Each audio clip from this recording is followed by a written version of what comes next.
Ele suafa malo Yesu Keriso lo tatou li mo lo tatou faola. Ma atou te fifia teo folofa ma faatalo fatu Samoa. Le atu no pele lo male fo mai whanunga fōla nei aso. O le tai ala nei o le aso lulu. Aso se fulma lima sino o kitopa. Luafe lua se fulma lima. Mai o le tautua nei si ufonga lo mui Wellington le Samoa Capital Radio. Toa mataliela na tautua. Ile nei aso. Alo maia. La tatu mumui le tu ale statu saudinga lotu fal ainga lita au. Talalo ie tatu talo. Talo si ai tu te mo favor le yaso. Mai se tu tu si fongo lo mui Wellingtoni. O lo vingo le tua faaftai le tua toi te liu mai. Te yele tatu talo le lita au faaftai.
Se yo tātou ifo ma te talo I le tua le nei tai hao. Le tuai lo mātou ta mālofa I le langi. Mātou te whawhatai tele mo le nei tai au fau. Le nei aso fau e fua I mai mo I mātou. Mātou te whawhatai mo le ola. Mātou te whawhatai mo le mānawa ma le mālosi o mātou wala mai le nei aso. Le tuau o mātou I loa. E lo so mātou mālosi po so mātou poto. Ai o lo wolofa tu noa mo lo wanga le leita ma. O mo whai ai ona mātou toe tu lai ai le nei aso ma le nei tai au. Le tuolo mātou ta mā mātou tu ina tuai a te oe le nei aso. Mātou te talo le tua. Teita ina o mātou mā fau. O mātou loto mo mātou whaatino ngā uma le nei aso. E teita ina I mātou yala saolo mātou ta mā. Mātou whawhatai ono lau upu.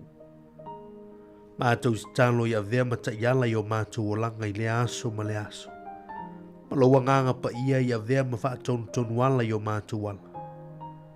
Ni o mātou whai ilo fina ngalo lo mātou ta mā. Leli ia Yesu lo mātou li mo lo mātou whaola mātou talo I e whaamama I o mātou loto. I mea uma I leba malo mātou tua. Wa uma mea whaingatai tu tono o mātou loto, mātou te talo. E wha malo sia I mātou, teimi o whaingatā ma toftongo, e o mai leo langa lo mātou tama. Ia I e wha māngalo, ma wha mahina I mātou lo mātou tama I o mātou se mo mātou wangsala uma. O le tua e ati lau sila whanga I o mātou tangata. Mātou lama se whanau I lea ato toa I o luma. Mātou talono lo fatu noa I mātou. Na maliwa I lo alapele lungo le Santa Roina I tongi ola o mātou se mo mātou whale ton. Le tua mātou talo na yaso. I lo wanga lei, lo file mu I au whamunianga lo mātou tamai o mātou ainga. Lo wantu no. I whanau, I ngā luenga, o a onga, o mawhutanga, o a umatulanga lo mātou ta mā, o le nei aso. Mātou tano I ilo wanga le lei. Le tua e pui I mātou I a whianga o le nei lanolangi, le leanga le whano noa, le ita. E uwhitia I mātou I lo wolofa lo mātou ta mā. Le li ia mātou tu I nātu le nei aso I la wafio. Whanau I a onga. Mātua I mota malawa. Nā toi ngā luenga, tono whai ngā luenga le tui lungo ala ti tele. Tono ofisa lo mātou te mā. I ilo wanga le leilo mātou tua. Mātou talo fo le nei aso ta mā. Mātou manatua sio mātou mālo Samoa. Mai lama yona ao se yo yona iu. O mātou tai le tua I ilo wanga le lei. Le atunu o mātou nofo mau o New Zealand le tua I ilo wanga le lei mau whaamonianga. Mātou talo sia foi lau whai ngā luenga tofi.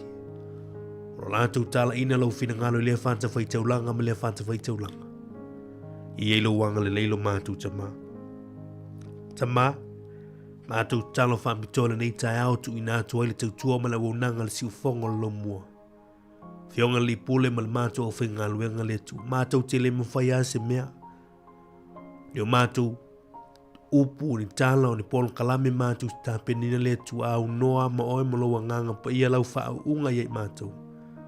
Whai e fuwa nei mea lo mātou ta mātou talo ilo wanga lei fisosoani mai oe ta mā. Mātou mantua ila tau lo tono maota ngase lau wha marolonga pa ifo pa iane lo mātou ta mā. Oe o mo mia lau fisosoani le tua. Wha whiloa ini mana onga lo mātou ta mā. Wha manuia ilo wātunu uni nei aso. Ngaso lo ye fuafuanga lo mātou tua. Mātou a mata I lango fio. Mātou whai ui lango fio na yas. Umana na yaso ina upo fo I ala vi inga ya te oilo mātou ta mā. Ai tū maule whaatau whaai o mātou ta ngā. Tol mātou lenga lelo mātou ta mā. Mātou tu ina atu whaantasi mo mātou mana onga lilo yo mātou loto. Whai e pēlo whina ngalo e awani I whai o mātou loto. Aftai Yesu. Aftai a nganga pa I elo fantasi mai. Ono oe o mātou te talo maole atuai. Amene ma amene.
O le tautua le si ufonga o le laumua o lo iai fo i le langolango a le New Zealand On Air. E sa pia tuila mamanua. Fa mawalunga fo i le matou va. Ai mai se talatu o Samoa. Peita na umana o se amanua e fa sa o ile mea. Tuila manua. Sa va ia le afuanga me au mafa foga. Dop.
Pina numela mua pa fonga.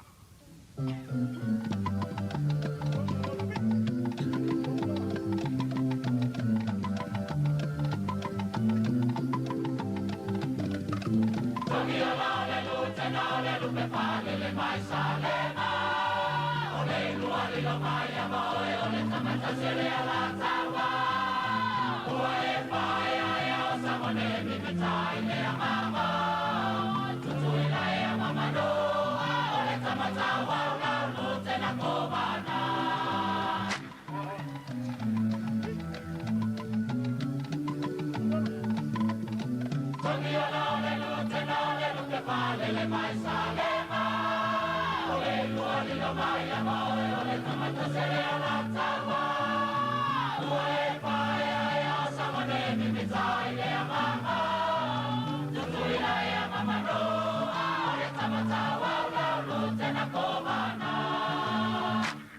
tele pine. Ai na le lua le wa mai le sile.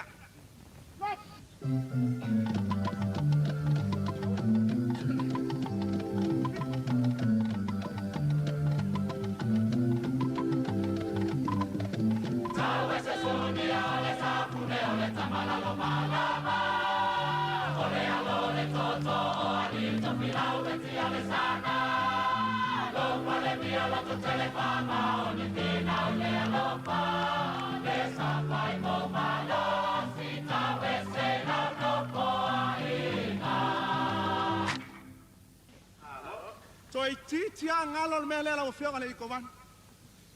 O lo tapu ai mai fanua la fai fiau. E te lua nu fantas o le safu ne fo. No.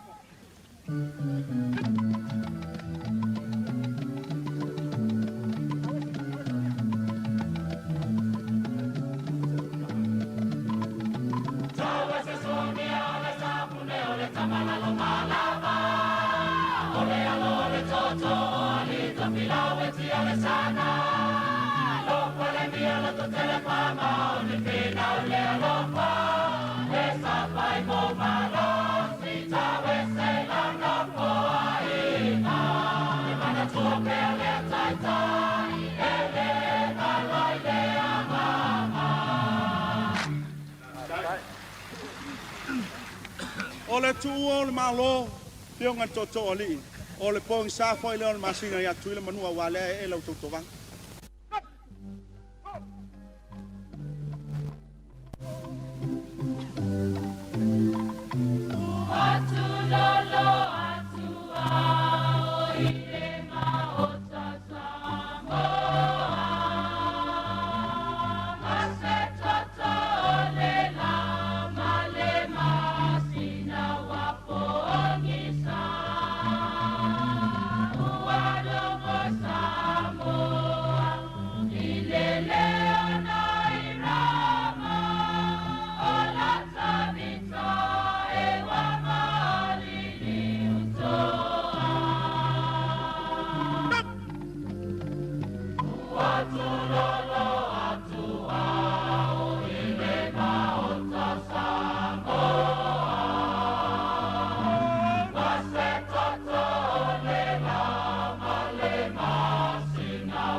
tu foi a uns pepa ia te au se vai o si fa fo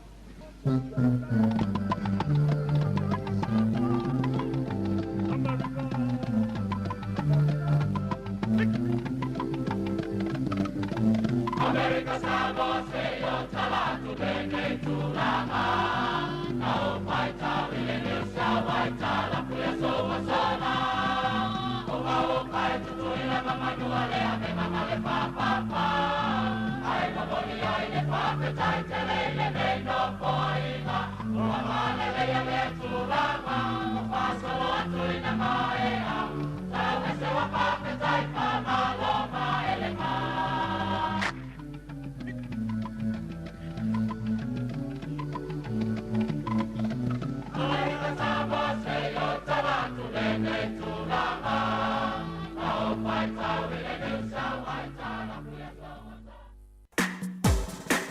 Ata o le taia, siu fofonga o le laumua, aso ngā fua I le aso wharaile. Ata o le taia.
Hi Samoa, it's Auntie Chala here. Instead of Fifi Fallo, il est attends le taille.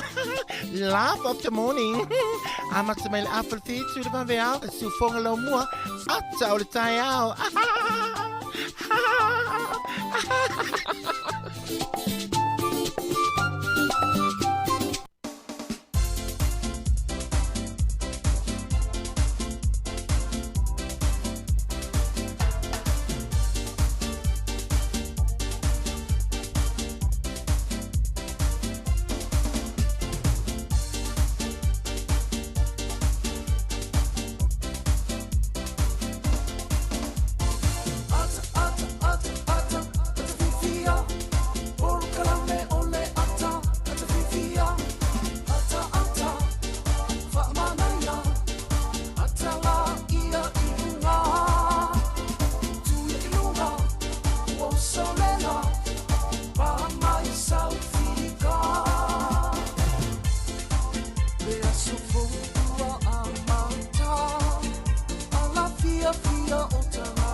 Ya, ile nganga fia ma tau te toyo folofa ma whaatala whantua i Samoa lea tunu pele le loto ma lea nganga ma lulu se fumanuia ina ni tau lea surulu se fuluma lima ia sori tātou folonga ele le ma sino topan wafe lua se fuluma lima ma tau tuatu le au whaatalofa lima whaatalofa whaatu lima whaatu au ile whaafokata poe mai ulu tātou tunu ile ne ia sa fovi ile lofa malanga leo tātou matai sili langi o mawhaio na mole mai lo utou se fua Maso mato ne yola vai leo tātou te whita pai ai I lunga o pēu ngalo lea I se isi wha poponga o te utumna lunanga I ala si ufonga lo mua I le nei a solulu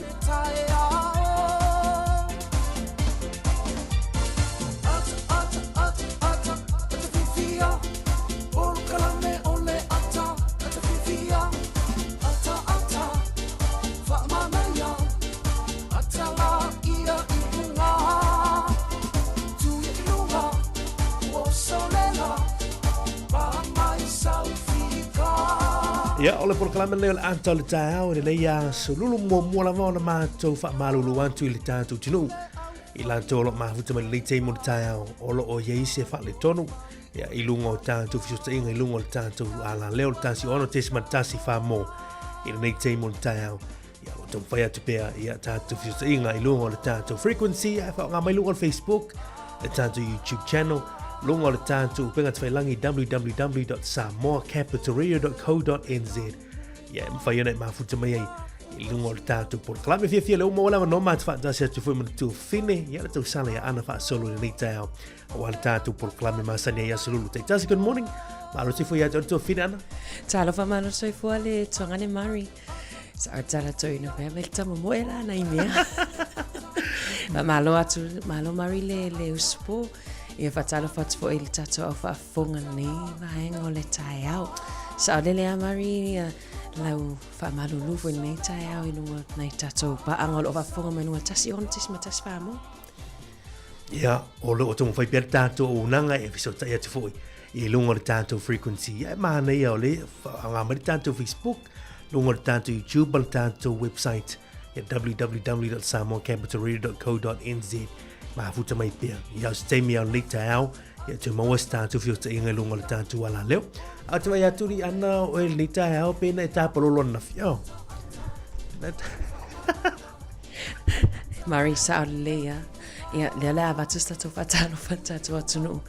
Ia awa fo e tala fo le tatou nei tai au e fatalo fatu malanga falo alo la fainga wenga pa ia le atua malo la val soi fo manuia malo le no fo talo fatalo fatu fo i nei tatou matua oro fa peona fa fonga ma tapua e mai tono ma ota malawa malo soi fo manuia malo fo ile tapua ia ora faiva si tatou atuno ia e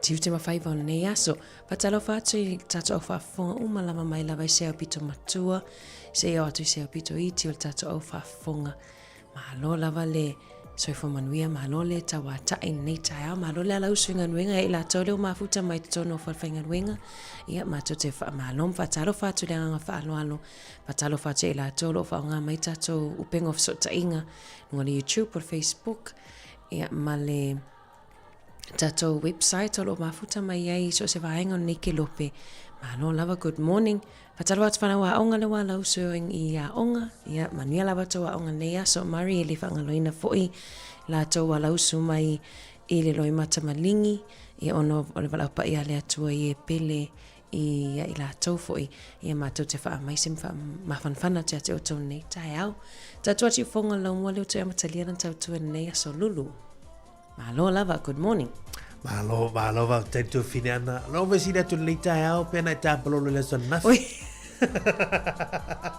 Baila leo fale ton falongo. Anna file sa faiona asia tulungo le page tasi sana. Vai, ole te pral tai me na pole na la fo mai tasi sana na topolo ali. Falili.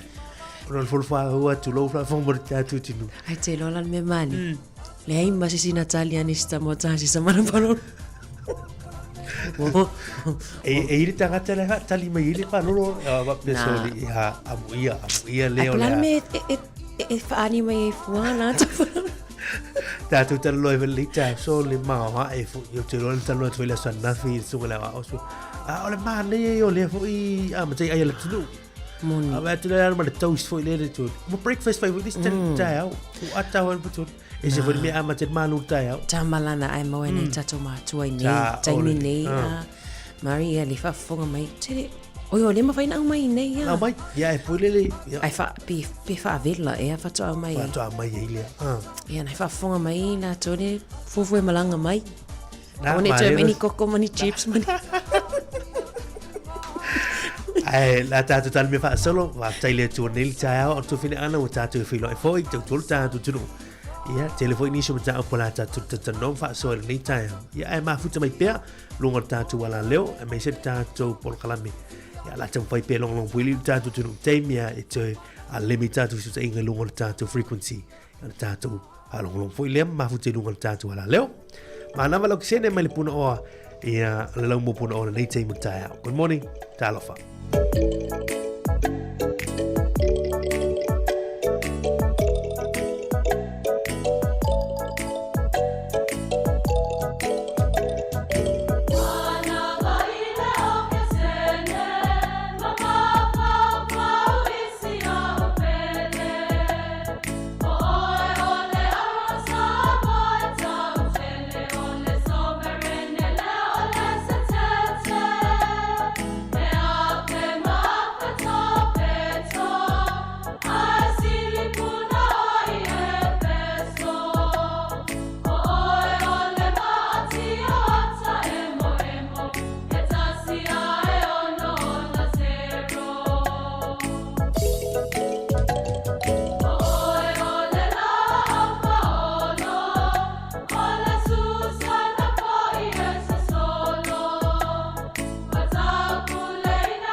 Toi matalo fatu le te mo taiao. Sifuru minuto tone on talo li tule valu tatu tala mai Samoa me tatu tala fou.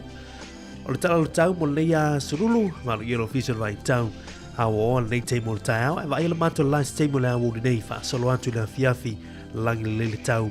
Ya mo le te lenga o le laumui wele tone nei. Se fulu olo tike rile fu o le ea mawalunga. Se fulu manatasi lona mawalalo le yaso.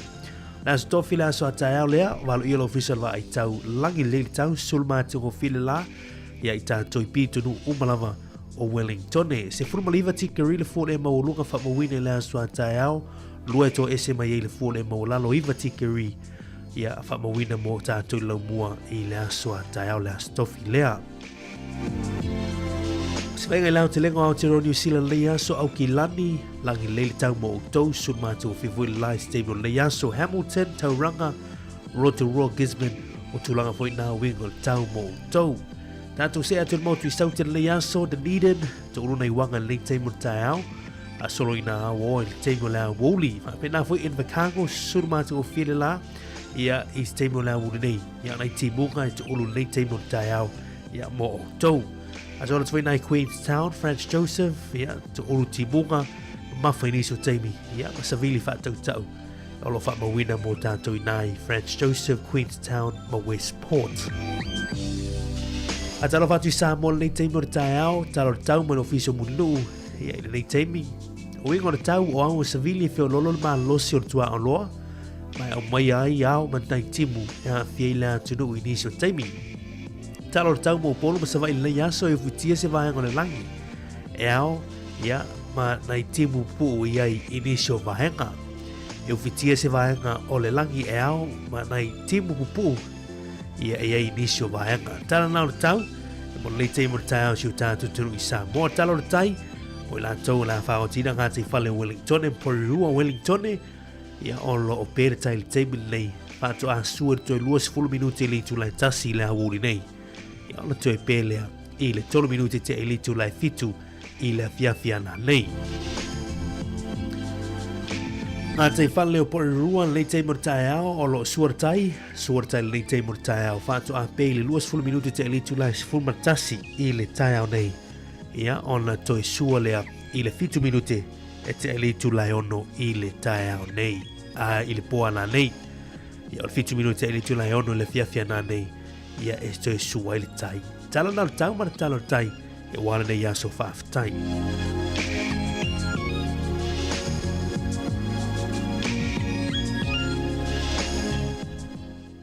E toi whatalo whātu o se vaenga i le swing o le tupe ia po o le malosi fo i o le tala New Zealand ia inisio o Nuo Pasifika pe afia la foina o tau tupe le aso. Whamamonga mai le upenga tawhailangi le ANZ o le tupe Australia i le aso o le tasi tala New Zealand maua le valus fitu sene au se talia. Tupe Amerika e 5 sene. O le tupe fiti tasi tala New Zealand maua le tala 2 sene o le tupe fiti. O le paangatonga e tasi tala New Zealand maua le tala 3 sene o le tupe tonga. Ma le tupe Samoa le aso e tasi tala New Zealand maua le tala 5 sene o le tupe Samoa tala 5 sene. Awane ngalo lo ia inisi au nangan feona la fai se leni ia e feololo atu ala to raids mo tato lava ia Samoa manuela fongo to tupe faftai.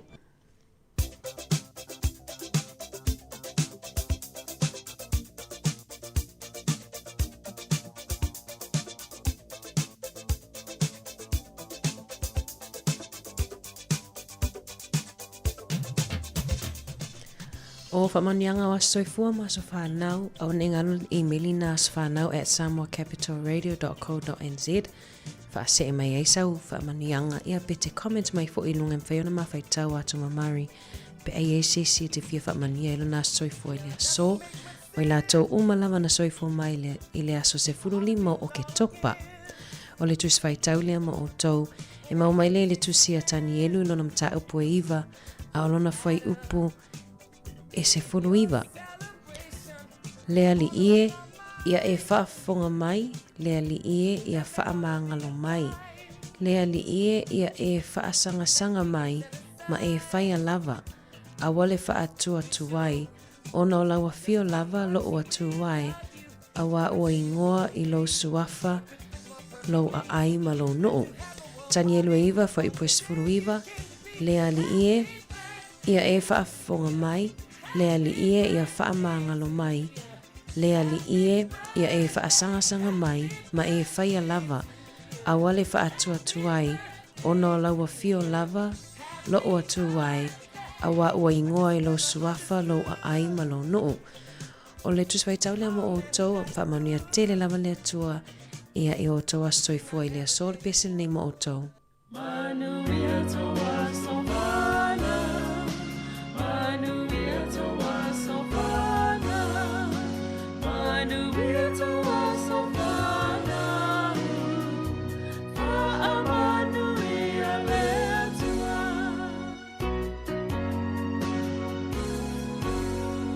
Happy birthday to you, happy birthday to you, happy birthday, happy birthday, happy birthday to you.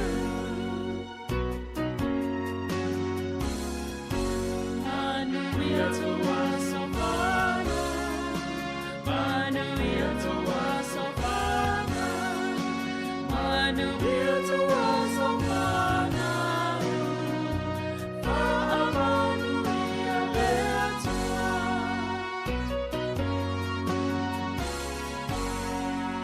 Mai le se ufofonga le lau mua, hip hip. Tupu langi ni aso tātou lia le aso se fulma le lima o ke topa.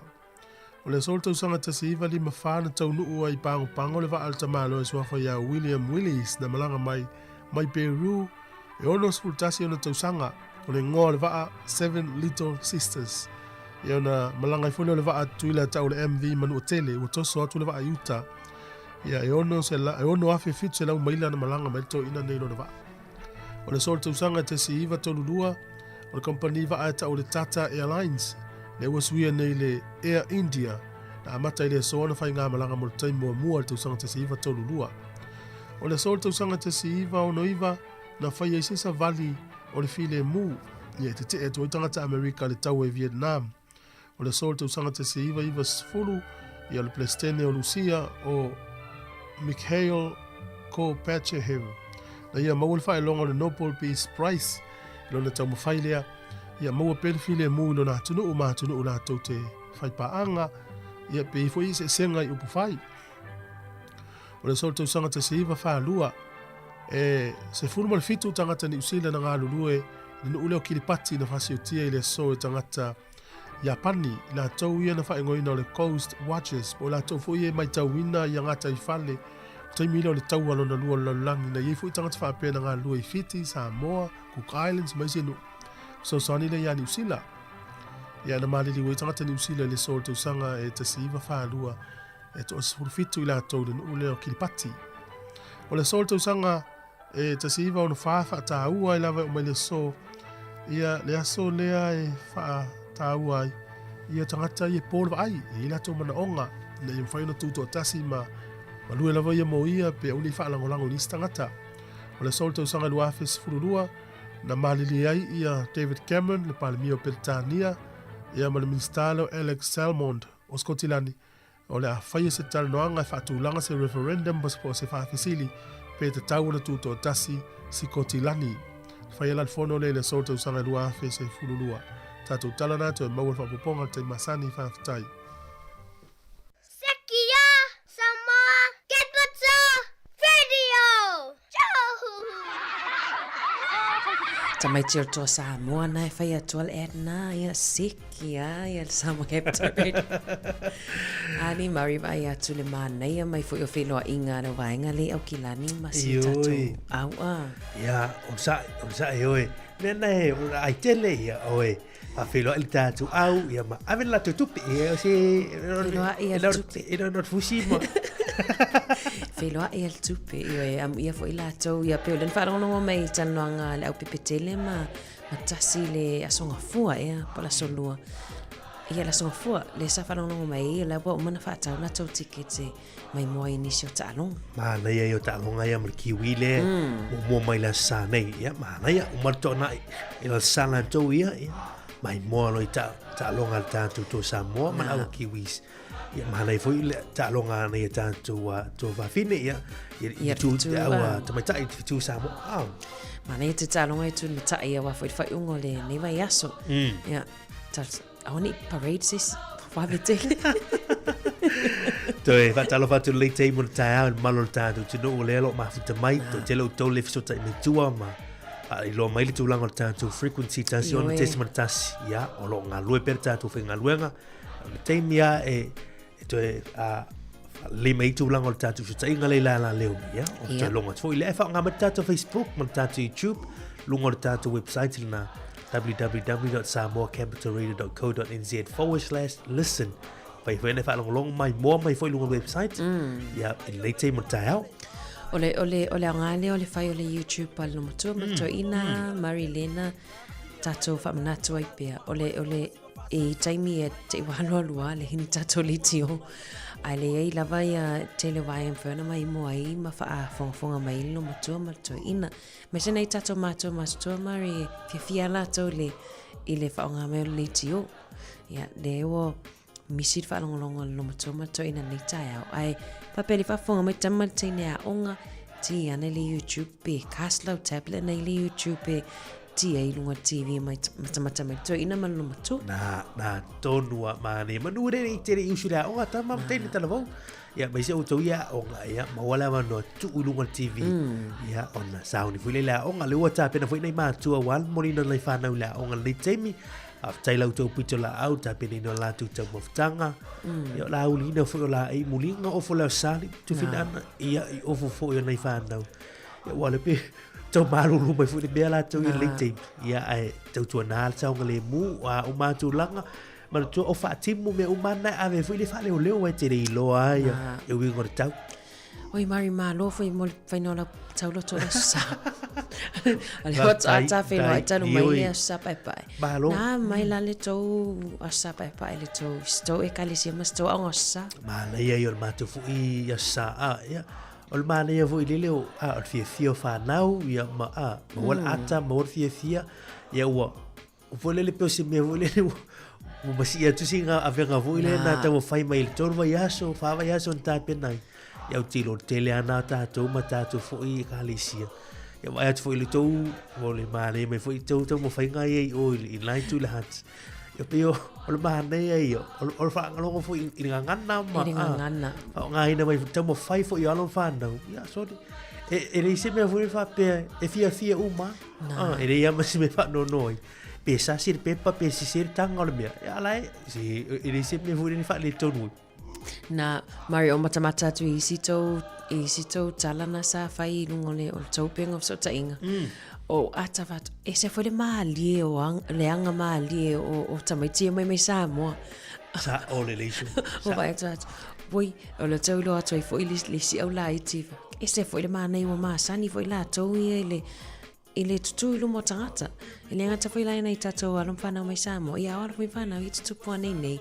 le se tutu ilu mo o tangata ai esel mana i o fai o la tau fatinonga o le mana i o le vei temi tu fine ana sa o le ya me se ni fana i mai samo ia fa o Sofia foi fana i fana ile ngana tau fai ngana au wale si tau fai ai tu la o mane ya Messi di lewe manuia ya fa mo foi na alo fai veto ina ya tu anga sama telvo mata pena nga mo la tu asu ya vi ele tu le tu no manuia ya le te mo tao ya lo ta pena mai tanto telefon ya le te ala si manu ta wala ta amata tu palolo ya wo ai tu fai nga mai for toast lista ngata ya wa lo foi lunga ya le pesa o Erika mo ya e maua te me vini mai ai ai ia le uto lola le wofo me tangata lei paloro o e te loe mari e sao lei vai atu le ia mantofu o tumu vo inunga o Facebook i videos mata o palolo e ina le siva inga vai atu anafi o laina le asu mai ai lima matau sami sao mai le samia papea se foi se foi ia te loe mata ai sao lei o e mari o mata ai le nei tatou matua matutua. Ia, i la tau ia fufua mai Samoa. Le oso manei ana. Sta mai container e la vata sim tufu sta mai container. Yo wata tele ai ile ia. Itama le Ai te lo tata ofenga wenga fia le ina fa'alili mai tasis. Le mai ave yo dispi. Awari yo mai ino wari tori. Atala fatu ya Robert Westerland to fin ana le mafuta mai nai mani no si umu ta ni. Le fatalo fa mai mani no si umu. Ya lo fa tu fo isi utina. O lo fa ta sia tu ila utuli tio inai o tau o tau yo kilan. Ya le mafuta mai siona tina idea ta to Wellington. Ya o si umu West mani no le mafuta mai Robert Westerland. Talo fa. Good morning Tony. Talo fa tu si umu. Ya mai si umu bea mai fo ile pano ya o tau si umu wai ese fo itu malo Maria male. Ia ono vai nota malam angana ese fo inu mal taimi te lele palolo. Ia ai ono tatu taimi na la tali tu lai valu mai tatu telefon mai Samoa ta sesa lem sam ma telefon usina nei pe tapina ina Savelina Casiano fa aftai.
Le nganga fa aloalo te fatalo fai leo fa fonga mai moanga lo tatu tunu nei foi fa opoponga o tala inisio me ono tupu ilo tatu tunu i Samoa.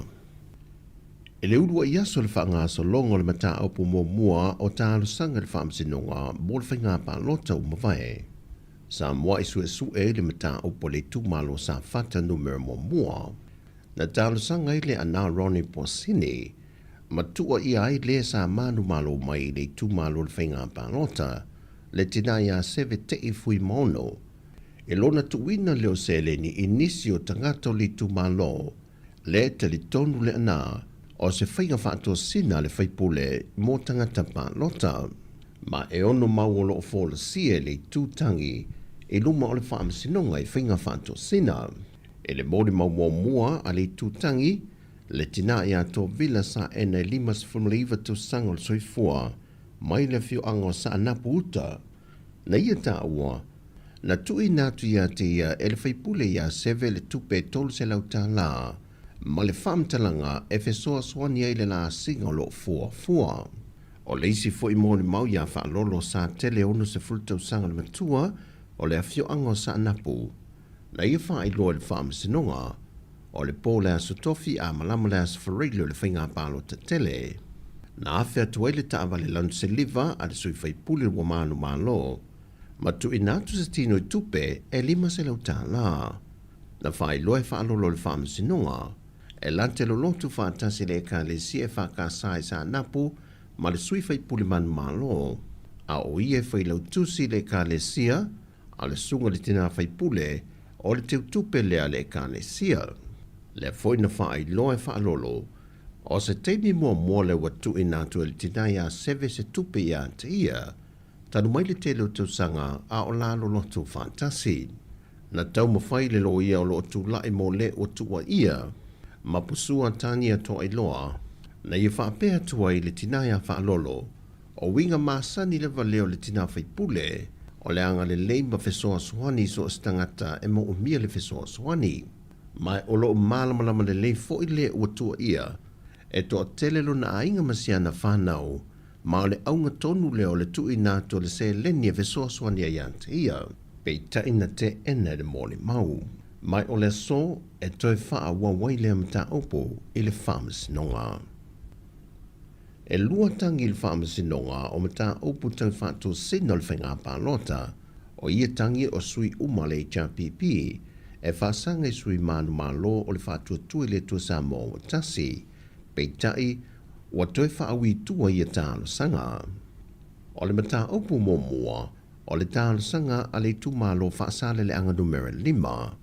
Na whaulu e lesa a vea masui whai pulo le tūmalo, pe stawai fau te vanga ena, mai o lo te ena ia te vanga ni whaamtalanga e whapea, wa tui natu ia te ise se le ni tupe, mai le sui manu malo ia vui I inga sione, wa afuai o na toi ave I tuala na tālo sanga, pe taina whaamanino e pe sta. E le whaingo fia ia te ia le masi ia tolo na fio anga po pua malano, ma whao atu se tuolalo, ma o le aunga leo o le toi whaauia I tuola na tālo sanga, ai o nisi tūlanga uma e o foi tūlanga tau se leni, e le wha mao nia, na whai lofo e pesta le telo ngā ruenga sa ia wha tinu lava moli tūmalo, mai nante le tali e na ise se lene wha lata I naila na tau wha tamali. O manunga I le whionga pesta o lona I tūmalo pōpua, sa lango I ate I le telo tausanga o mawaya o tūna I le tofi, ma wea manatu e le nofo le lei o lona nuu, a to aimali tūmalo, no afua I lana whai unga. O le tasi o tālusanga o whawi tua, o le tūmalo le ainga le tai, na tālusanga ai le sa avea mawhai pule, le whionga muripola laki le I atawa, e whaasanga I le whionga le whongwhetalai a wapa au mulipola alo I tafua. Na whai loa ai o se mafo anga mai le tālusanga le tūmalo. Ina ia toe ave I tōle mata o poe soa lau pule ai. Ina ia nofo le leima whialo whani le tūmalo. Mai watu ina tua I le whaamasinonga so e 5, I ia tangi watu e whaui tua, a o ina toe vana au le mai au ia so e 5, ina ia haloa ia I lumal whaamasinonga, le toe whaaui I tua o ia tangi. O le wala aunga le mata au po le tama ia malo fausa le sue, I le whaamasinonga le vai aso le nei. O lo tua ia ai I lona wha o 5 le lo na whawhina whai 5 tausanga le matua le soifua, le ana wa aia I ante lunga o pengta whai langi, le sasa mua, po wha arua le ngutu, titina, matongi I whawhoma le whale. Whai loe malo I luma le whaamasinonga, o lona I te tele na ua o ote lo na whawhine le wae o le ili alu le ele tise, na fueo na I whaatino le ngai o inga, a o pu e ina le ata e le uso lona lavato lua. Wa mōlia le tamaya malo I mōlianga o le umia lo se au penga matautia, whao o 5, ma le whao o manu atu ngā. Ma wa toi tolo po atu le mata o po toi wala au le masina fōu, e whao o wai fō le sanga o na mōlianga. Wa whao le matanga luenga o leo le tangi, a le ofisa sidi o le whaamasinonga, papali I John Taimalelangi, e whaasanga le rungali mai au se tālia, e ana le poro kalame o le mauto vi inga, e lo la whaaluma ina matua inga, e whaasanga I le whaamasinonga le atunu. Whamaunia mai le sui komisina o matanga luenga o leo, a whamasanga sa muelu le ia taua, e le lua vai aso taluai na whaaulua tuai le tālu sanga a papali. Mai ele o yei ni mōlianga ua whai ele teimile nei. O na o lefa toa a mata o na au mau, e na ia mawhai o na malosi le mata opo e fina wina, e na ia mawhai o na anga vaa le mata opo e fina wina le whamasinonga. Mai na whai loa a whamasanga, o le tūlava ia leo leo, se i vanga na ua lava mau ma ua ato o tōre tūlanga e malosi ai se mata opo, vato a whaatino loni mōlianga, e le ua whaasanga i ele tālu sanga se tasi. O le tangi e le fionga papali i, o na le tūmama ina i leo ngā li o le māua lunga ma le mamalu o le whaamasinonga, e ala i upu matua inga na o la lafoanga i iai. Mai o loo wha wau i ngā ruenga le tua leo leo, e tusau le tālu sanga. O tālu fawia mai Samoa, whamanuia le tua si o tātua tanu, i ngā ruenga le o ngā tutono le neiva yaso. Fasoi foia.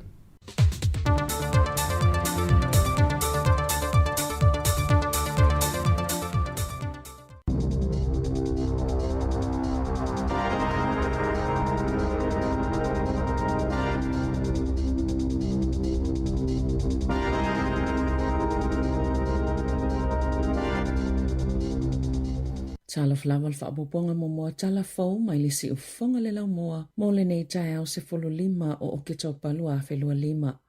O le atatala ina i Wellington e mo le taimi mo mua se a unga fo ua ta ua se charter school po a onga i whaatupe le malo ai whaangalua ina whaatu ma ote se whaalapo tupatonga o le vai asone i le o whaalia o le a whaalau loa ina ai na sauno le minista langolango a onga David Seymour o le taimi mo mua le o le a whaatu ina ai se a onga whaapea i Wellington ua whaata atia ese le malo se vai ngā tupe. E se lau 5 miliona tala moa o ngā fōu e se fulu male 5 o charter schools. Whaatasi ai ma se fuafuanga i lili wainia o ngā le malo e 3.5 mo le lua whelua 5 ma le lua whelua 1. E tolu nia o ngā fōu o charter schools ua whaamaunia o le atatalaina i le amatanga o le lua whelua 1 o sea o ngai o kilani o le Tōtara Point o le te kāpehu whetu whaatasi ma le Forest School i Warkworth.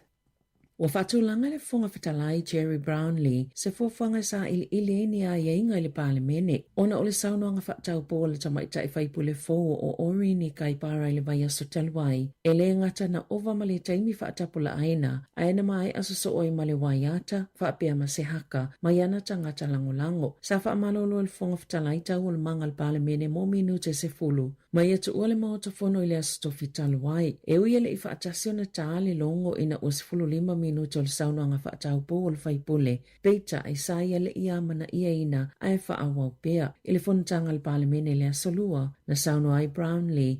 E le ini whaafitauli i le waiata po le haka. Peita ai o le whaafitauli. O le whaalo alongia leo tau o le manga maasani o le maota. E peo na wa ai e le aso. O tu la whono tu ma o le maota. Na whaupe whaavai mai lava i le selau fitos fultasi tau sanga watua nai. E whaatontonu ai whaanga solonga le maota whono. Ma whaamauti noa ia whonga ina malango na ina finangalo e o filifilia i le palemene. E te tauna whaamua mua i mawhau sui umale maota. Le whaalo alo ma le tāwol tamali anga e peo na sau noa le whonga whetalai. Ua mata wina le whaapopo pea le numero tangata New Zealand o sina i tonga whitinga i atunu i whafo. Peitai o le lapata inga lau whaito whaal soifua malolo ina le atunu. E iei nisi taimi e onga ma lata i lava ina maali liwai. E se fululua vai aso na tau fiel fale mai. Se tamaita i New Zealand ma whaonga le whanga awe whawhanga ai. Ona whaafitauli mai se tautonga i whaapa uai pauna na whaia i le atunu o take. Na whaalia Sherry i le leite o New Zealand. O lo tau whaape lavalo na tautonga mai le amatanga o kuso. Na sauno se fōma i wai kato e whaia i tu ainga o tautonga. E mo umia lava le ia o nisi tonga fitinga po o tautonga nei. E whaatupe ina i tutono le atunu o. Ina ia tau fia leo tangata i whaatino i whafo ia tautonga, ai olo o lama ti ai soifua. O whaapopo ina numero tangata i whaongaina lea whainga, e malanga ia tunu ui peo take, Thailand, ma initia, e whaini o lato i tautonga i whaapa ueli tino ma mafa, o tautonga i tolivai, ma fōlinga, moni tau ngō fie, o le tele o iaufo, e mō whai ngā malanga, whaletani māloe nono whai, ma au na ngau tonga fitinga na ta ue Sherry na alo na filifili fai i take lo na ta tonga. Ona na matua fai ngata lawa na so e sona vanua i New Zealand o le tau i lea taimi e tolu se fulu a feta la fa upopo i ai matau fa atala noanga mo le tonga fitinga sa fa ilo atu fo ia te ia e lea nga va mo le ta tonga e fa atupe ina e le malo. Sa fa ilo na ta tonga le asolu au kusoi take ai toi fo i mai i aso e lima muli ane. Toi sfulta situ la alfai ngā malanga ai ona fa alongo ina loa le matua ati ngā lava le vaenga lona tino na ta otoai. O le tino puta ngai le po le obesity o se whaafi tau le lo whaatuptupla i e New Zealand peita ai e tu samale lima se lauito ai ngā ta otonga whaape whaatupeina le malo e le tau sanga ma e mamafa fo i ai ai ngai mawhai ai o nā ngā waa i ai so o se tangata. O lo ilo le lei sui fai pule i pule nga whaaloto i fale lei unga le fisili whaapalota e whaatatau i Māori Awards po pito nuu po i tu malo whaapalota mo Māori mai ei nisi o lo mata i tūne tū le lei a o nisi foi e matua o foi le whai unga ua maua o whai taunga mumowhi ngā palota pule nga whaaloto i fale lua afi lua lima na whailo ai e luas fulfai tu malo na palota e ave ese alato Māori Awards ai se fuluwalu na palota e whaawau pea peita ai e ei nisi tu malo e vāwala lata lava le whai unga, mai ona mawhai ona suia, pe a whaalau ilo le whai unga aloa i al whainga pālota i le aso whareile nei. Ini pepo whaamatalanga na whaalauloina le vaenga whaopwhaia Māori lea na awhieni tua inga e whaasanga ia Eru Kapakingi le alo se tasi o lātou whaipule na whaamanino mai eni whainga tau whaamatau i le vaenga i leo ina le saunga le mua le pālemene i le tau sanga taluai. O ia pepo whaamatala na lafo whaau i atu i le e-maili i sui o le vaenga whaopwhai le pō le asonga fua. Na awhi se whaamatalanga se tangata whainga luenga o le au nanga whaapālemene e winga ini ami o tau whaamatau na whaia i le aso o le tōlaulonga le pāketi tau sanga taluai. Na whaamawina ini upo māsoa o ngā ngana whailonga tangata ma whailonga lanu na lafo i le vaenga o le puipuinga i le pālemene ele o Eru Kapakingi. O Kapakingi o se so upo mo le solo tite e o le toitu te tiriti ma o ia fo i o le alo le tamaita i whaipule o Maria Meno Kapakingi o le vaenga whaupwhaia Māori. O ia fo i sa avia masui persteno le vaenga whaupwhaia Māori o ia fo i sa tangata whaingaruenga i le ofisa o lona tina o le amatanga le masina nei. Na whaalaua i tele i Kapakingi le motu sia ai po le vavai ese o lona sootanga mai le vaenga wha upo whai. I ta alonga, e o ile fesuia e o lano o futa alo mo le li e racha tui vasa shek pe tai o lo to tele lava lana au tāpua i tutono a te aroa. Pe ona li puti ai le te o New Zealand. Na lolo fiatu le tāpua inga Samoa e wheilua ai i awa na tama whanau i le asolua i au kilani. Na whaali e tui vasa shek. E te lele langolango le tāpua inga le tunu o pe ono o lātou mo le mawina o lea fo i la o le au lātou tau mawhai le mea ngata ilo lātou malosi e tau i atu le mita o le tunu o mo i lātou. Ua mai a whaelo le awa le toa Samoa mo le taalonga a le awa le Kiwi sa New Zealand i le taamilisanga le Pasifika i le asane i le Mount Smart i au kilani. Numere tasi Rocha Tui Vasa Shek, Lua Mari Taulangi Tolu Isaac Tango Fa, Dane Mariner, Lima Brian To'o Ono Blaze Talangi, Fitu Jerome Luai, Malu Josh Papali Eva Cheste Vanga, Sefulu Payne Haas, Sefulu Tasi Jeremiah Nanai, Sefulu Lua Jaden Sua, Mali numeros Fultolu Junior Paulo. Interchange, Chanel Harris Davita, Simi Sasangi, Otero May, Mal Francis Molo. E a matal ta'alonga i le lima i te aileono i le afiafi. Ua mai a fui ona fili le awal fetu Samoa mo le ta'alonga ma le Kiwi Ferns i le te o le tolu le awa ule o le aso sa nei. Ma o le fetu Samoa o te taia Faifua, Jessica Patea, Lindsay Tui, Sarina Masanga, Destiny Mino Sinapati, Talia Fui Maono, Pauline Bilia e Razabel, Aneta Claudia Nu Ausala o le Kapiteni, Destiny Brio, Elisa Lopamaua, Niall Williams Guthrie, Rivali Yalo, Sienna Lofipo. Interchange, o Pihuka Merryman Duff, o Laika Clark, Tavana Papali'i, Shalom Sawaso. O lau whaaleo leo, Simone Kapani, Mercedes Taulelei Siala, Ella Jane Harrison Leaunoa, Ma Esther Noa Faitala Marina. Ua whaamawai ke ol parata o se tase filina le au ne tipolo ni usila o le Silver Ferns. O le taimi nei o lo o whaamau pele mata upu le whaamalo longa o whaia onga Dame Nolin Taurua ma sili parata po o saunga le mo so o se whaia onga lava o ta alonga i totono ni usila. O le masina taluaina whaamalo loa i Taurua a o lo mana ile ta amilusanga le Silver Ferns ma Afrika i saute. Ewe nisi so lau pulenga na whaia peitai na whaawawa na whaamalo lo Taurua i o atu lava le whai onga le tausanga na whaalia le whaala potopotonga ni tipolo ni usila. Ele i mo se whai onga po se fofole mata upo i le polo kalami o le High Performance a le Silver Ferns. Masi o se o manga le taalonga le taimi nei o Yvette McCausland Jury le ana tofie whaia onga mo le au i le taamilusanga ma Afrika i saute whaapea ma le taamilusanga o le Constellation Cup ma au se talia lea e a matai le aso wharaile whaatase male malanga ta amilo i Beretania i le masina fau. I se whaamatalanga parata i lunga o le Facebook na ia whaaliai.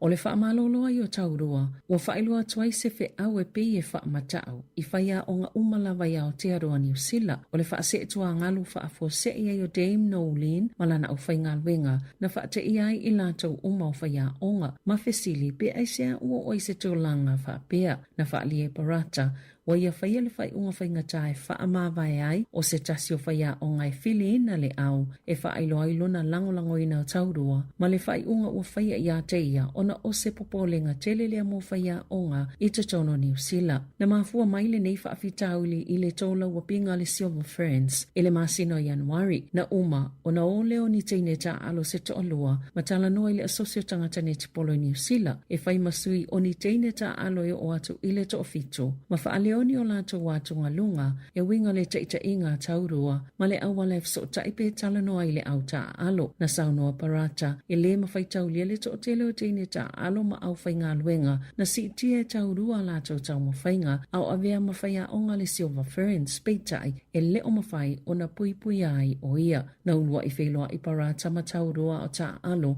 i le au po le kalapo Wellingtone o le PIC i le vaitau o le a whaiva se lauiva se folo. Tala fawia ma le si ufonga le lau mua mo le nei vaenga o le tae au.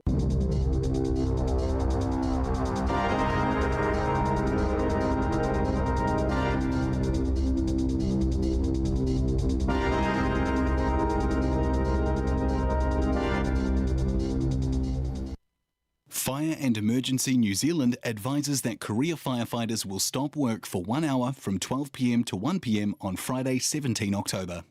During this hour, fire and emergencies response in urban areas will be delayed. Please be careful doing anything that could start a fire. Do not leave cooking unattended. If there is a fire, get out, stay out and call 111. To see if your area is affected, please visit fireandemergency.nz. Se voleva meno te le li tun lai vangu tu tu mo si fonga lo mo Wellington e tatu telefon ma tala mi sa moto e fa fonga li tu laiva il tau nei mali tu lai sun malu la woli ya te fa tala fantu mo follow fantu nei tau ma tu fiele u vai atu sul me la a o pe ni so temi ya a o winga na ta mo tanto lo mo mo nei te mo tau la o nei sul ma tu fiele la fa solo antu la fia na nei ma ngalo te pe mo tu fini ana fa solo ya wa tatu pon kala mo nei tau Malo lava Maria mana e foi le fasi silanga na mai le ofiso tine mo New Zealand lo failo mai fo ia le tulale o le a savali ese man wenga ile asos fitu ya tu sola sorelle nei e fuanga ia wana i se te o fiu e vili ia le ofisa ini falavlave fa fo se ia al mafuanga na le o so te foi la to ia la sorelle nei Mana ia fautuanga na o mai le official tineimu.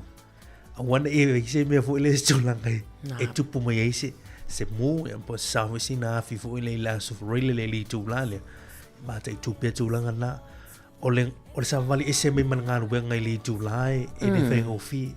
Ia e au pe ona la tu sa vali fa ilo la tu te atu inicio tulanga lo a ye la tu tongi ma tulanga ile ngā luenga o lo lātou iai e o ngā matunga ia ngā luenga lātou te whiangai mai lātou e le whaingo fia o le waweao o le pō o le ao le aso atoa tali atu i whaafitauli a o le tūla tau tutongi tau se fwoi lātou a inga ma ia ma tau i le taimi le ma le malosi le alo ia e lo tutusa ma nei taimi ma tau tau sui fuanga pe o nisi na mafuanga e le ngata la le official tina imu ia o lo nga fua mai fo ia le so tele le o lo e fo mai fo ia onga ia i le aso lo sumartolu o le masina o topa moni le o lo fanga solo lava neva ia so ia le o ese mai o tamaiti mai isi vasenga Mari o na filena mai talfo Savelina o vasenga fitu ma le vasenga Iva ia o le so ese foi vasenga le o lo no folfani staimi foi vatu stato fa afsili si tato o fa fonga ia e winga foi o le na vai atu ngo le TV tasi nafi ia o lo fa ilo mai ai o lo fa afsili mai ai pe ai nisio ma tu o whengai manilu i tau ona o solo te e whaia onga. Ia ono i tau fo inga e Mari pe a whapena nofo mai tamaiti wa whetu utu na i taimi o tina matama i te tau e ona nofo le silfali. Ia o fesilina la te vai atu le lungo le upenga fsota inga le TV1. Ia mana i fo e watu statu fesilina nei tae au. Mana ia. O tu langa le One News tu fine ana o se ava nolo o tatala mai mo matua.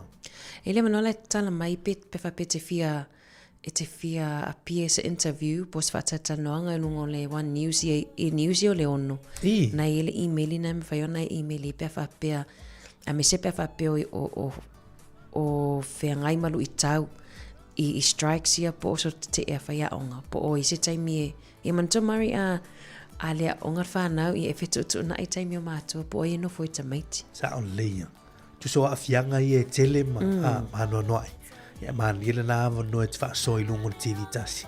Ya tali fo i loi fo i la to lo fa ia fa i unga ma pe yo se va wala fo ile fa malo si ele te atu malo ma fa pe se ta uno to fa i fo i fa fi tauli nei. Ya wai e tele yo fo no mirror ia wa fa fo leva ya so to fine ana i tu lango pose. Ya i leva nga fa fa ma leva nga fa fa. Ya fai asina fa le tono li tu le o malo la tu malo a pe a te fai palo tani ya o isi vanga fa fai wa matan fai titi la o no la mata wa pene ya al me poilele o lo lunga le tem o lo anga me fenga fil ngan tu sang fo moni fai la le ata le o temin ni ya ta tu te va vai fo e o no ya isi suinga ya o fenga malo ba vanga fa fai la tu la te ya malo tu sang fo ya pe ale fo ya fa fita o li temin ni moni lei ia na Samoa ia na tova fonga mai ta pena i lau tek il tau sanga fo ia po fe ma foli ia i le tato e me se lava tato Pasifika i nei New Zealand ia oi po ini a fianga i lo a inga talon tula ai mai ia le fainga malo fo ia po i fini mai inga wafa ane leia ia o vainga fa pena wai lua lava i tu tupe fai lau filinga mo tau sanga fo ai lava vai fo i stato fa fianga Toi tali umai on tato fa awau leo tato fa soa fa tai.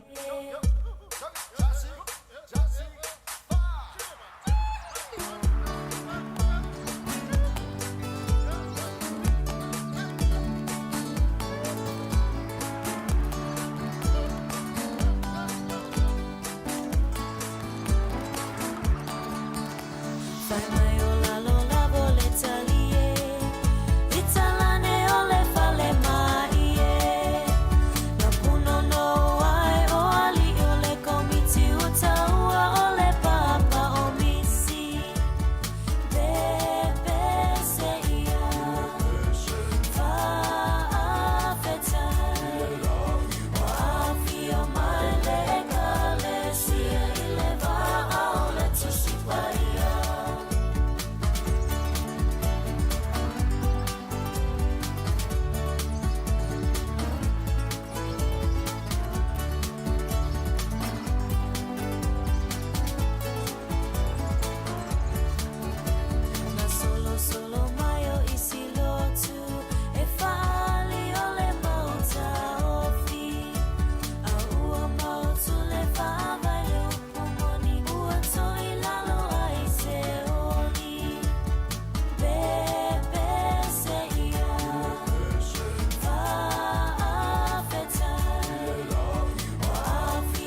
Ia, ua losu fitu minu te wa te aile valu nei tae au. Tatua ti fonga lau mua po le Samoa Capital Radio i Wellington i lon ofisa fasala lau i Porua. Ia le amati tautua toa malatuanga ni a Mari. Fa au tautua ti fonga lau mua le nei aso lulu. Ia wa afa foi nei vai aso, wa afa i foi man masina nei o ke topa a Mari.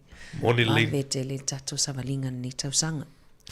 Malolo sa ile nei te mo tau te va tala fatu tato tunu fa malolo at pea ile nei te mo tau la tolo tong fai mai lungo tato frequency ya ma tu te fa malolo watu ya o le te mo te oli tu la even tau nei fa to a mo wai leo start of isto inge lunga la leo ya fa tano sai mai fa nga mai per tanto Facebook man YouTube tala fatu nei te mo tau to tele la tu fine ana leo ma futa mai nei te mi te stia Cristino good morning atala fatu ya Rachel Sifa yo kilani fatu ya Betty Nansen Tia good morning o Mount Walker Base, good morning. Fatalo hantu fo ia Joyce Asiu. Malo se fo manu le tai au fita fata le fua fata le mafuta mena Christchurch in le temo tai on.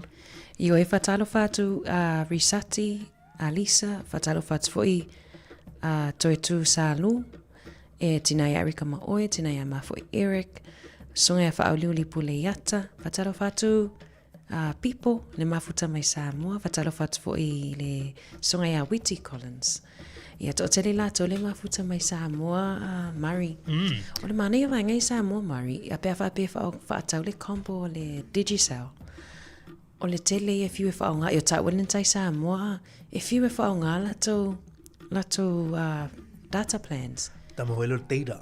Lato data plans. Atala mati ala pati le la olu le mafuta mai nai manu rewa yo kilani le tai au.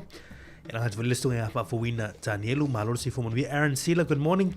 Vale le mati fa antalo fa chat. Oi stunga le fa longo ya le ona e Sam mai malor si fomon vi Mateo fa maulalo malor si fomon vi vai ai ono. Ya fa talo fa tu ya pali isina leo. Ya malor si fomon vi fa ngawe isila. Fa talo fa tu malor si fomon vi le tai au. To vinana nisio tatu telefon ni tai au le la mai savelina te tala fo stasio a onga le o fa ngoi no charter school si ngai pe le ko tele a onga i au kilani ya ai le wo pe le charter school mo le po le a onga le ele tutu sama onga ia le tatu te fa alum to tele alum fa no tatu tu le fa onga ia le curriculum ia po mata pu tau a onga ni sile ia le a fa tonu ina le malo Moni Mari pe se o le atu le matai fo ipo po ralungo le aonga le wa le whapeo le aonga mua lea po le charter school mua le Wellington ia ai le fo e tatala isi charter school si nisi vaenga ia e pena le tasia le wa o le atatala peo le na mai savelina i ana telefoni tai au ai Mari telefo isi telefona na mai fo i le sunga ia ta sisa leo o le sa lua tatano atu matasi le mata upule na whea iso lo nungo Facebook i ni vai aso atu anai Mari le tausita male na mawal le na mai nei talafo atasi sa le sa po ia lona fine ma pe tongi fafu ai leo mama mai le mafu angana lai ona o le satu le mata ia tangata pe ai se ala vale mena matua sa wa ina ila vai sta male ia lona alo ai leo le tala mai tasi sa telefon fe me wo over later wa o oti le tamai titi le waya o le ili le waya o le ili fo ile ili wila ma o ele tulanga le mai tatu telefon ni tai au ia wan mata pul le wilu mo famsino ya le lau mai se tali mo le le tatu fa longo to ile mea na no tup ye wa le fa ma ni a le tulanga ye tonu famsino ai pe se tala le o mai fa pe o le tulanga le ya o tate o fo foi tai i fu tulanga o pe o le tata no fa so itu e pe o tulanga ye le wa pe e alia e mai ono pe o le solita ya na tupu mai le tulanga ye fa tino fa pe ala tato bun muta ia ben ta pun ni wale wa matan fa solo mai tonu ia meu o moli mau ia tulanga o mata pun ni ia le la welo atu va nga momole ia pe tulanga la le o tine el alo le ia pe il fa na ule ia tulanga le o le ili o le nta fa so itu Mari o va nga ia esa o fa tu puleita ia tato ia o le tonga tali le o te tamititi ai o pe ona mawhaasoasoa am Savelina vaenga le ina i lau. I le whaatupuino le ita, ma le fuafuaino le ita. Ia le whatata tātou i loa fo i tātou i o tātou mai nei maua o onga fō. Ai o pe ona mahua tami titu so o le ngaruenga le ata mai titi Mari. O le test solo ma tofo solo me e vai e lalulangi. Moni. O le ane me tupu pe o tango e whaile mele. Ia o pe o watawhasoa i fo i ono o vaenga i wa mai talafo. Ia e te lo fo i ma te pae im Savelina na mapo kalamele ina i lau. I le fuafuaina lava le ita wa vaenga le le ama se si e fia o la vale mele pe sau le ita e sau le mua. O tama le e se sa o le leia e mtanu te mo mai le tūlanga le o rita. Ioi. Ia o le tūlanga le o le fuala o rita le tātou te wawai. Le maa fua i lona. Ia o le mea vui le ua. O volo le ita. Le sanga tonu fui le o le whaatautanga ma le me te taunu whai ma le maa fau fui le tūlolu wha ma le tātou tunu. E whenga tai fui na whai au whai unga ma e se fui ia tūlanga e whai. Ai tātou mun te ia pea ia tūlanga o le tāupu lea ia e te le awhi au mō tātou ia e me se fui le tātou tunu le nei teimi. Tala tātou le telefoni pe fi fa so mai tolo lima lo fa tasi le wa tun mata apurto finia ane tūlanga fui o afianga i tūlanga o le telo nei sol te e ia ma afianga i fa nau ia onga. Ai ma nei le mata apule e fi fa so mai ai. O le tau nei le wa ia tūlunga le tusinga le TV tasi. Ia o lo i le vala au le o lo vala au le matanga le fala putonga le AA ia po le Automobile Association in New Zealand. Ia te loto telo tātou le ai membership mal AA. Ia. Tatu e whai tātou lai sene ma o matulanga whai whau i tono le AA. Ai o tūlanga fo le lo taunga tā oi o le o sala tupe e sala i tangata vule piti sawa. Ia. Ia ilunga lana tele. Ai tolo war wha mar tātou tu e mana e whi tātou wha so le nei tai au. O le mau le AA e le o toe whetaui ia pe e leo toe au ngā ia sala tupe ia le eri te mini. Lena ia le tasi iwa le na amata mai tau o tutongi o tūlanga o sala tupe. E fua le te mini nei tūlanga o le soifuanga leo i tātou iai. O le mau le e to fine ana. E mana o e match le inflation ia tūlanga o sala tupe ia whaila le mo o e le sao. E le talia la tau sala tupe te mini wal maunena i tau surta la tasi iwa. Ia. A taula le tau surta la yaso i tasi iwa. Ma tua te le atu. Ono le o la mionga la le tau whaile e fo ia. E pe o se mea fua fo le mai arsala tutongi. Mai arsala tutongi. I le ma se mui e le o e la se i le va ai.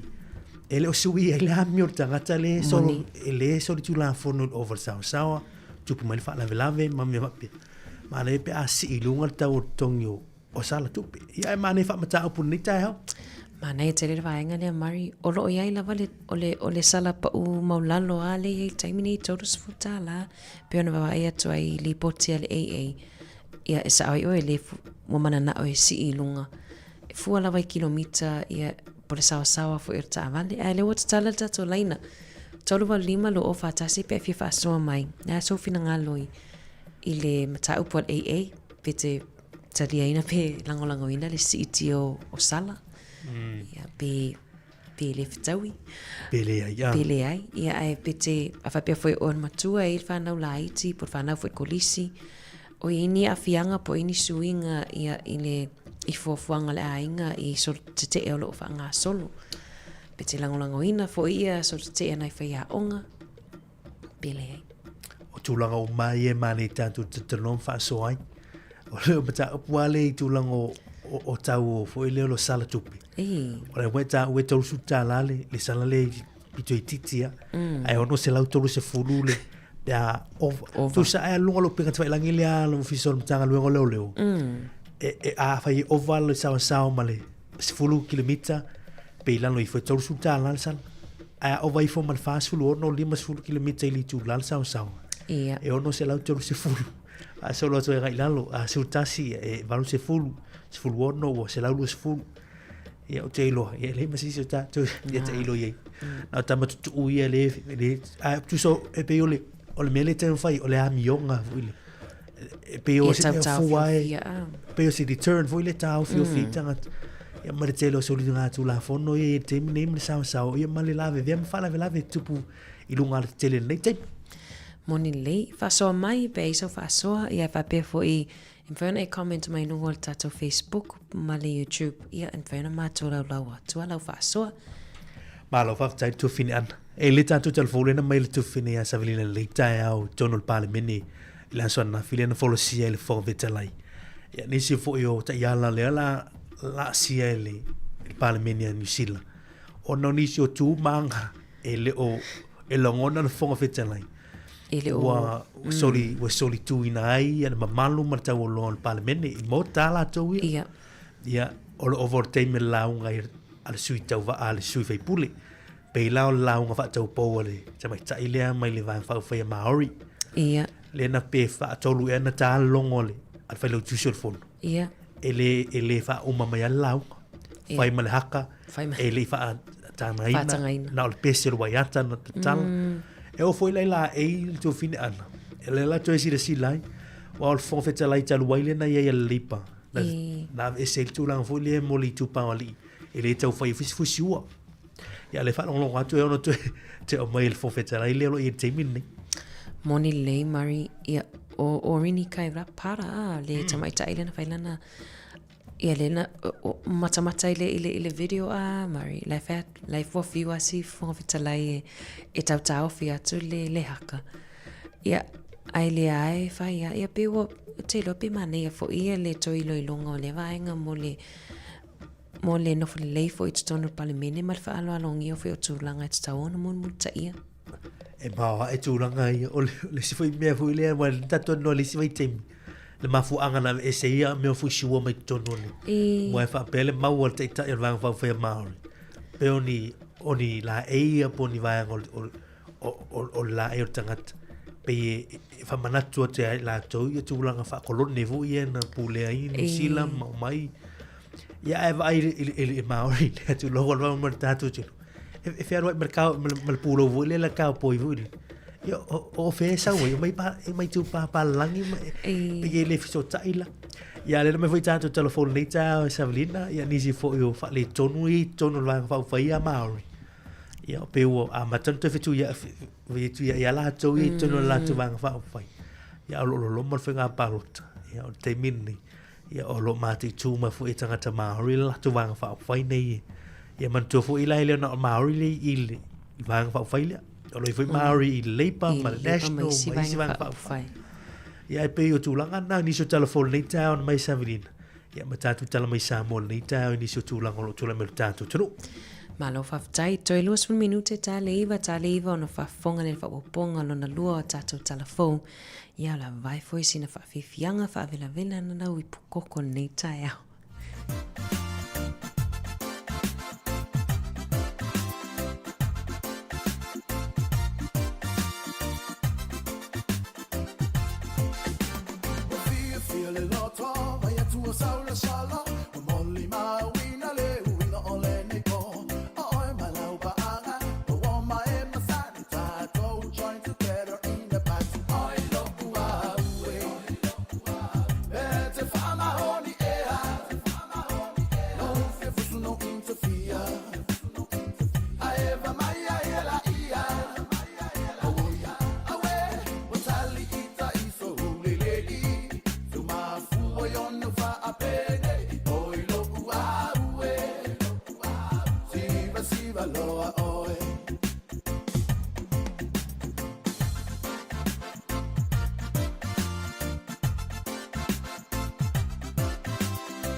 ya tu vine ana le wiri tanto valau fa tala vatu tu va lungi le ta hau pero va ku tu mari ya pe hoi de to sala ya ana se fo manuia lungia malo si mai lo si fonga nei ta hau ya e ma no si de leo ai o ki kupe it's tu sala tato le mo sa lo ko ile le. Free. Yeah, free phone anytime. Malo, wa beli tau ina ya tatu yo kilani tatu ai tele. Ang fia mo kwa kimu au ni dan ko ba kimu ang kaya. Au le la pe wo ka wa ya kun makala ale ra ko mai ku foi ang fi fa solo nga de ka u de fa I wal va yes. E ma ko de ka di malo foi ka lo foi. Sa le ya. Fa sa ticket. Ora ka ki ki sa ka e ho de San Maria nga le lo foi.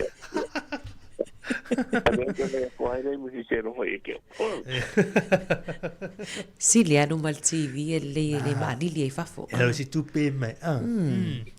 Ya no ho ina que lo ho que wa que de income support ka wala ko o de se ocupe fa ko sa.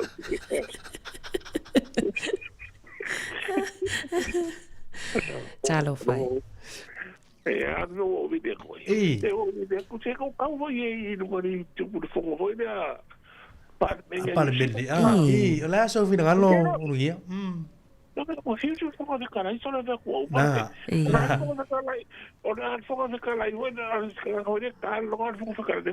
Ala si mari de ko fo ko fa mai kai de. Ala ko si no ko mai ki la ka ke mai ko de ma lai no Na. O papel, ama ko ni standing order. Mon leia. E ona pa le au ngane. Ia kula fun ko mo kai fai ngana ba o ni le. Pela sa o ela kala le mo. O fa ka ko mo pisi fo de. Ai so mo hakka na ba. Primero ki ra ke ba no fa o fai da ma. So Pi không phải cả nó mà cái cô gọi như thế này là cũng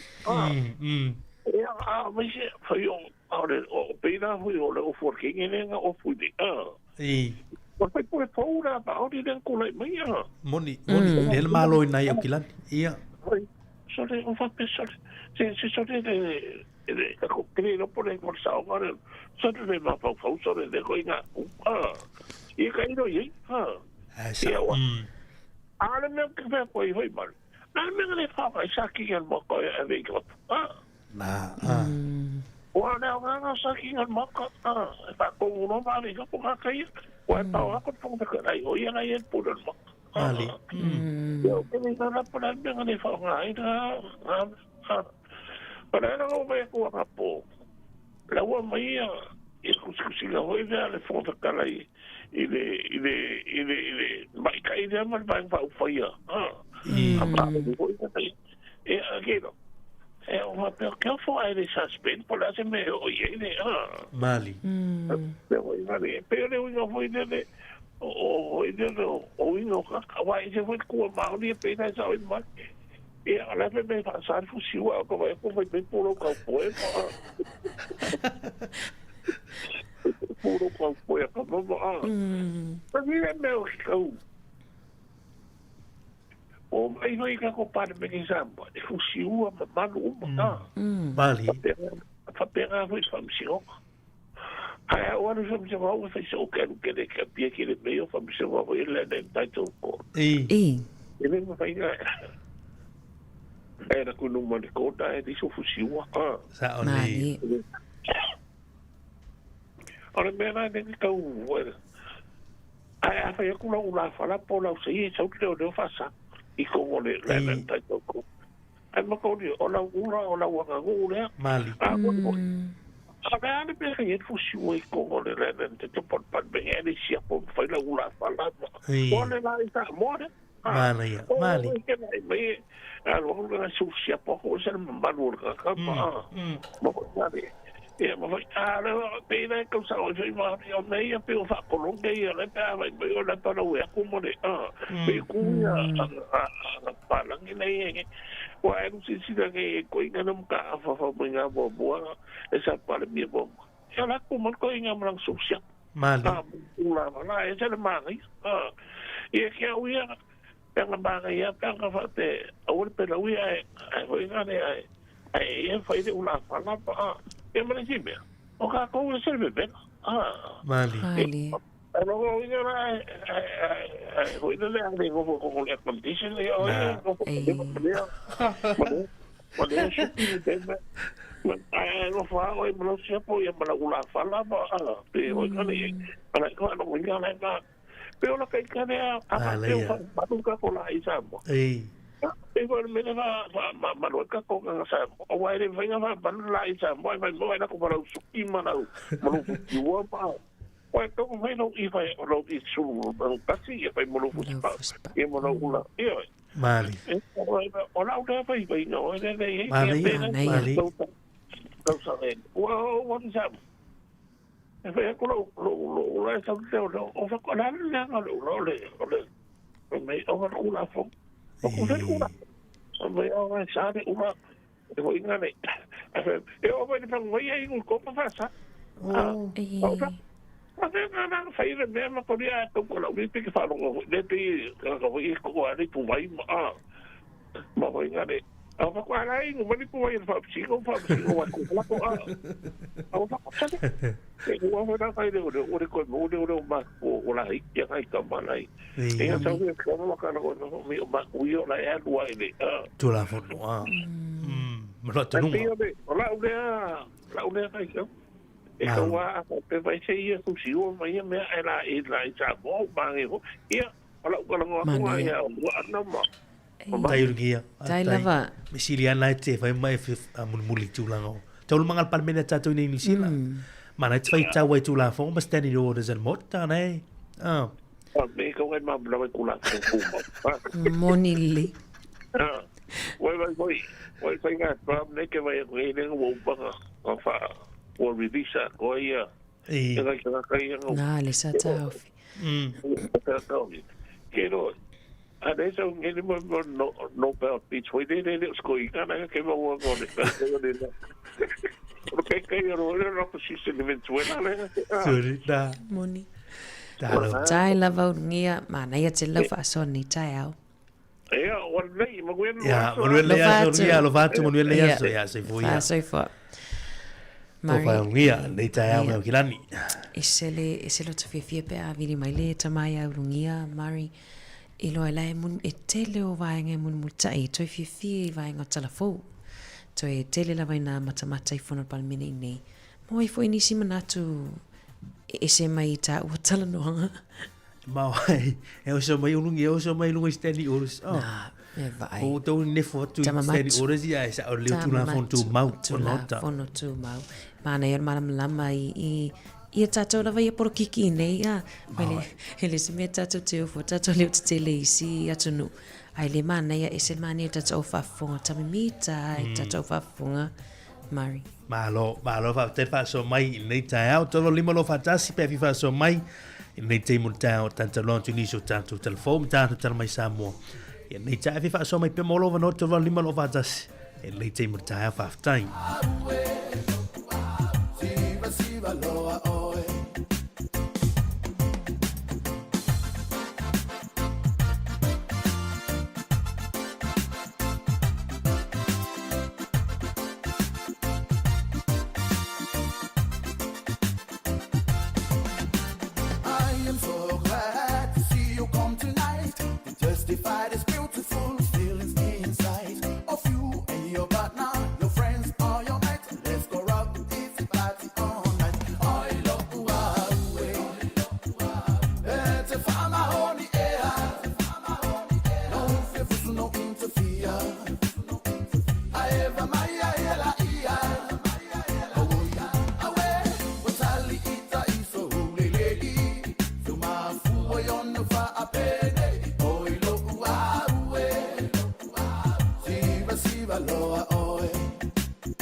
Everybody come tonight to come to a party.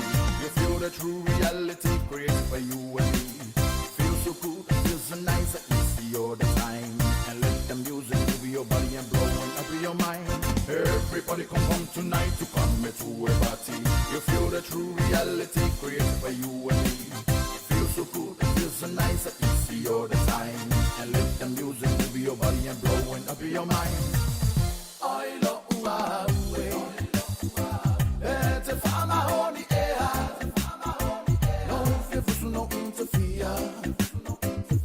Aeva Maya Ela Ia.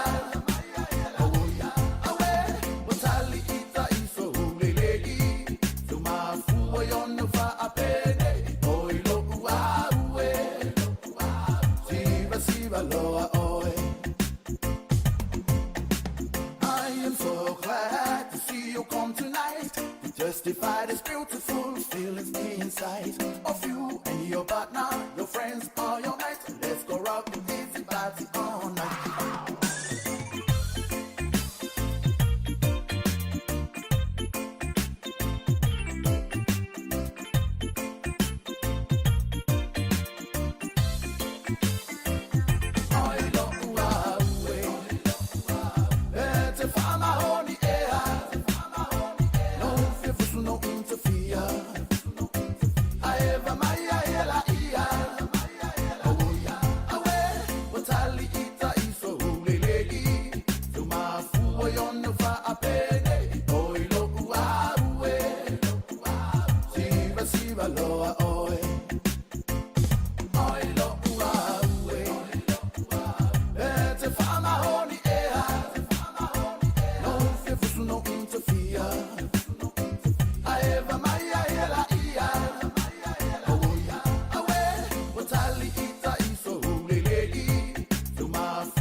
Tōna minuto tōna on taloli tu la Eva, fia whai lo anto leo toe a wawata anta fiu te inga lunga tātu ala leo tasi ono te simartasi wha mō ia whaftai leo nsai me le tātu tinu ia e lei te mo le tāo leo whai lo mai e le tātu fisa Wellingtone leo ua toe wawata anta fiu te inga lunga tātu frequency. Ia, malo ia whatalofa atu malanga whaalolo i te tatou paanga lava lewa maole fsota inga lungo le tatou frequency tasi ono te simartasi wha mō ia whaamalulua tu fo i ono nei whaafitau li na motusia tu ele tatou whaasalaunga mai le taimi, mai le fitu le tae ana leila. Malo whaftai, ia ole tātou pulkame lei te mo le tae ao, ia tātou telefolo o tāpena mai le tula iwa, o le tula sifuru le tae nei, ia o la le tātou pulkame o upwhai o malo le nei aso, ia ai o le tātou pulkame o le tula sumartasi pulkame whaaleanganga o le mōlio. Lea wale o tātou whala au nuko leina, tu whina? Talo wha malo se fo manuia. Ia. Malo se fo manuia lei tae ao. Se fo nei tae ao. Bea e longo sao kula pel fogi so dia. Wa maua le manino le leilo si fo. So ia o mea io fa kolunge a. I kulanga io mola I pe fa sko ko fo sko inga wo ma. Ale me foi nga o ku fasile lo ma fo. Pola me fusi wo ka ko pan menge. Ai ku ka ko la e yo se. Ole a lo ama di fai kanga a. Ula fala a. Io ma le ula fala. Io fo ye me le ole sasanga le paoli ma come kiki a.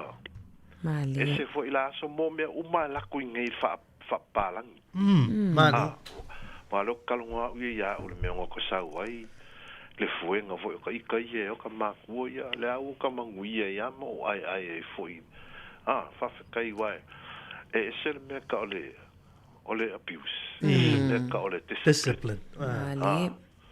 Ia langa o ese ngi vai ka wai ai pe e ka fu ka ko manga ku wai I meia e o ai so se me e o foi ka mafkanga I kongo Samoa wala ku ka mafkanga I fafo pe o take over Samoa I wa ka ko wa ai foi lai ulo fai kingo ka ko ka wai ngi vai kai e mo me ole ka mafkanga ia mali ke le fa mai ke le kingo puka ai aka ko maka ia so ia pe o kaimio o ka ua makele me lo ku ko kasi fa fia ngai ku malo mangu o lo pala udia mai al malo mai fa fia kingo ko inga mo lo ma ku mo kingo la iki e maso ka ngi vai kai sole kawai aku sa mo so le oka mudinga ho kingo ngei ro kingo la e fo e mai sa mo fa pele e silia kwa la ka mo fa ngala wi sa mo lo mele mo mo ga ko Mali ole afo ole me nga ia ei ya o kupe a me uma o Mali. nga ma fo fo ko kupe la ka ko mala malama ya o sala fo nga fa me le amale e le fa pe se sala fo nga le e mai e import mai quelle lola palale ya la fa mai si ilunga o nga le soi fo male o langa lo e ke mingi ai le lo ole kama ai nga ke mingi ma soi fo nga o ka Mali ala fa mai la ko si o quelle mala le palingi la fa mai a fa ye si me ka nga lu la lo ya a per o fo ya ku ska mo sola ole mo kupea o so na kupe es que na kupe fa ile me ya e fio ai fa mai la ko fam kalanga nga le kulo nga ka ka e de se ma fo fa ile lo fa senga leo mai o ngi me fo Mali ole me fo ile fa ya o nga makula nga fa penga e popoko ye mo me malo e kusidima e fa nga ka miki ya o nga e fa sanka wai fa ya o nga fa mai la lucy fa mai la wa lucy ka mi ka miki wa o le la vai le ai mangua ka nga fa singon makka le a u ya la ko pole asa la ko ka ni e le manga o nga fo fa ya o nga le fa Mali wa me mongia ya o ya e ki fa o ko fa nga le fa mai que de ka wa kwa le fa i lo fa penga o la ia le al malo ai fo i fa ya o ma o la fo el malo o fa le se senga la e le avea ma con al wen al fa le o fa ya o que le me fa ya o con le ai ko a fa le o va le se senga ia o ngimia e le se e ka ma ho fa o malo aka ai fo ile ngi fo in me o mai fa mai o su valu ma su iva kausanga ka mai kita uma le responsible ma al makua e fa ku pe ile o la mo ngi kasi lu ko lu kausanga o le su enga ma le ki ma se fenga ku pe ya o si me ko vai kanu ngo fo mel ma lo nge o kele nga ya kampangi bisinisi o lu singa wenga o ko Morille ele o vai la ko la ku stats polale me o ma o lunga va pe ai pa o me fa fa ye ko kasi la ko kausanga ka ko mai ele ko ku mai le nesno la wa ngai no ye ma wa la ngo ngai ai pa o me ya o ku langa ho le haka maudi mangua ka ko ma fa le ya o fa ngua nge Mali pulle a maudi fa inga la ko pa o me ye se hava fa fo inga de al me ke vai ko ngon malo anga fa ya le haka ko ngon pan menge fasi fa le fia ia la pa fa le fia fa e mangua e o kusa le anga le kolongi male ngu ma le ko ngole tuiti me e o le haka ia male e fa le ko ngoi penga se kasi mingu ke umare haka le winga la kala ai ai e me lo loko la e langa e ke le fa longa langu lo ke vai ya uia o le ku ma ori pa pe ka ku sa mo ai le a fa a ka ko ku sa mo e fa nga ka ko ngu e le se fa sang ka we la ngol ka ko ngu o ka ku fa ngu ka ko ele me fa ngai ngai ma wa me fa ya ma ori ka wa fa ka wa me la ngol la ko ngu ele fa pe o ku ma ori fa va ve si fa nga le wo fo fufusu solo con por pane nga ngai aka o fa ali ngol la ko fi o man ko ho haka e fa ali so se mele po ka longa o fia o se maliu fa to po ya la fa ali fia ma le ya la ese manga ko ka ya lo sa o ngar ngia so Aftai ka ko kar fo la ko ya mangia la ngia so mari ma la aftai la ma to luso aftai mo fa so ma to fi ya fa fo ya manuia ne aso ya fa so fo ia ono tato telefo fa ftai to le wala au mai ono tato telefo to tali mai fa au tato fa so fa ftai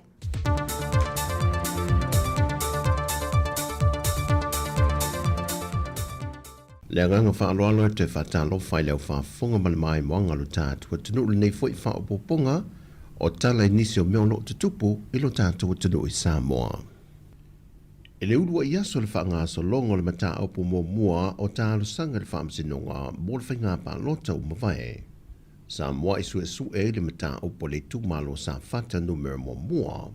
Na tālo sanga i le ana Ronnie Porcini matua ia ai le sa manu malo mai le tu malo le whainga pālota, le tina ia seve te i fui mono.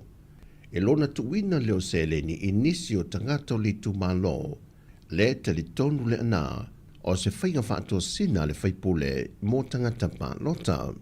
Ma e ono mau o loo fōla sie le tūtangi, e luma o le whaamasinonga e whainga whaatua sina. E le mōri mau mua a le tūtangi, le tina i ato vila sa ena limas whamaliva tu sangol soifua, mai le fio ango sa anapu uta.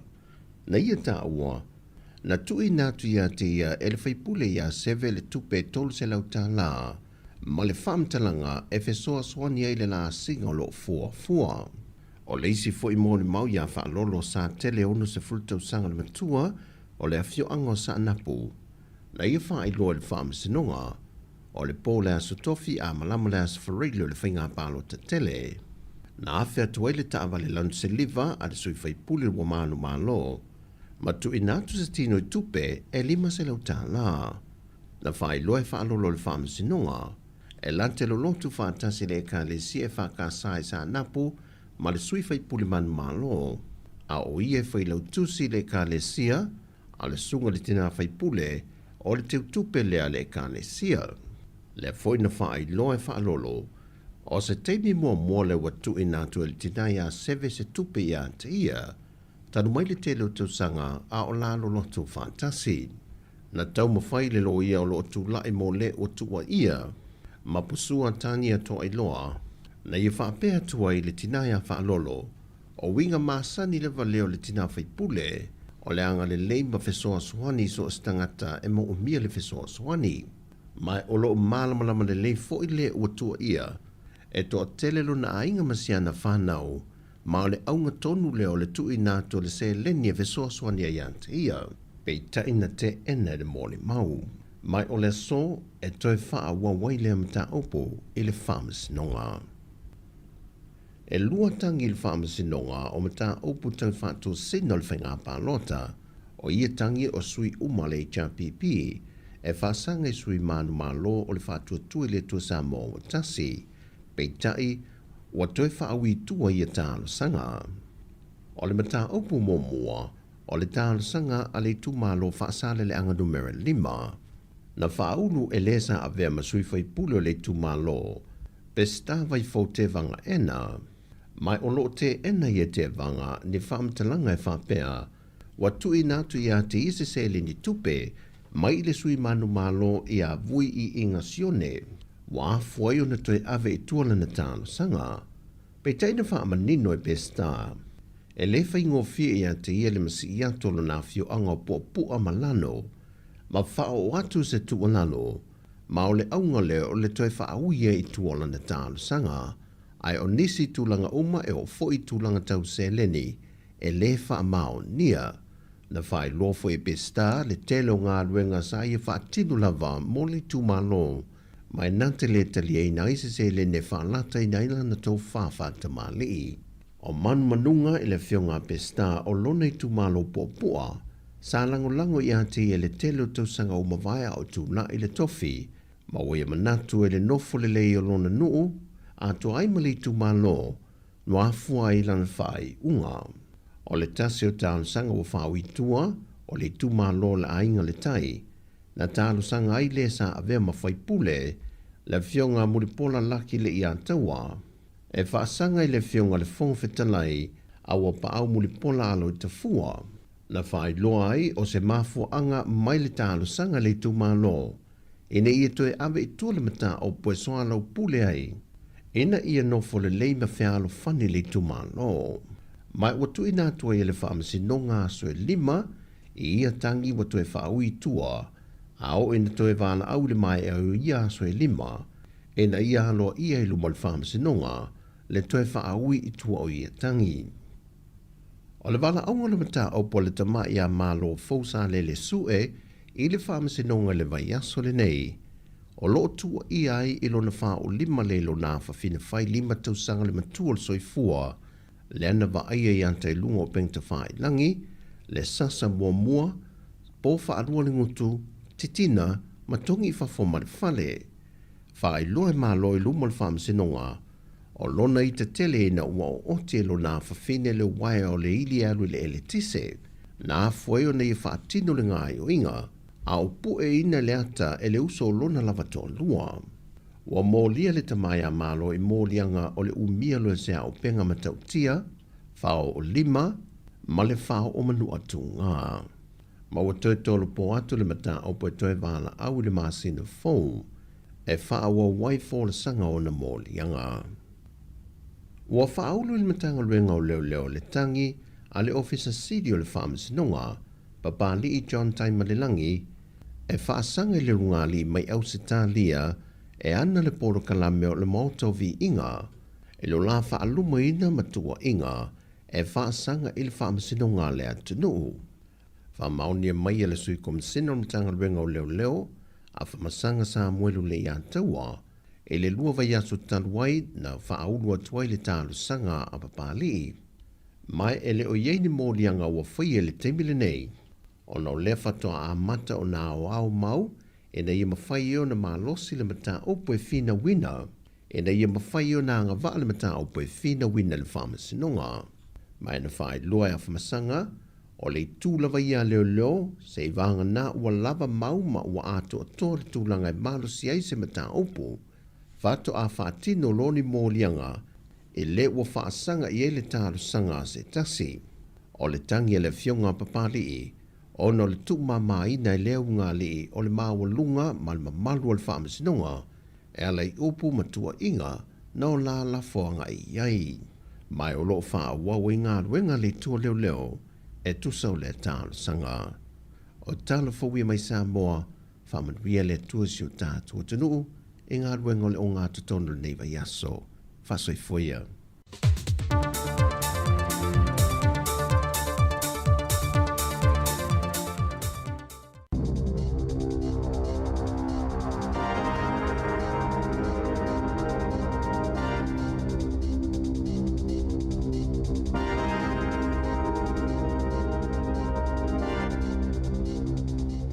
Tui whaatala whaatol whaapoponga o tala whau mai le si ufonga lau mua.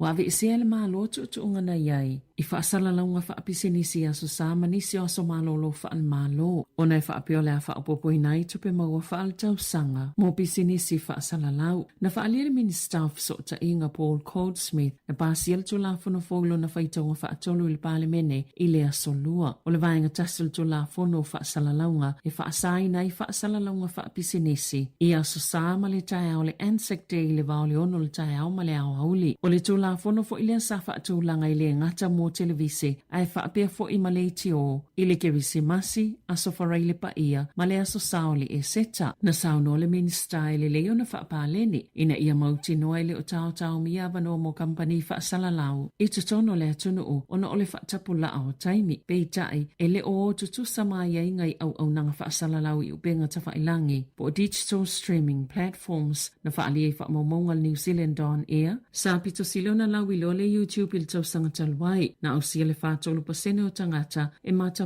iai i le aso.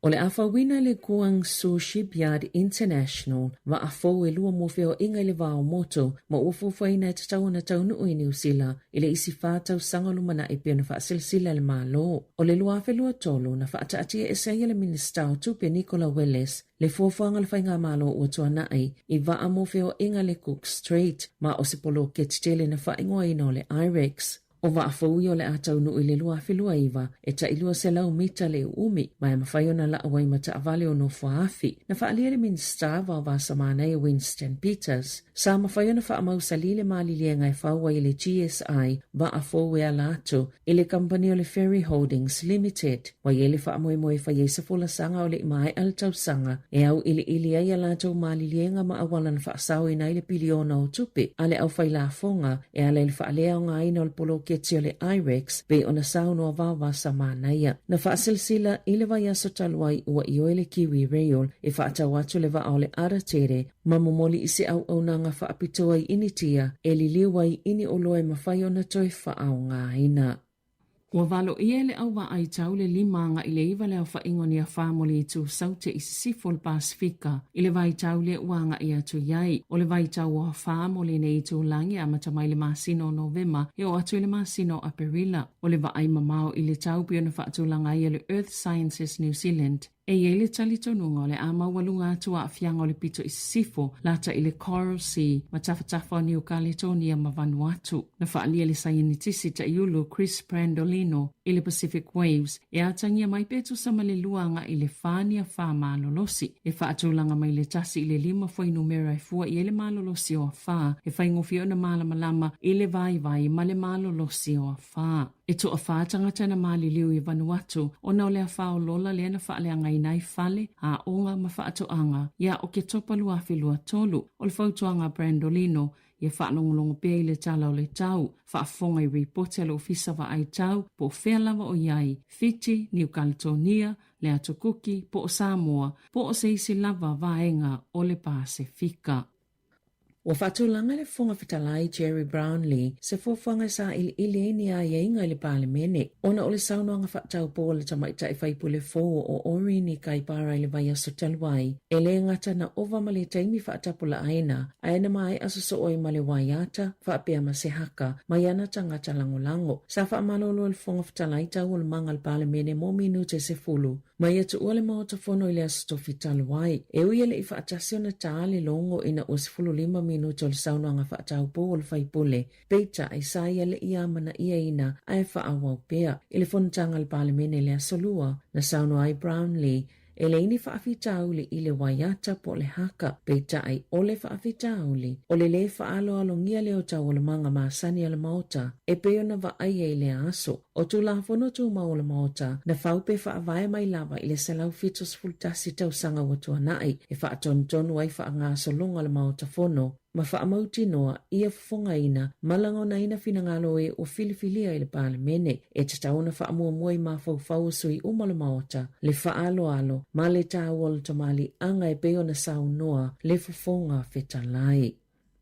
Wa mata wina le whaapopo pea le numero tangata New Zealand o sina i tonga fitinga i atunu i fafo, peitai o le lapata inga lau whaito whaal soifua maloloina le atunu. E iei nisi taimi e onga ma lata i lava ina mali liwai, e se fululua vai aso na tau fiel fale mai, se tamaita i New Zealand ma whaonga le whanga au e whawhanga ai, o na whaafitauli mai se tautonga i whaapa uai pauna na whaia i le atunu o take. Na whaalia Sherry i le leite o New Zealand, o lo tau whaape lavalo na tautonga mai le amatanga o kuso, na sauno se fōma i wai kato e whaia iei tu ainga o tautonga, e mo umia lava le iei o nisi tonga fitinga po o tautonga nei, e whaatupeina i tutono le atunu o, ina ia tau fiele o tangata i whaatino i whafo ia tautonga, ai olo o lama ti ai so i fua, o whaapopo ina numero tangata i whaangaina lea whainga, e malanga ia tunu ui peo take, Thailand, ma initia, e whaini o lato i tautonga i whaapa ueli tino ma mafa, o tautonga i tolivae, ma fōlinga, moni tau ngō fie, o le tele o iaofo e mō whai ngā malanga, whaletani māloe no whai, ma au nanga o tonga fitinga na ta ue Sherry, na alo na filifili e whai i tāke lo na tautonga. O na matua whainga tālawa na so e so nā wanoe New Zealand, o le tau i lea taimi e tolu se fulu a whita la, whaopopo i ai matau whaatala noanga mo le tonga fitinga, sa whailo atu fo i a te ia, e lea nga waa mo le tautonga e whaatupe ina e le malo. Sa whailo na tautonga le asolua au kusoi take, ai toi fo i mai i aso e 5 muli ane, toi sfulta situ la alwhai ngā malanga, ai ona whaalongo ina loa le matua tinga la volvaengo lona tino na tautoai. O le tino putanga ele po le obesity, o se whaafitau le lo whaatuptupla ia i New Zealand, peitai, e tu samale 5 se lauito ai ngā tautonga whaape whaatupeina le malo e le tausanga, ma e mamafa fo iai ai ngai mawhai ei o nanga waa iai, so o se tangata. O lo ilo le lei e sui whai pule i pulenga whaaloto i whale, lei unga le fisili whaapalota e whaatitau i Māori Awards, po pito nuu, po i tū malo whaapalota mo Māori, mai ei nisi o lo mata i tūne i tū le lei, a o nisi foi, e matua o foi le whai unga ua maua, o whaitaunga mumofi ngā palota o pulenga whaaloto i whale, lua awhilua 5, na whailo ai e lua siful whai tū malo na palota, e ave ese alato Māori Awards, ai se fuluwalu na palota e whaawau pea, peita ai, e ei nisi tu malo e vāwala lata lava le whai unga, mai ona mawhai ona suia, pe a whaalau ilo le whai unga aloa i alwhainga pālota i le aso whareile nei. Ini pepo whaamatalaanga na whaalauloina le vaenga whaopwhaia Māori le ana au fieni tua inga e whaasanga ia Eru Kapakingi le alo se tasi o lātou whaipule na whaamanino mai eni whainga tau whaamatau i le vaenga i leo ina le saunga le mua le pālemene e le tau sanga taluai. O ia pepo whaamatalaanga na lafo whaau i atu i le e-maili i sui o le vaenga whaopwhai le pō le asonga fua. Na au fi se whaamatalaanga se tangata whainga luenga o le au au nanga whaapālemene e winga ini a mionga tau whaamatau na whaia i le aso o le tōlaulonga le pāketi tau sanga taluai. Na whaamauina ini upo māsoa o ngā ngana whailonga tangata ma whailonga lanu na lafo i le vaenga o le puipuinga. I le pālemene, ele i o Eru Kapakingi. O Kapakingi, o se so upo mo le solo te e o le toitu te tiriti, ma o ia fo i o le alo le tamaita i whaipule, o Maria Meno Kapakingi, o le vaenga whaupwhaia Māori. O ia fo i sa avia masui presidente o le vaenga whaupwhaia Māori. O ia fo i stangata whainganuenga i le ofisa o lona tina. O le amatanga le masina nei, na whaalawa i tele i Kapakingi, le motu si ai po le vavai ese o lona sootanga, mai le vaenga wha upo whai.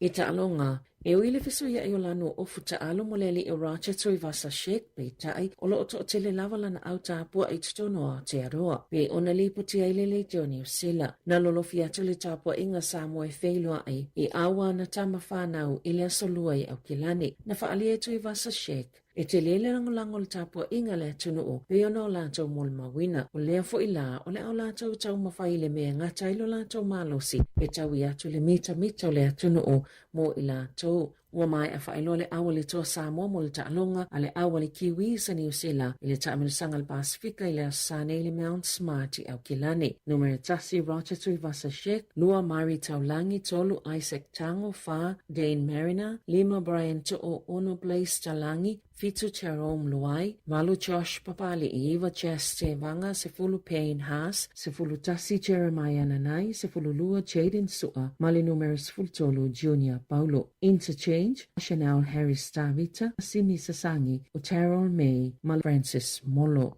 Ia matal ta'alonga i le lima i te ileono i le afiafi.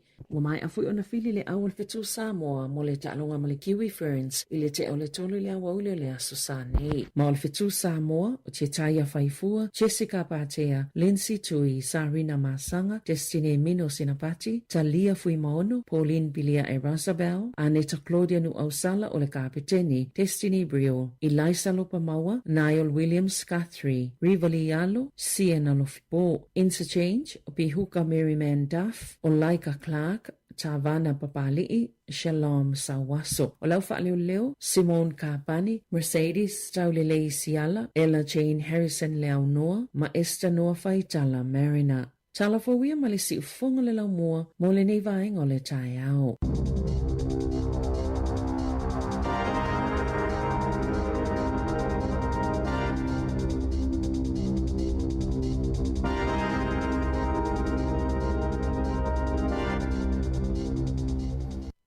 Fire and Emergency New Zealand advises that career firefighters will stop work for 1 hour from 12 p.m. to 1 p.m. on Friday, 17 October. During this hour, fire and emergencies response in urban areas will be delayed. Please be careful doing anything that could start a fire. Do not leave cooking unattended. If there is a fire, get out, stay out, and call 111. To see if your area is affected, please visit fireandemergency.nz. Luas fulu minuti leo tene li July even late town to fa talofa mo folo fa tu wompanga le tantu ala leo ina nei teimi o le tae fa taile mafuta mai ya vela ma uto mo famunianga i le tantu tu ile aso ma le aso a talofa tu ilunga le tantu ala leo tasi ono tesi martasi fa mo ya pe fa le fa tu mafuta mai fa taile no sai ma la va tie fo ia tu langa o le tantu fi sa inga le aso ya le o to mo tantu fi sa inga ilunga le tantu ala leo nei teimi. Moni le Maria toi fa malo atu tata o fa fonga fa malo atu le tama maltene a onga le olo ono forfale ia olo a onga male fali ia te lo fo ele o fa tamalana i fa ia onga mari i asoia e ave ia mea onga im fe nga lulu ele fali ia ai olo o so te ena i tato fa ia onga moni le ia onga luenga na le mai la onga ia fa onga ia e aso nei olo nga lu mai ma fa ia a onga nei fa na il fali ia ai mati tu pe tu lango tatu tampelanga ma awane ia vea ia sol tena ia onga ia ma mela e malo lo i fimo o ia tama tene telefon ia fai leo mea o ngana ia wa atu e foi la onga ia ala wa umai ia nai kan bea ngana a el tu fine ana ve vo lewa no e tat fa talo fa tu e foi ia Moni. si te mama tua le e wa iwa sfur tu sanga na tua fio ia Pauli no fo inga tusa ia le fa lo man leita ia na ma ve ala usuarta mai il tau nei ia por ko tua tele ile itu lai fitu ola na masani ale i tau te tasi ia ma futa mai tatu tau tua e tila na leitio fa lo mai iwa sfur tu sanga tu fine la fio ia Pauli no fo inga tusa ia na ma futa mai leita ia ai fa ale tu no tu tatu fa ala le ia fa malulu te ma ia fa tai le ua ma futa mai ia le fa lo tu le ua tu on mai ma futa tatu por clame leita ia lo fa tu tatu por clame le tatu ma tu ia ana o lo tatu tu ile te mi malete ia pe se pa anga ia lato Moni le mari nei tato pa anga ia me se nei tato tu asina sina ia pe o le masani po le routine le tai ao a mari ia o le ala usue ti le tio ia fa malulu atu ia o vaenga fo i ia le wo toi fa le ia toi tato tau tua i lungo le frequency tasi on te sama tasi fa mo manuia foi lau tapo inga ia o le faiva si o tato atunu i tiu tem faiva nei aso ia ele ngata i le tamai a Pauli ia o i lato uma lava o lo fa fonga mai lungo tasi on te sama tasi fa mo Maria i fo inisio nei tato matua i tonu rest homes po fali e tau se nei tato matua le oro le o tele mai tato tau tua ia inisio tato e ia le lo matua palangi kene puru. Good morning if you're listening. Mari el tinale a pe valus full tau sanga. Le sa lipotia mai foi tau sanga taluai e se tasi foi na luai oil na placement o le nursing placement. E alu atu. Lai fa longo le tio au tato le tio. Uma le ala placement o le masani na le ala na facility. E te malama le ngangana va Samoa. E me palangi le ai. Matu ale malam lama FMA. It soothes my heart. To sort of pule o le fa longo e fie fa longo ile tato tau tua. E va toi foi ia te ia le langona mafana. E ora no wingo leo tasim tu foi o le momo linga tungo fe au le fie nei papalangi. E ora no winga ele na tato Samoa le fa longo mai. Atalo fatu pe fa pe te o malama ngana alo fa nga mai pe tatu tau malo wa tai good morning ya tinale le ma futa le tai morta malo ya la fa volta tu fa fianga ma musica le tai morta o li tula sfulu ya tatu fa nga so inicio por clame li tula so morta si tai nei ya onda e fa fonga le por clame mo li leva por clame fa le nga ya on fa so il por clame ya sa fa tu tai le sunga i tau spitanga luenga Reverend Conferenisi tua au fai o le sanga lue e le kalesia moti sa moi por rue ko kiri ya ai le usi tia ya ai ma le te o mai ona por kalame ya to final ya tatu fa longo ai i le fu ya so tatu to tu di tu la suma lua tatu telefon tatu ma fu tu ai la wo di se pa eli tu la lua to tu mo su fo lo mua ya al pesen der ta o tina au lo fa tu tina o malama ya ma lo fa va malo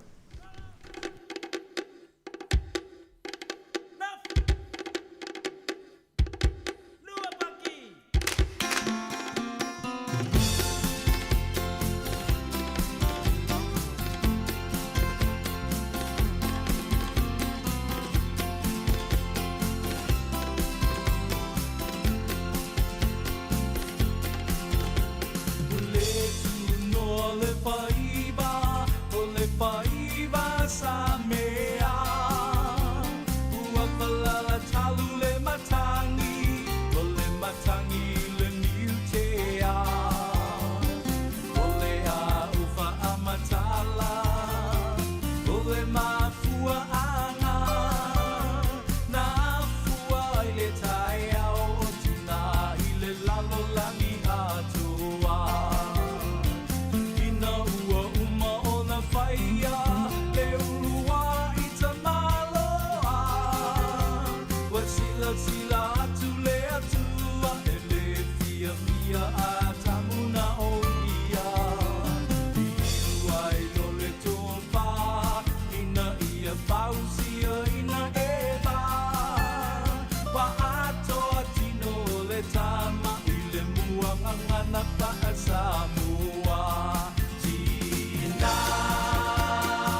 Apa tonu li tu la iwa li te mo le tai au tu tu si foka la mo Wellington ne ya man por kala mel a tu tai ma lo tu pe tu fini ya ala fa solo ya li te vi ma lo sai mai le malo ta tu tu no Io e malo lava Maria watato tu lata tu fo i le tau mawhanwhana ia wa matawhiona nga ia nisi i matawhanga beach Mari Moni le le tu fi ana o le te mi fo i le ma le fo ya o mo le ava no lo ma fo mai fo ia le tau mawhanwhana ya ta tu nei New Zealand ya ma le le ava to ni so ta tu fo tuanga ya long ta ia fo ta tu tu ma lap ta ia pe ia i tu langa i tau na ta tu mati tu me se ia vai te mine wai fia te le tātou ne tu langa leo le hanga i le vai ia i mata whanga i le foi tau ma whanwhana la tau ia o saunga le mua ma le pui o le tātou te fia mulmuta ia pe ona iei ni so tala fōlena mai e leo lo su esu eina mata apu tau whanawelavi e tu mai maliu na coroner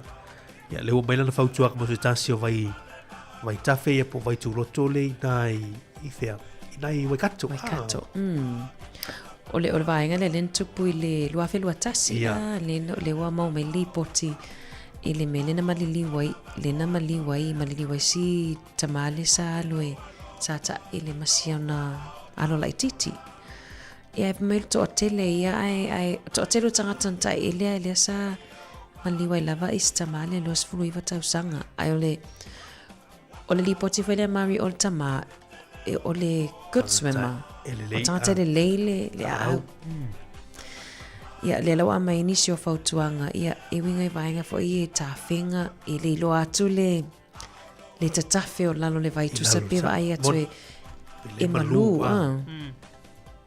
O tūlanga la lea mai lipoti lea mai le sui e lea le ofisa lea latu te sui e tūlanga o tau maliu in Polo Coroner's Office. Ia o le tūlanga fui le tauna toe whapipi ni whaailoilo po ni science ia i lino fuanga lea i nai wai kato le vai tūroto na po le river na vai tawhena i nai i Ngaruahia na i nai wai kato ia ua sui liva tau saka o le mai ele e wha asoa. Ia pia na e sau noto fina ele leila au tama tala vofu e le ua sui liva tau saka na matua. Ia ai o tūranga ia o le le a ilo atu te tawhilano. O fautuanga maasani na o le si vanga le a mai na reporti ni tai au nei. Ia o le tūranga le ia walau papa fui e le fia to tele e puna fui le ilalo le vai. Ia o tūlanga fui o lai a mai fai te tele o i vanga fui le e pie o la ia fa ilo ia sale ala e le o fai le muta ia ia ta ilo ia tūlanga ia taula ma ti tuma muta ia o saunga le mu lava mal pui ia alo fa lau me se ia le lai na la vea e mai le alo tamalia ia e o mai lo so fua ia o le taula ve ina fu fa lau wa tele yo pata fa per tu finan moni o le luato le matua e se fe mai la vea e mai le whanau. Ia, nā alula ia, nā sao leo o le whanau. Ia, e le ama se matua i tūlanga ia ai o tūlanga o le mati i tūra sao le mua. Ia, tāu fo ile ave o whanau, la ua fo ile mau mua wa ia e o te iloa, na tāu i o te mi na tā iloa ia au, ma o ile au di a auka. Po kalame fo i o le swimming, ile e whai a o. Le wa mata whanga solo. Ia, o me o la na ta fia ta lo fuili e te roi a tu lo wala mo merta tu ia a o isi va pe ia ele tau na te fa pepe mama ia ta mai ti ma vai nga fa pena a to nga tai mi la ia e a nga ia le lo e alo fa lau au e mi so ma tu e tau fu e le lo ma tu a moni le o lo ama ta fa nga solo mai vai nga le wai pa e mari le wa ma ta fa nga solo kwa ta fa ia swimming lessons a onga ia na fe oro fa malusia mai le vato o le talks e pol ofu ta ele el tamaititi ma le solo ia ai foi fa na mari pe ne sa no e awa o le ele o se vai nga foi le e tauna e le permission slip e vato ile matu e saini pete mali aveno waloi swimming lessons e la fo ia lon fa na le fo i mai e le o mana na ola to matu e ai pe tu ala lo lava mota to lava ia mana ia wa noia wa ai fuani o le fai fua o no le fai tono le aonga e awala tu ia onga ai anu nei aveni private foi le fai ia swimming lessons fa tuma oti ia e pie e limas fu lima ta la le session etas limas fu lima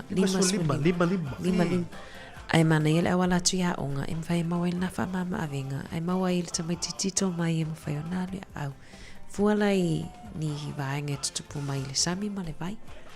Ta o te le vaenga ia tu fine ana ia o le soifo malola. Ia o tātou tangata le fa so atu ai ia ma mulmurita ia. Ia me se anei vai teime la tātou tulata ia ili tau mawhanwhana. Ia o le fia o telo tātou ainga e vai papakiu. Ia mata whaonga e mata whanga. Ia mawai tu loto o whea lava tu mi pufo i la tau ia. Ia mati tu mulmurita ia tu la fono a whai lefai mai e te a auma e ta ili tu lo walwanga mara tātou tu i le vau fua ia malai o le vau fua e tau le iai ia a whai te li lo au lata mai ai a wai te so i loto ia e pe tau tua la e fo i niso mata whaka ia tātou i nei nusila e eima i la tau fo i o tangata lifeguards e po i la tu ngā luenga le wha aola. Ia me se nai sui pools e le misi atu laka ia ai o le saunga le mur matala ma le whautauta ia o le mea la tātou e tātou tamai te tō i lea taimi ma lea taimi tātou i parmata le te le nao fe punai a ni fe fia tupulanga talavoma tamaiti e tutununga la lau papa ma fe punai lalo i o le tu alalo lava mai le Water Safety New Zealand ia e tātou te le iloa atu ia tu lango ia i lalo le vai e ngā tata tova ai atu i lunga ini te iwa puna atu alai lo loto ia alai te tafe lalo ia ona tupu mai ni sfala lawe o le la ta Christmas. Na tonua ya ma le le fautua kana le wa ve lo kwatu ma ta tu tano ya o le wa lo mai fu ya mai taimo fia ngama mai taimo ma fan ya ma le ya la tau fai ela lo tu ata tu ala leo le ya tau ma fan atu ya a o ta ele mai nai fia ya le ma tano tu le chioma fa mu ia tia tu ele tu uarta tu ala ya mes ele ma lo ta tu fa se lo ko ta tu le chio ya mai taimo aso fia la ta Christmas mari te lo ko tu no ngala la Christmas pe tu no ngau moli o le ua whakasua le tuele te sui wai au wani te alu se tupe tūranga fu ile o te whata misi sila au mea nai te o te ule lei fu ile o le mea mai tau sanga fu le tene o lai o le matu tu lo wale whamo me te atu matu mōli na te wai whafol matu whane o lai pipi ia i na te sumar palaka te na e re whengo whiera e te o te mor Christmas a te le o whale ana le o mai tau atu le ua o emo mai moli Christmas ya o pese Christmas foi ta male o fa no to foi soli ma ta tono fa le olo so ma ha eso ya o vai te le nga spirit te mini ese vai ala te fa no ngona vai ti moli emo mai ma to ta sian masina ama ta foi na ta to pese Christmas le matanga te sema ya on ta to fa va atwali fa o mai nei te sanga lewa asos fu lima sino ki topa o la vai foi fa fianga to itali mai ia fa au tato fa soa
Asua Felice Mikaele ya mfafifiaka la leite mortaia o su moe ma luanga leite mortaia tu le tu sifulu minutu tu le tale tu la se fulu ma le fa tu anga tu fil ana le mai tawa tu le se ta so tanto kolisi nei I Wellington le Altea College le porua ya ma la tu fa si la le mo ne ma tu e ni so na mo fo le tu kuma temi nei fa va me le tala ma le ta moni le tu la o su era fa o tu sa sa ole ele ngata I tala fea I lungo o le Facebook ma lungo pengo so ta inga mari ala son na file sa fa fasi silanga ale minister o onga Nicola Willis sorry Erica Stanford le sa fasi sila fa pe it's a town na feita ma tu so le tala le fa me town na feita ma tu ona le ole a fia ia su inga aso ia so te fa ia onga le a fia ma su inga le NCEA le lawa pe le fa manino mai e leo lo ave foi mapulea onga Tammy Neighbor acting principal ale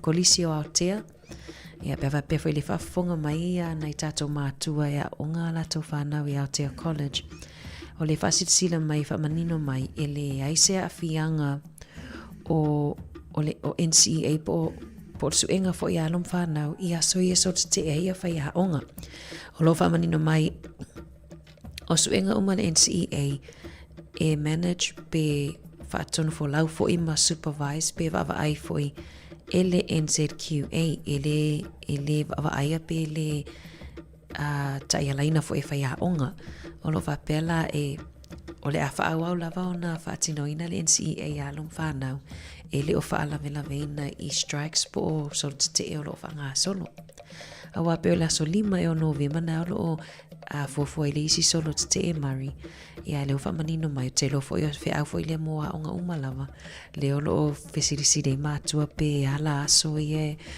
fatanu ia strikes pe fatanu pe ia NCEA pe le ai ia o le fa manino nga na le umana ia le wa mai sa lava na ni si wa on tu la ga foi le sa on le o su e ga ele fa ia ka tu lo fa mo tanto tu ia la tu NCQA ia tolu tu saka o su fa ni koris ele se fa ia o ka fa mo ia mai fa fole o potu fa ni su ia ma tu fa mana tu mai ni vai nga fule ia alula ia o mana nga lu ka tu saka ai o mai tanga tai mai le NCQA tero tanga tai o te fa o tata ma tu tolu le tu saka 11 12 13 ia o nei tata ma tu o volunteer o mai lai tu tongi ele NCQA o dis foi o ena fa ia o nga mua pula o nga mua ia esse ia mai esse foi o le mena mai le ia o mai ale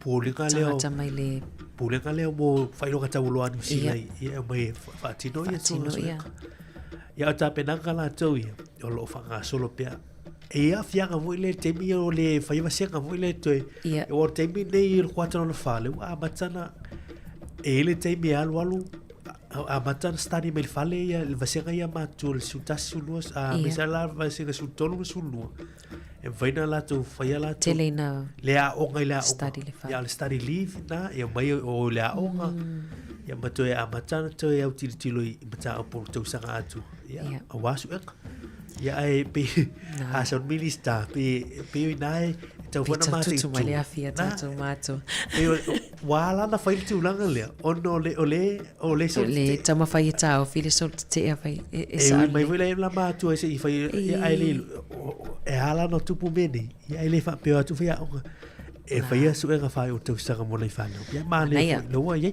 mana ia vainga le fa manino ia mo fa na o lo fa pe ta pena le NCEA manuia tau ta penanga ele ese excuse foi le mari va pelea I langa lai so te ela o vai ao le o fa manino atu foi mari wa ia le sa a onga foi nei ma so ia na NCEA ia mato isa mo mari na su e mat isi su enga ai pe tu sa wa mato lai fe o ai fa ia onga ile time su enga le PSSC ma le school si le singa sfulu ma sfutonu ele no fola mato fa ia onga e o mai faia onga mai sia onga e supervise pe le la pe e tai tu sa le fainga ai le la mana fa manino nga le I o tangata mai le NCQA la tu te NCQA o mai e supervise ma ai o le aso failo suenga ale NCEA Ia onisina o tala tu nei vai ngo tai leo to sfu tonu minute tali tu lai sfulu.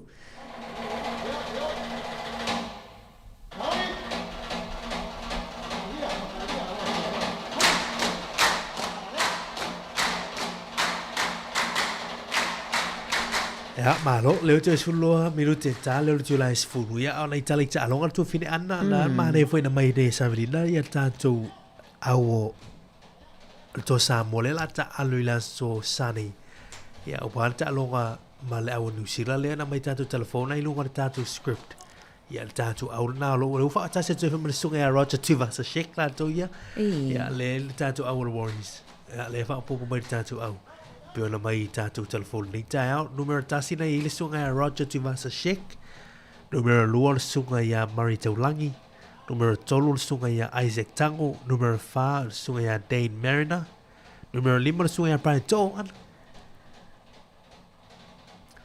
O numero 1 lo ele sunga ya Blaze Talangi, numero 7 sunga ya Jerome Luwayo tatu kapiteni hui lea, numero 8 sunga ya Josh Papali, numero 9 sunga ya Jazz Tevanga, numero 10 sunga ya Payne Haas, numero 11 sunga ya Jeremiah Nanai, numero 2 o Jaden Sua, Sumber tolu ya ol sunga ya Junior Paulo ya ol tatu interchange sumber fa ya ol sunga ya Chanel Harris Tavita sfulima o Simi Sasangi sumalono Terrell May numero sumber fitu ya Francis Malo ipo Malo ya Francis Molo fa Malo luatu ya leite murtao ya nisi na o tatu au leu fa ilo mai leite murtao tu finan Io e fa Malo luatu mari ele au mai tua ia tato scripts ai mana ia tato au pe ona fofua ile ta alonga le fai Eden Park ile fai ungo ni vai aso ia ona ta aloi foi ile o Brisbane ena ta aloi lato ta alonga ile aso luas fulu ono lo sumale ono moni leia na ire ta aloi Australia mal au tonga moni ole ta alonga le polo tu fine ana soli mai ia tato le polo vai fa ma vai foi ta sio o faya o ngalena filial au ali tatu Silver Ferns le tamata ile ya Gail Parata na ya ono le fa malo lo yoli o si tina wele ya no li todo ya al tatu faya o ngalena tatu au ali Silver Ferns ya bodi sina o tu lango lewi ya wa matan fa ma va te tangat ya ono fa fita o li le o tu lai me penlit polo New Zealand o tu tau mo amaton fa ma vai tai to atasi uma io le fai teo ina e Parata ia le ian mata upu po le ilo ilonga fo le ne tipolo New Zealand mata upu ia Dame Nolene na ele o fa peona ilo ma pisa o ai pe ia o stara fa no mo tato le tato ni tipolo New Zealand ona tasi o tai ilonga ma ese fo ile le tai ina fo le au ni tipolo New Zealand ia le wa matona fa ma vai mai ia le lopo le ala lunga ia mari ile aluanga ia ni tausanga fo inisio ta isi tai ia lo toi na tonua ia tulanga ia la tatu mate tu tala talonga ia nei tatu au te mai tai le tipolo ia wa a fie fo ila to ile tulanga talonga soka tu fine ana le malo i we va ve tu malo a le wa tu sa ia le aulea no way malawa New Zealand le soka lo whites le o tu sa te tasi la tu ai ma o se tulanga le fu ile la tu sa ia ta misang wa tu sa phone ta misang vo le FIFA's Men's World Cup ya le final of America ya le wa ma tanta pena te fu le New Zealand la tu ya tulanga le a tu sa ia le mana ia le mana ia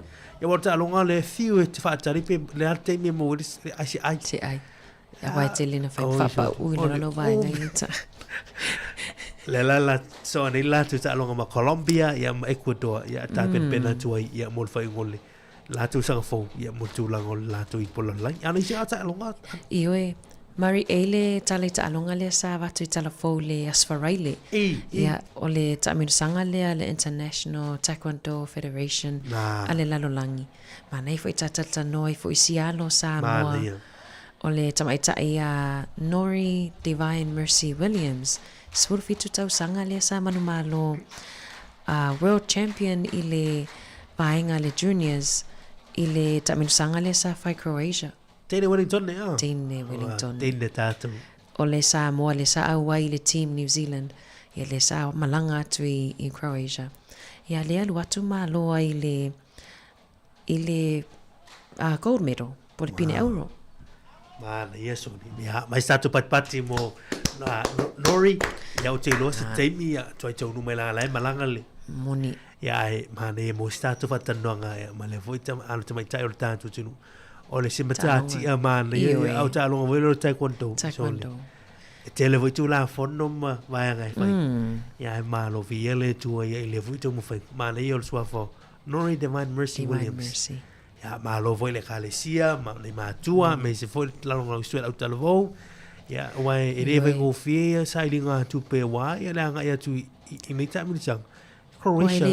Ele tango fie fo ia pa se seanga ia sa purpulima mo fo mai le fundraise fa tasi a pe so e tupe fa tasi lana au talo se mato e kalesia Mari.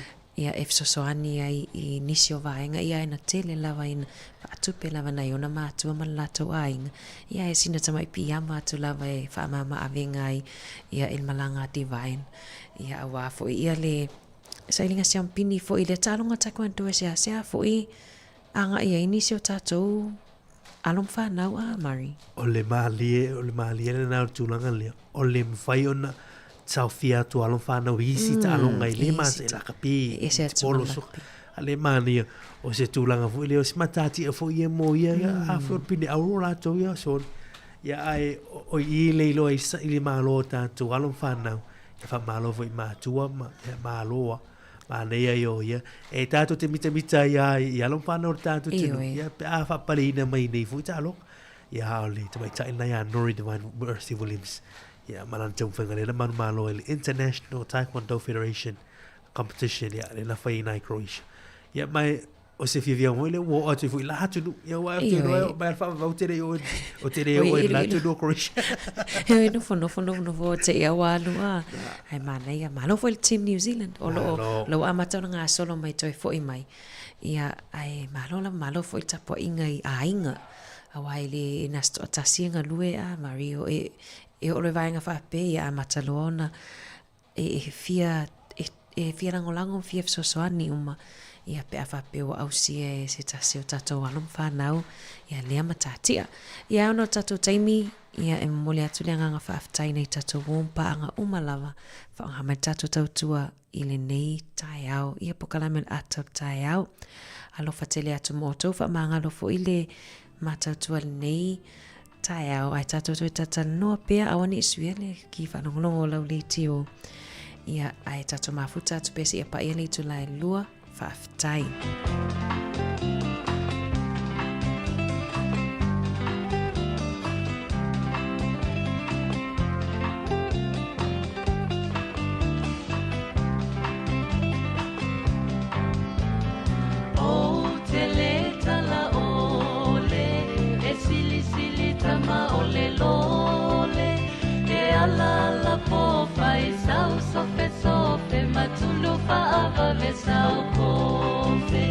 Awalo moane I mole Tamo e whaava ve male ofe E se umai se ngatala mase sa fole E tali ai o lo upopole Tango mai a fusi atua Ma faa mawhana whanai lo fatu La o tango atu lea opo mai oi Ma popo faa moe mo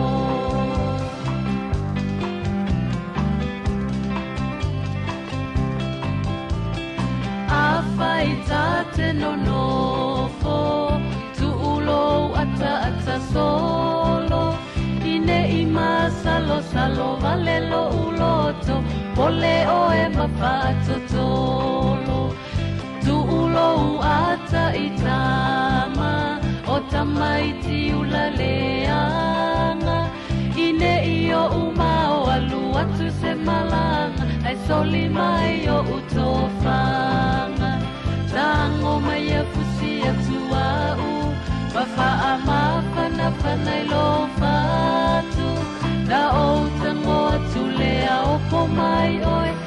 popo whaamoemo.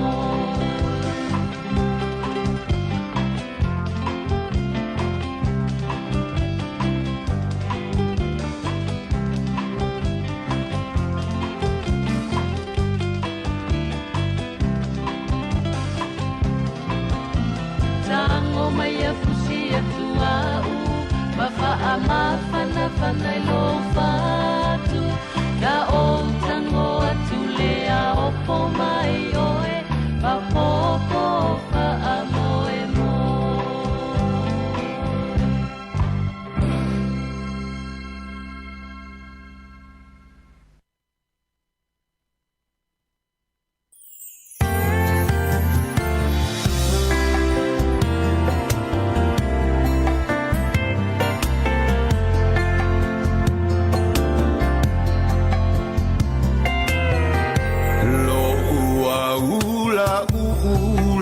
Fala he tiwai ia ue vanga o lo manongi e iloai oe lo ua lo famoe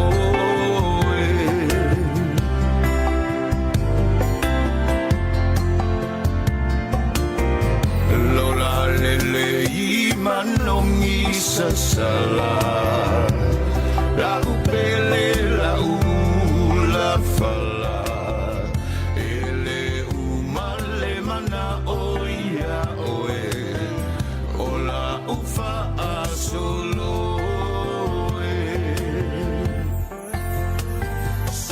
Samoa olo uatunu ela ali matupu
Iwa minuti le utene li tulai si fulu le taiao le sululu ya si fa matu o fio le sunga ya sua Felicia Mikaele o sili o fe le fatu tenga le te mu taiao ya o tatu fa fianga musika si fu filoi o le taiao por clame upu fa malo ya tali mai le aso fo por lo fa le tu mulu mulu tu lo tu si fu ma so matu ne yola ya on tatu te filoi foi le por clame ya o le upu fa malo o le aso ataia o la stofile ia fatu alo ia ia fai uga ia o po kalame ia ma turumanga o fainga filifilinga fa lo tu fali ia le ia tato ia o te New Zealand ila so sumertasi ia astonai ia le vai atu nei ia le wa telena iloa ia i unga onisio i tu malo ma pulenga no ia ai inisio o afoi palota vala lata vai asina la lata o fainga palota na ia mai mantua o la tona palota ila so tona ile special votes la na a faila na palota ila tona ila sutasi ili tani sula sfuma lua ia fato a fai taula le fanga so fai tonga o fainga palota na ia ai o la so ta fato a lo ia ia Aotearoa New Zealand ia i unga fainga filinga ia falo te falo nei tu sanga lua fe lua se furma lima nisio i tu malo pe ona ia le fionga ia fawono Ken Laban Leana man malo ile pulenga nu le lo hat sa tu hat city o le sa mo bua o le Pasifika mo bua le lua i Pasifika le o mirto finga o le pule nu o se pulenga nu ile hata to New Zealand ia ona hata to nei Wellington lo hat le pale mai le fionga ia fawono ya le ua fa fero i le la tu pulenga no ya le ua i tono official pulenga i lo hat ya o tatu tali pe ni su fa unga te lo la mo se te lenga i la to wa manu malo ya o tatu te Pasifika i si te mo mo ya pe ona i por clamasa no fo yo malo mata no tu fo le fionga la wano ya i le asu lu ma le asu lu ya mo le so ya o lo tatu fa nga soli tatu musika fa fionga si fo floi o le nei te mo taiao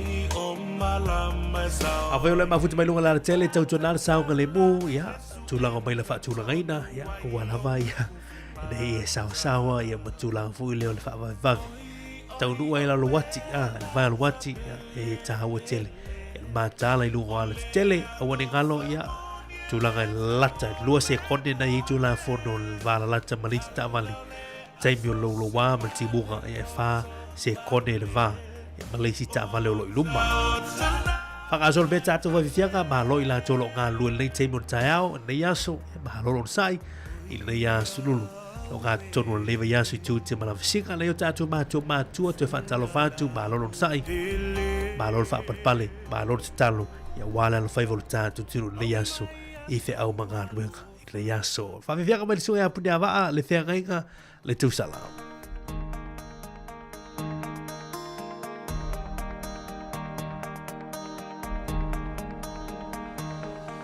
Le fianga inga le tau sala wa se en mo au ilana pe asila fa a pepe mai o mata a fa ta fai a wanga e peini pe au la langa e te ngau iai o fatu o tama so dini ima mala o au mo e ngatama Lota lotoe via Havana Tomai ale au afa o malama ia nganga e momoli ai lota ngalala Oi oi awela ta pele pele Ole alofa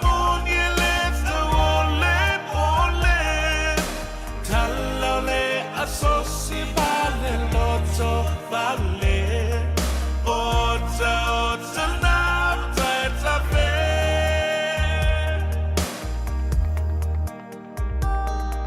Tumai se au manga ela e iwanga ngana Tata soai ile atu vasa Se tau tai mata palau lana ba ele fau sala Atumua e fai aile aleana le fea ngai ngā le tau sala wani ai ngā wha alala e sa sala wha apua o le whasa le ki o malama sao ai le wha tau tala e su ena tonu ai lo kufi mata oi oi awela ta pele pele ole alo famoni le ole ole kala le asosi male loto vale ota ota now ta ve oi awe funa la upele oh my so alofa saying say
Fulu mana minu tele tele li tula se fulu fa fianga le te mo tao puni ala va abel fa fianga ngalo i leola le fianga inga le te sala ya ma lolo sala le te mo tao fa tele ma futu mai i le tato tu tua ma le tato au nanga i le neia solulu o le ma le yo sitasio fa te singa le ana o matamata tu fo u tilo fo le ana mai mol malo le tato tunu mai se la fianga pa te mea i se wai ya ile e whakasa le karisia e whakasa i nai pata mea.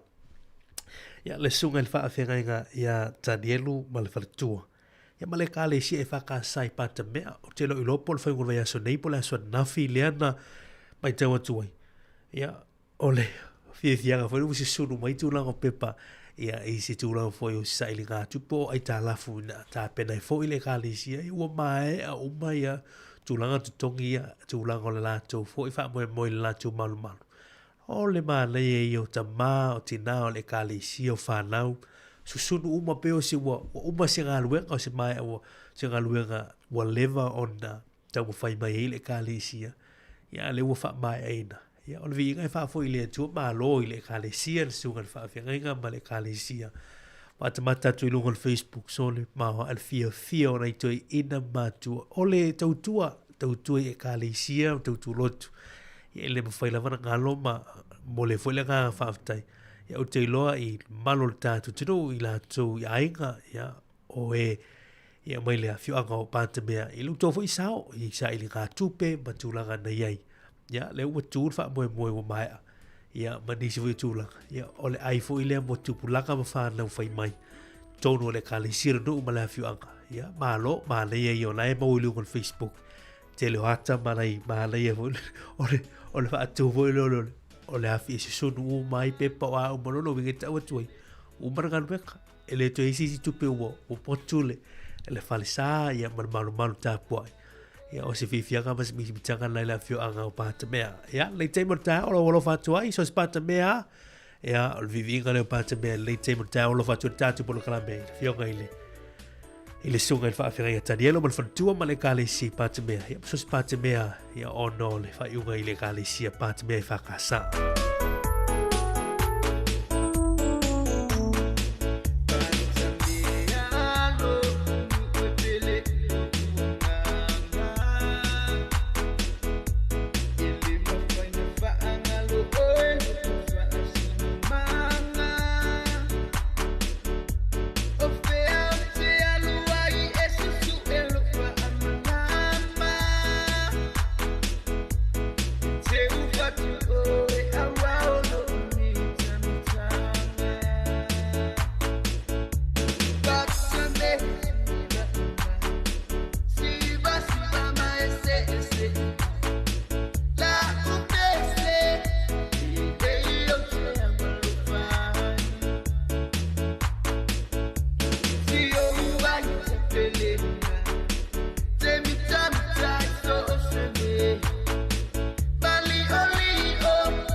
Lo sul minuti le utile li tu la si fulu tu mo si fonga mo i Wellington ya fa vianga mai le so ya mani ya taloa ya toke lau nei temi o tai au to fa manato spe ya ni si fa si silanga pe ona longi na toil pe ya mal malo tato tu no pe ona fa fonga e le fa si silanga mai le Fens New Zealand ya por Fire Emergency New Zealand o las for ile nei na so sumar fitu ya mai li tu la si fulu ma le lua ila woli si pa li tu la tasi lava li tu la la to so te le savali e se malanga luenga ya la to fengo ina Korea firefighters ya pu la to o le fa tasi le asocia pol uni le ale Fire and Emergency New Zealand ele tu wai le silia ma se futasi yafe o ila to lo ngalue a fa volunteer ya pe ofu fo la to te mi ngalue ai ile pe ama le ono se laumon tupu ya fale a po matanga luenga tine mu le tunu man tu e sei la to o la to ale nga luenga lu su fa fi to so va so le lo wa afia ile tu lango tu tongi le alo la tu so te pe sa vale ese mal nga luenga mo li tu la tasi alo e pe la il fa silanga le lo tu mai le pe ama le sifulu tasi afe o tangata o fo la tu temi I volunteer fire brigades ya po la tu le fo temi e pe o ma tu ti tai pe o lo yele volunteer fire brigade ese mai la le officer tine mule I luma tonu al roundabout le I ata to I Kevin o la tola le tonu uni ya manga lu rusu fai tu la fitu aso va yaso o va si silanga le o mai I le temi le mai tu la suma lu tasi a te o tupu se mu be po se afi on sao ya e on officer swani tu la to ya I officer ya e fo la tu temi po volunteer fire brigades le mai foi fautuanga mol malo tele la tu no me ono tupu foi le temi le awani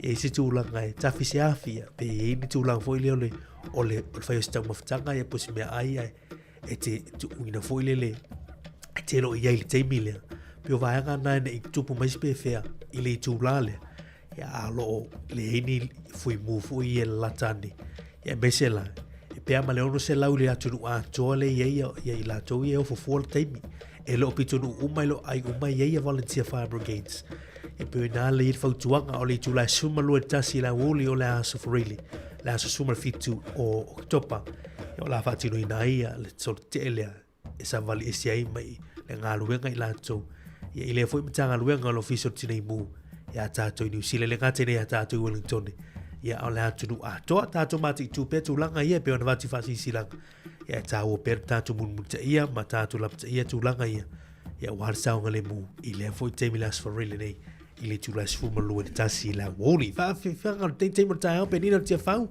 ia mal va vianga le amu no te mo tau tu mo si fo lo mo I Wellington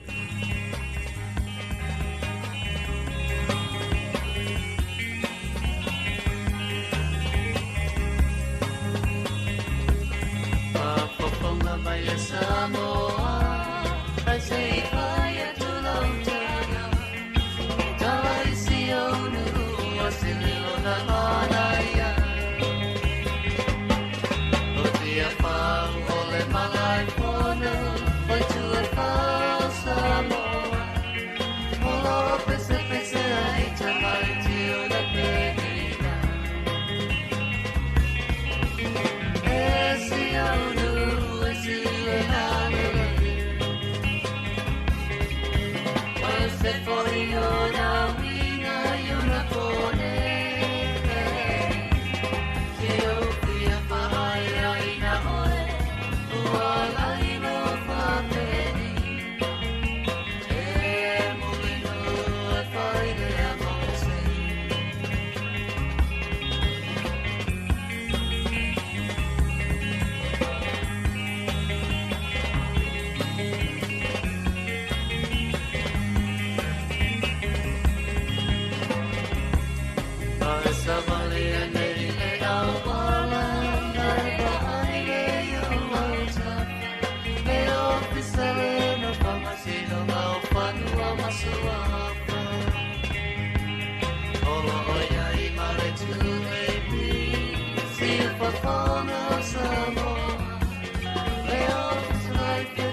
So tu mo si fonga lo mo Wellington e lua sulio minuto te ne tale li tu la sumertasi tale tu la sumertasi por kalame fa le ngangol mo li leva ya to wina to stasio por kalame fa foi ne le sunga e tau spetanga wenga Reverend Conferenisi tu ai au fai o le sa tu mga lue i le kalesia me tisa mo ko kiri por rua i telo tu sanga vai ya le usiti Australia ya ma ne el por kalame le te fa fonga ai i le tu la sumertasi i le tai au nei fa talo va tu ya melia fa moana le mafuta mai lunga le YouTube le te mo tai good morning finga i sila atalo va fu sunga ya Neil le vale to ya silulu Bolton ma lo se fu manuia fa talo va ya sianava te vita kioa sianava ya bolle fionga ya fa mosili fa tai mafuta mai Kevin Schwoger good morning lo fa tu lo mafuta mai nai le lifestyle furniture puri rua atalo va tu le tai ya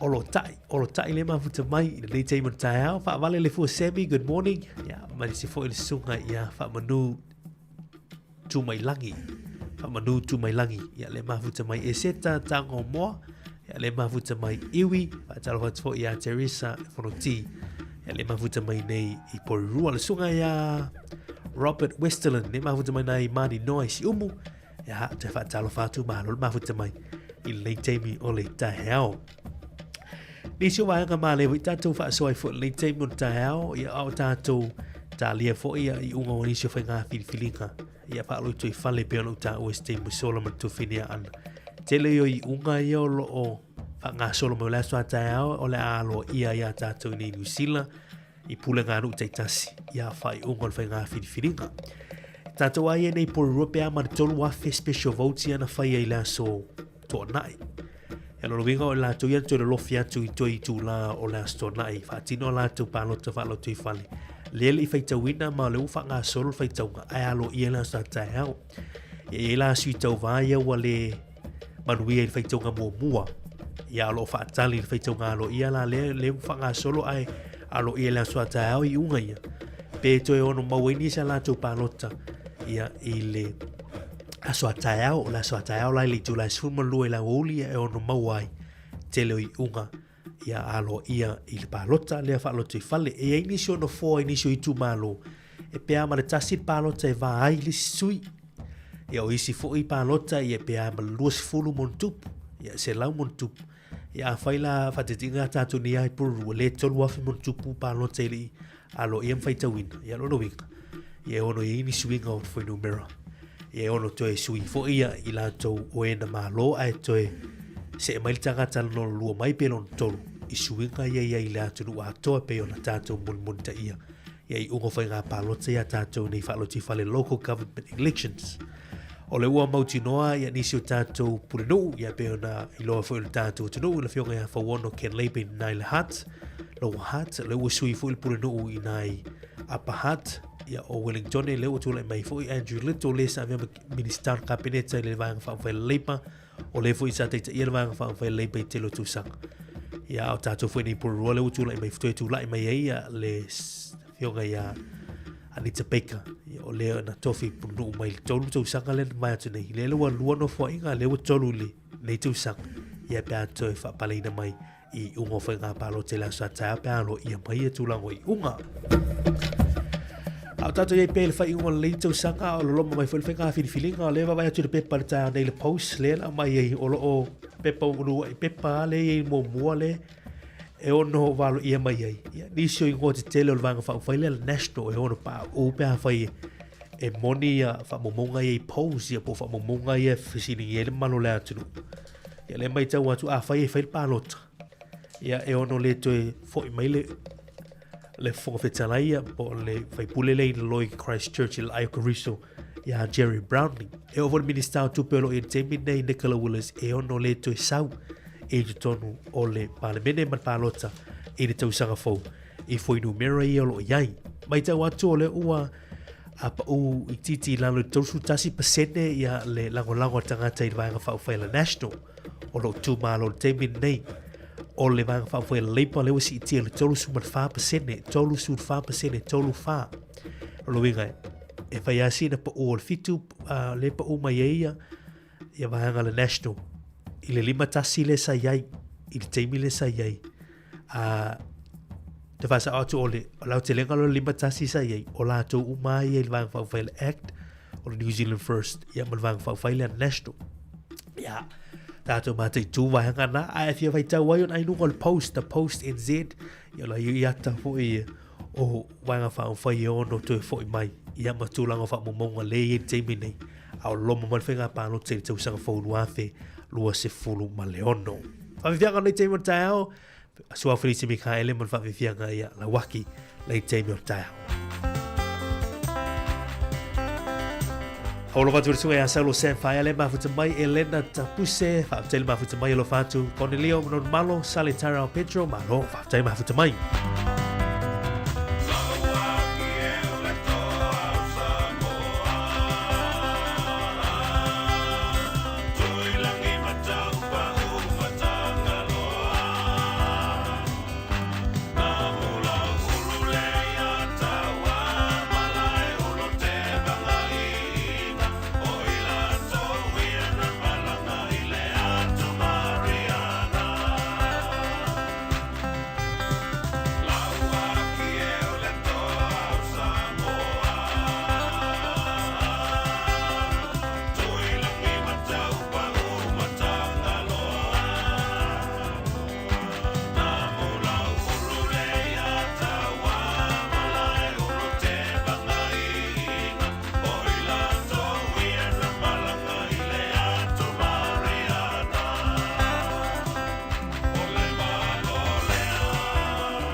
Isau ya tau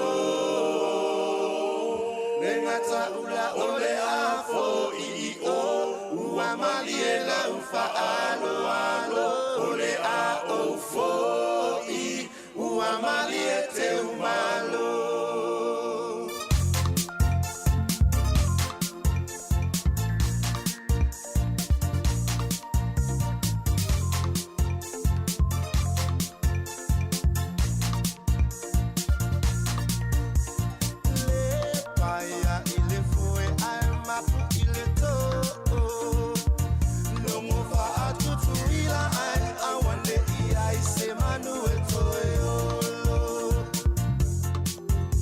Hola, utala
Sultol minuto to ne tala uli tu la sumerta sino ta per man pol kala me fa le ngol moli le aval nei te multa to moli le nga fa te man fa malo el malo ta tu no ba fu te mai il nei te multa la to lo fera mga luenga ma lo sai il ni va ngolaso ne ta tu ma tua ya fa talo fa tu nei te mi o le tai au e le tala le olo e lungol tu singa le tv tasi town o lo fa ilo ai ni si fu tu langa le lei e pe ona ilo official leo la to su ina mata pu I tono la onga le education review office ya po ila to voile e malanga tu official le su e ma te tu wina ya tu lango ha onga ilea tu no malea tu no ya le ngata le ta tu ni New Zealand ya aso se vai nga New Zealand lo ile ero le la to le education review office la tu te ya ka itono la onga mati tu ya tu lango le onga ma ta opu fight curriculum la le ta to ni New Zealand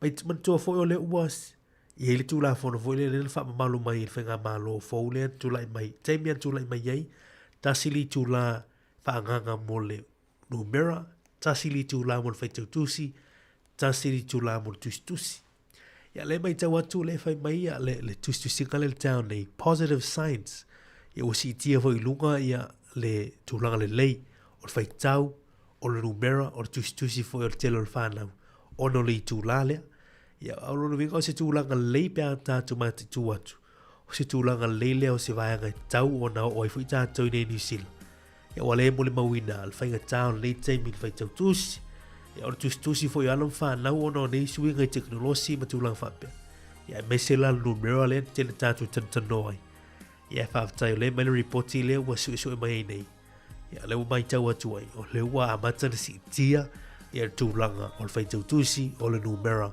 ya male tusi alo fa na mai le primary school level le ta no ai stola ga le mana ya le tala le te ma le report wa o moli mai le malo ya le ero le education review office ya mana ya male tu langa ai a fai foi la le fa ya ma fa tino tu langa ya ta tu la le aso fa tu la mo le numero tu la mo fa tusi ma tu la tusi ya va ga mana ya la ya fa malo foi nei fa ya oka me se wena ta tu ma tu I tonu o mauta malawi ai ngai le po ma le po fengo homework nei fa now ya mo fa tino la tu ngalu ya tu ta ya tele nei ma tu ye avela tu fa now fa tusi pe tu o mai lo la onga ya o mo moli tusi le na o man fa tau ya jo mai ya je va tu ni tusi fo ya va ga uma na fi so swani ai ya tele fo ta to tu spa ya fa tu spa ya fi sauninga I tonu ta tu ai nga ya tele yo vai con newspaper la to ia vai ga uma le mali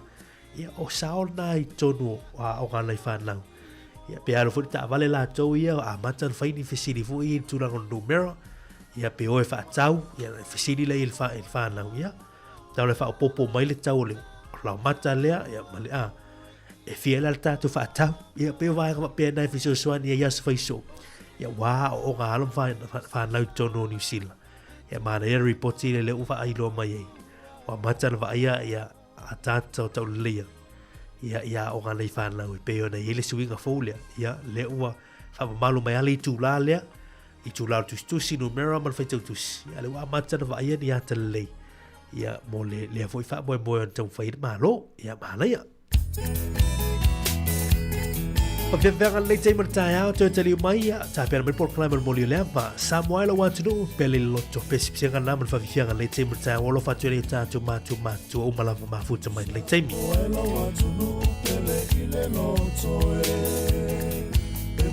Mita lo wanga ngaya te oe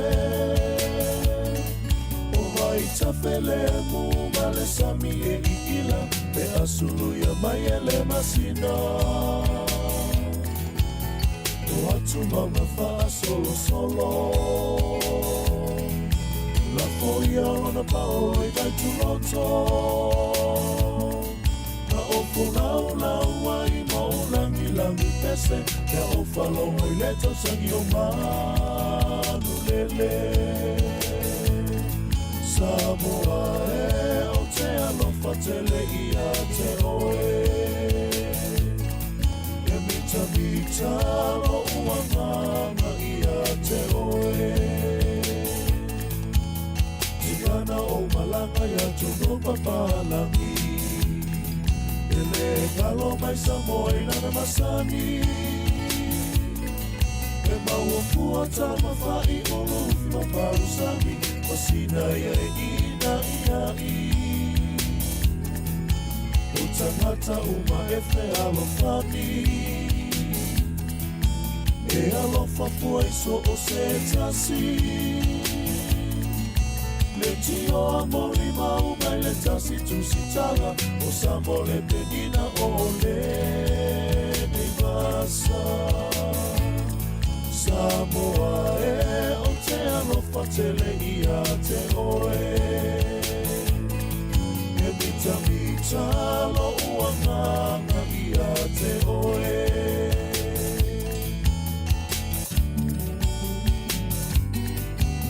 Me ana mawhai o na opule i le lalongani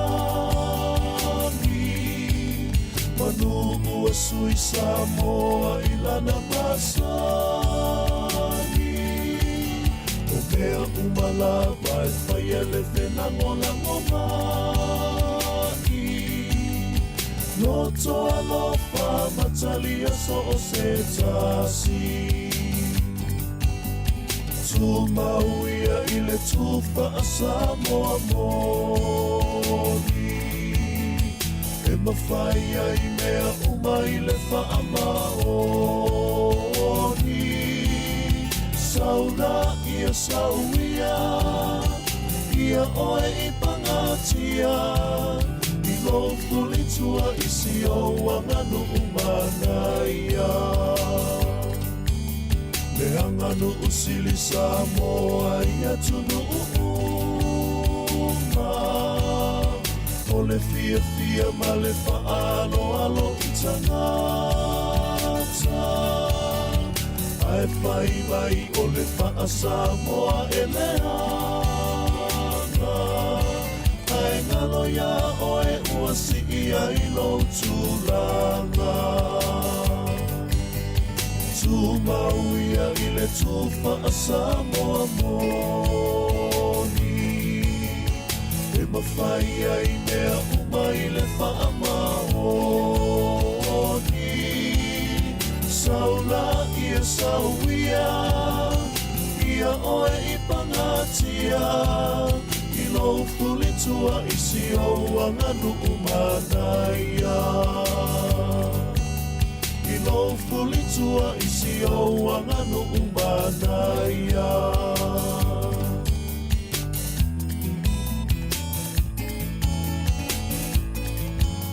Samoa ola upesili O olea e a sautari Me moni lava whai ngō fie O mea e a lelo tomanie E te whiu sa ili solo Se mea e mali e no roto Le lalo langi mata ngō fie O le aina mawele roto malie Pangala wale whaingata O na whaamani e ina E te whiu sa ili solo Se mea e mali e no roto Le lalo langi mata ngō fie O le aina mawele roto malie Pangala wale whaingata Ia, te whatalo whaturu tātou tunu lei teimo le tae manatu ia leu tātou mai teimo le Porokalame whale ngangol mōli o leama. Tui nātou vi inga leo le tua mai le kālesia me TC Christchurch, ia, man vi inga le tua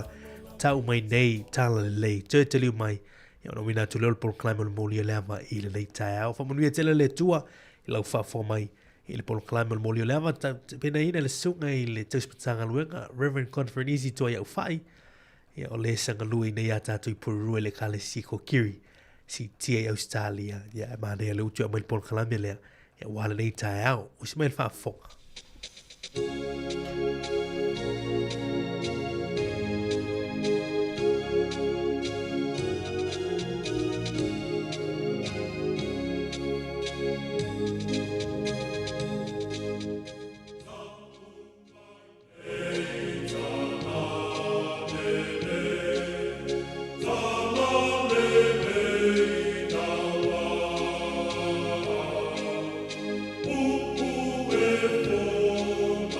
Oh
talo fatu sa moi lau whaafonga angal nei tae au.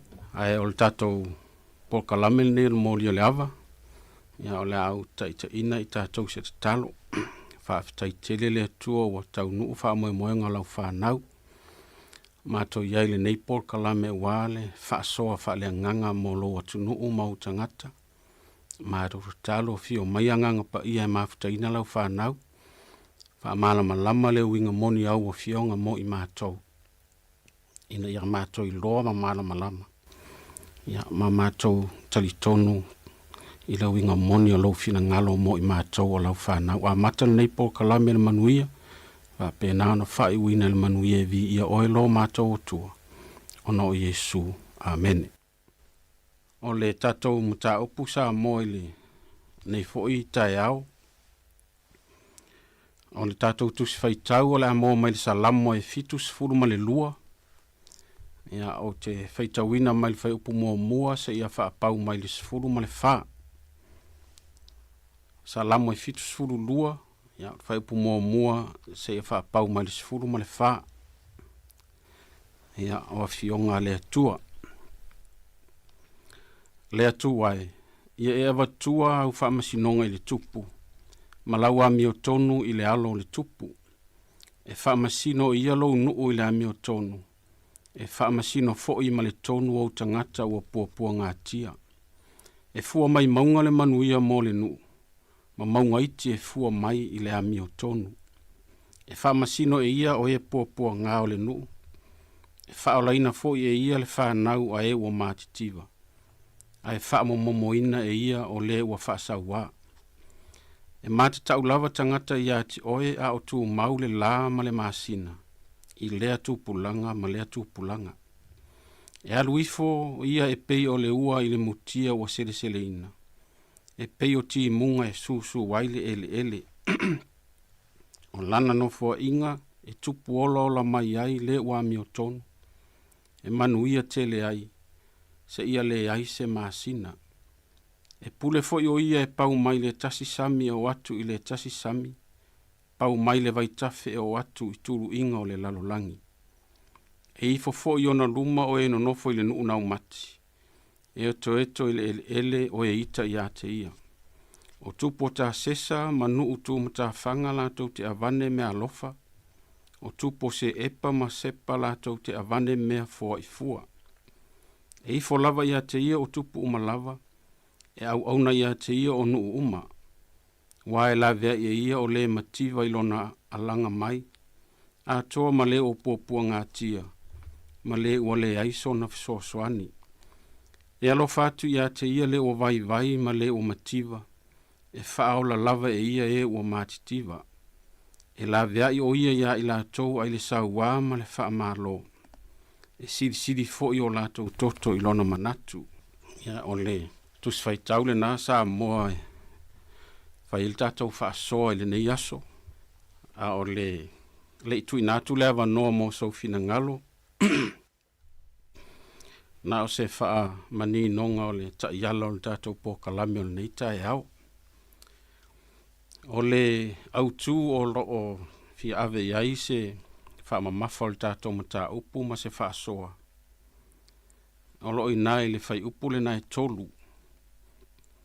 E fua mai maunga le manuia mo le nuu. Ma maunga iti e fua mai i le ami o tonu. O le upu tāu o lo fia faa ma mafa le tātou ma tā upu po le moli o le ava. O le upu le o le maunga. O le fesidi o le atu inatu sa moe fai momo mai sau faa soa. O le fesidi e faa tupu manatu. O le ase tātou malama maanga wha sa mo i le mea o le maunga. O nono winga o le fesili e whai mailau wha soa. O ani muanga ngana. Ia pose ala ngā upu fo i poni upu fo i maasani no tātou wha o ngā ina i aso taitasi. E wha o ngā ai le upu leo le maunga o le alona tā ua. I le wa ai wha sa moa. Awa e tele muanga ngana le atu nuu e whata tau i le mele o le maunga. Ia, mos whata ita inga. E ile moanga ngana te le lope fa sa o mai au. Po se moanga ngana fa sa mo ia po se upu masani lava fa long so ia fa pea. E a fua mai maunga le manui o le nu. Ia tasile na upu fa long so ia. Ia o la tala tu lava no ai li fai mai sau fa so il tato tu fai tau mal tu spa ia. A ole fesili mo le na tala il tato mta upu sa mo. Fa so mai o la se upu fa sa mo. Olo e sila fia e fa te tau le maunga. Ia a ole mea tau e fai mai lau fa so. O le ala lona winga e fa o ngai le fa sa mo. Ona e lona fiso ta inga mal tato mta upu tu spa ia le neita e au. Ia o le tato fisili le na. E ia se moanga ngana po se upu fa sa mo e te sila fia e fa te tau le maunga. Ia ma fa matala mai foi po lalo na winga o la sona ta ua ma sona winga il fa sa mo tato laina o talatu o le tolu valu lima lu ofa tasi ia ma le tolu valu lima lu ofa lua laina na e lua e talatu e fai mai lau fa so a tato tu fai taule na salamo e fitus fulu lua ia o le fai mo e o le fulu fa ia pe o fai upo e tolu le nae tau ave ia se fa ma fa ta tom ta upul nei ta ia al sili mo le nasa mo ia fai mai sa fa so e se up fa sa mo e sila fia fa tau ile upule o le maunga ia o le afo ilona ta ua ile fa sa mo o le ase me ta ua o lo ile na upu ia ta to te fa so ai le nei ta ia o le tu leva no ia ta si ta mai sta to pes ia ma fa tali e fo ita to wala au mai lau fa sol ni ta yao ia manui lau fa so sa mo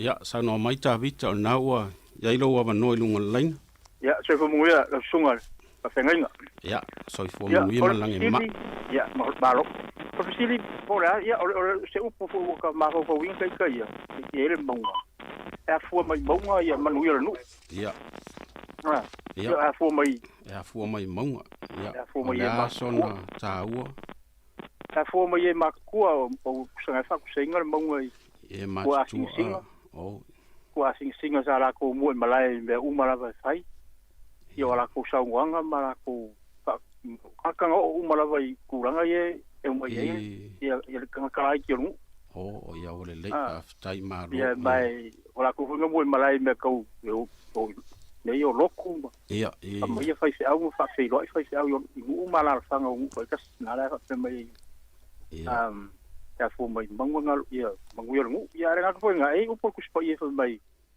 o ia se alwa el mongo le tua ia se yo le pus salambo e nga o ia se alwa el mongo le tua ko ka le fa salambo nga o e vi ma lo to ma o e to fa o yo ka la ko ke mo yo le mongo la fa ku sa mai nga ia o ia se el fresa ia mai matu e o fa kasi ka po ile tu ia fa tai ia ora ora so nia ku ia manguia ka po ia manguia se o koi vai o kiu ia po ia me manguia ia manguia ko laso ia sau noa ia iringa noa na wa ilo wa noa hasta tele lava mole ava noa ilo sungale ale ha fa penga mo ta pu mana ia ole o te au mai ia se no ia pei o a fai ia ni o ro ia nai to ina po ina le no O la tau e whaia whaatonunga matulanga uma pe whaina le peilea a o le fiafi e wa whaitu la pono whapea. Tato nuu ia a tale ono taimina wa santo te oa ia ulu fale uma te tonu e whaita pua inga i le atua e whaafo i vi inga i le atua. Peila o se whaataita inga whaafai fiena a le leila le pūlenga le nuu whaapena fo i ona mamalu le nā la whanga. E le se tamaiti te sona o so vale po le atulanga whaapena.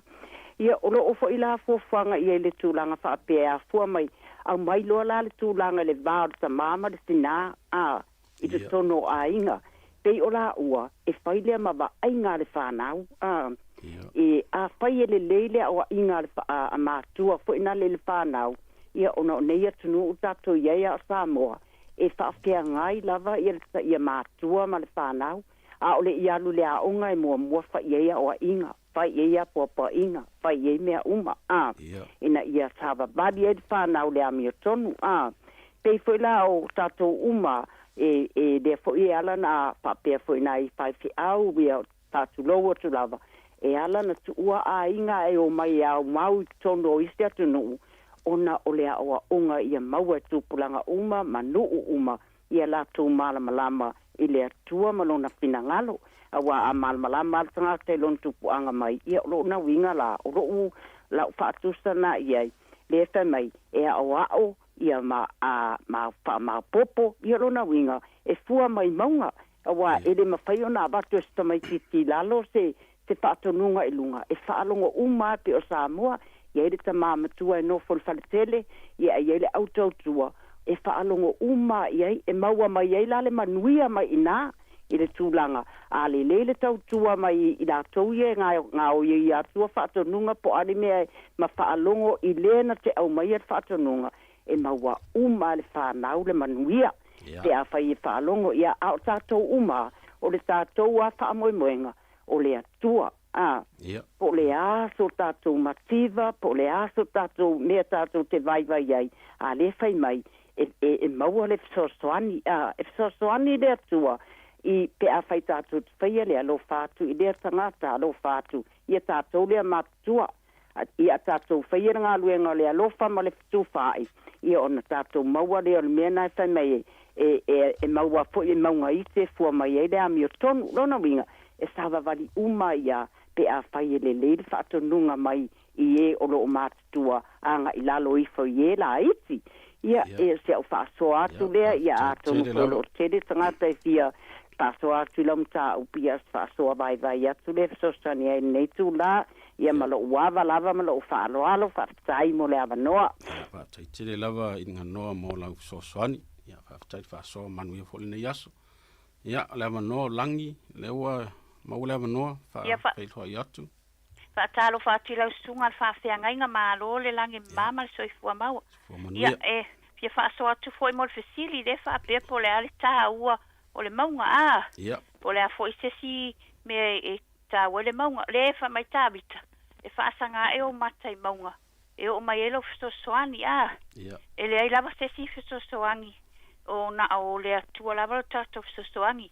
Le fo ina whai mai e ia a ngelu fo ia na oe ia lota ia e sola le maunga ia lu le maunga wa e lo le leia o le maunga e maunga mai e le manuia o lungo le maunga o lo o ia manuia le lava stesi me ma fanta to so sola ia o le maunga o le atua le le fa mai e matango fie fo ia lungo maunga i vai e matango fie lungo maunga o le e fai matala avele tala le lei o tonu lava la o le afua mai maunga maulurunga e o e maunga iti le lei ia maunga ia matutua ia e le matutua te ia solo i foi maunga la iti o na tupu e ai la ia lea e ola male ami o tonu e stava vali male ami o tonu ai sea mafua mai ona o maunga te tele ia na la o sina whaaso atu na manu ia tele lava le atua e lau susunga whaafea ngai no le sua fo Yesu amene.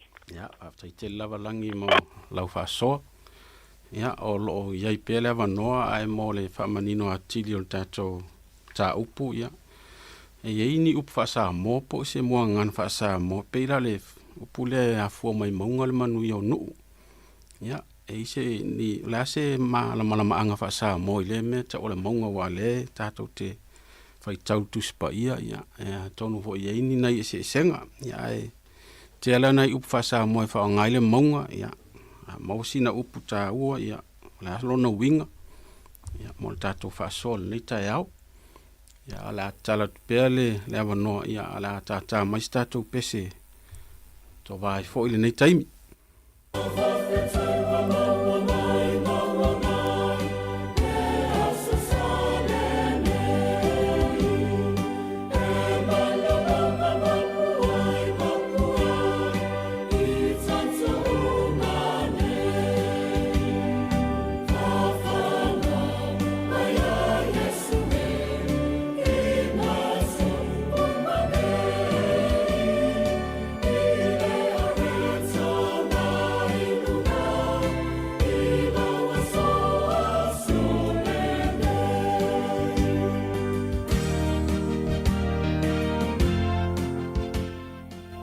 na ntoe fa pula tidi o tatou mata upu ia olo o mia se tatou fa soa fa sa mo ile winga ole me ta ole maunga olo tele ufa sa mo lo fa o ngaile ia le upu le maunga ia pe foi ona ia inisi o pese tatou ti fa longo so o ia ia pe la upu le nai fa ile maunga le na fao maunga loa ma mua fe sidi a fao po uao ta ua ia ona ina upu fa sa mo e au mailo na winga tatou te fa so ai e tali tonu lava ufa sa mo te lero na so ta inga i lona i tu fa le nganga ia e tele nisi upu fa pe na fa sa mo ia o to la ufa i to fama la ufa yuta ia tatou fa so ai le nei tai au ia ile winga o tatou mata upu ia o le awa ia ile sunga tuki lunga le laina ia fa talo fatu ia o lo wa no le nei alofa ia tau no ia na wa ia lo wa no ia wa tai talo fa la sunga il misionale ole me ole e tele le mwanga ngana fa sa mo e maui ile upu le maunga e a fu mai maunga le manuia o te no e pe ona tau no ia ilau sungai pe por kalame ole manatu fa samoa ole tele o vai e sau mai le maunga o nga ola ile o me to a ku ile fa le nganga e pe ona sa ngota vita e fa sanga e o matre maunga e o mai ai lo so soan e fa tu sa la sa mo le maunga ile i se no se fio anga o e matutua e sa wai upu le lei e o lai i ale no pe o le winga na e tau fa tu sa ile wa ai tanga i hoi ai o la au umai au tafo maunga o la au e lau siusi wa la tau te ingu le sua vai e sau mai le maunga o le telefo o tangata ngalulue e ngalulue i tafa maunga awa e ola le iai ia fato anga ia e mai sia manga i peo na iai foi misi fia e lau sunga le misionale ai ile fale anganga la le wa tautala iai ia atu mai le tatu fale anga no ia o la tonga o lo pule se no e a fua mai maunga le manuia o se nuu ia e a fua mai e matutua o lo faia upu o se nuu e manuia ai le lautele o le nuu o la tau foi faia le fai unga mi fa salanga o me uma fa pena ia le lai mafua ai na o mai e le tatou wanga nuu e a fua mai maunga le manuia o se nuu ia a fa tusala ia e a fua mai le atua o le atua na faia me uma e siri ese lava ia i lona mawalunga, ia o lona loloto, o lona lautele, e le whaatusa lia ia le lalolangi ato. O se usosangi whaatawa lea i lau. Ia. Tungai. Tai tanu wasa mo lau whaasoa, tā ua ia o le whaasoa le nei tai au, le ua maa ua nisi o me so tai male.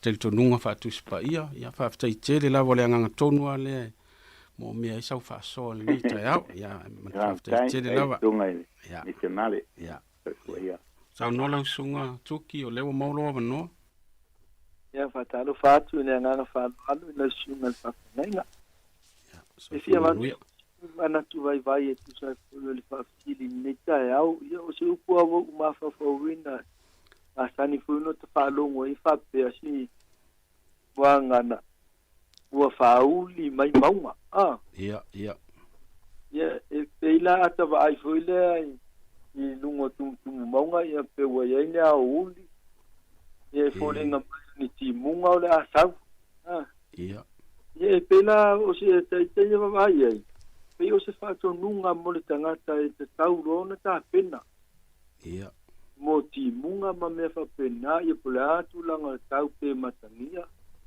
ia alua sau ia alua umona iloa umona whaailoa mai lungon maunga e mele la tupua ia ta tena i tangata ine e wata ato tu mai la tono tispaia ta te wawa ai foi teimi o mosi ia lunga o maunga lena pesanga ia mosi mane tua au mai e whatunu i lalo i nuina e ta pena numa molana ia savalinga ma ia o se tuna mane fuia ia ne ta kunita o tu ai foi tanga te mole savalinga mana i whaftai ngata ia whalongo i whaiwhiau o i la tō olo whapeo na lau ngaina lu ia ma tangata o te tai o ka nesina ina ia wane ka penanga o le ola whaleanganga ia piosi mai tauna ia pe talwhengai foi mala au te le lawa le tāua whaftai o whaauri mai maunga ia o peo se whaailoilo ia malo whaftai tele leo maua foi lea whaasoa tāua mo tātou whaftai tuki molo manuia le aso ia o lausunga i moa na wai lunga le laina ia whaatalo whaatu ia talo whai lausunga le whawherai ia leo sa u whaasoa i tonu lava le awhio kupa ia le kua o lo ta ua mai le tele o maunga ma waso ia pe o le ta ua pe o maunga pe o nai tala noa i le atua mana au auna ia le ala fo i lea taimi fo ia i ana perfecta pe o le tele a Yesu a o le taimi tele a o le vai a Yesu walu le maunga ma tatalo o lo le tulanga fa pena pe yeisa la atou ma fo ia so pe o le maunga e maua lunga pe hawhai gufia o so tai mo i tātou te maelani. Ia. A tu mai lai te tonu o tātou i tonu lava o i tūru whale angaka na a le tū whale kilo pe o le tāu e a fua mai maunga le manuia le nuku. Ia pe tonu o le whai nānu. O le pule ali i mo whai pule. A pule ma le tiga.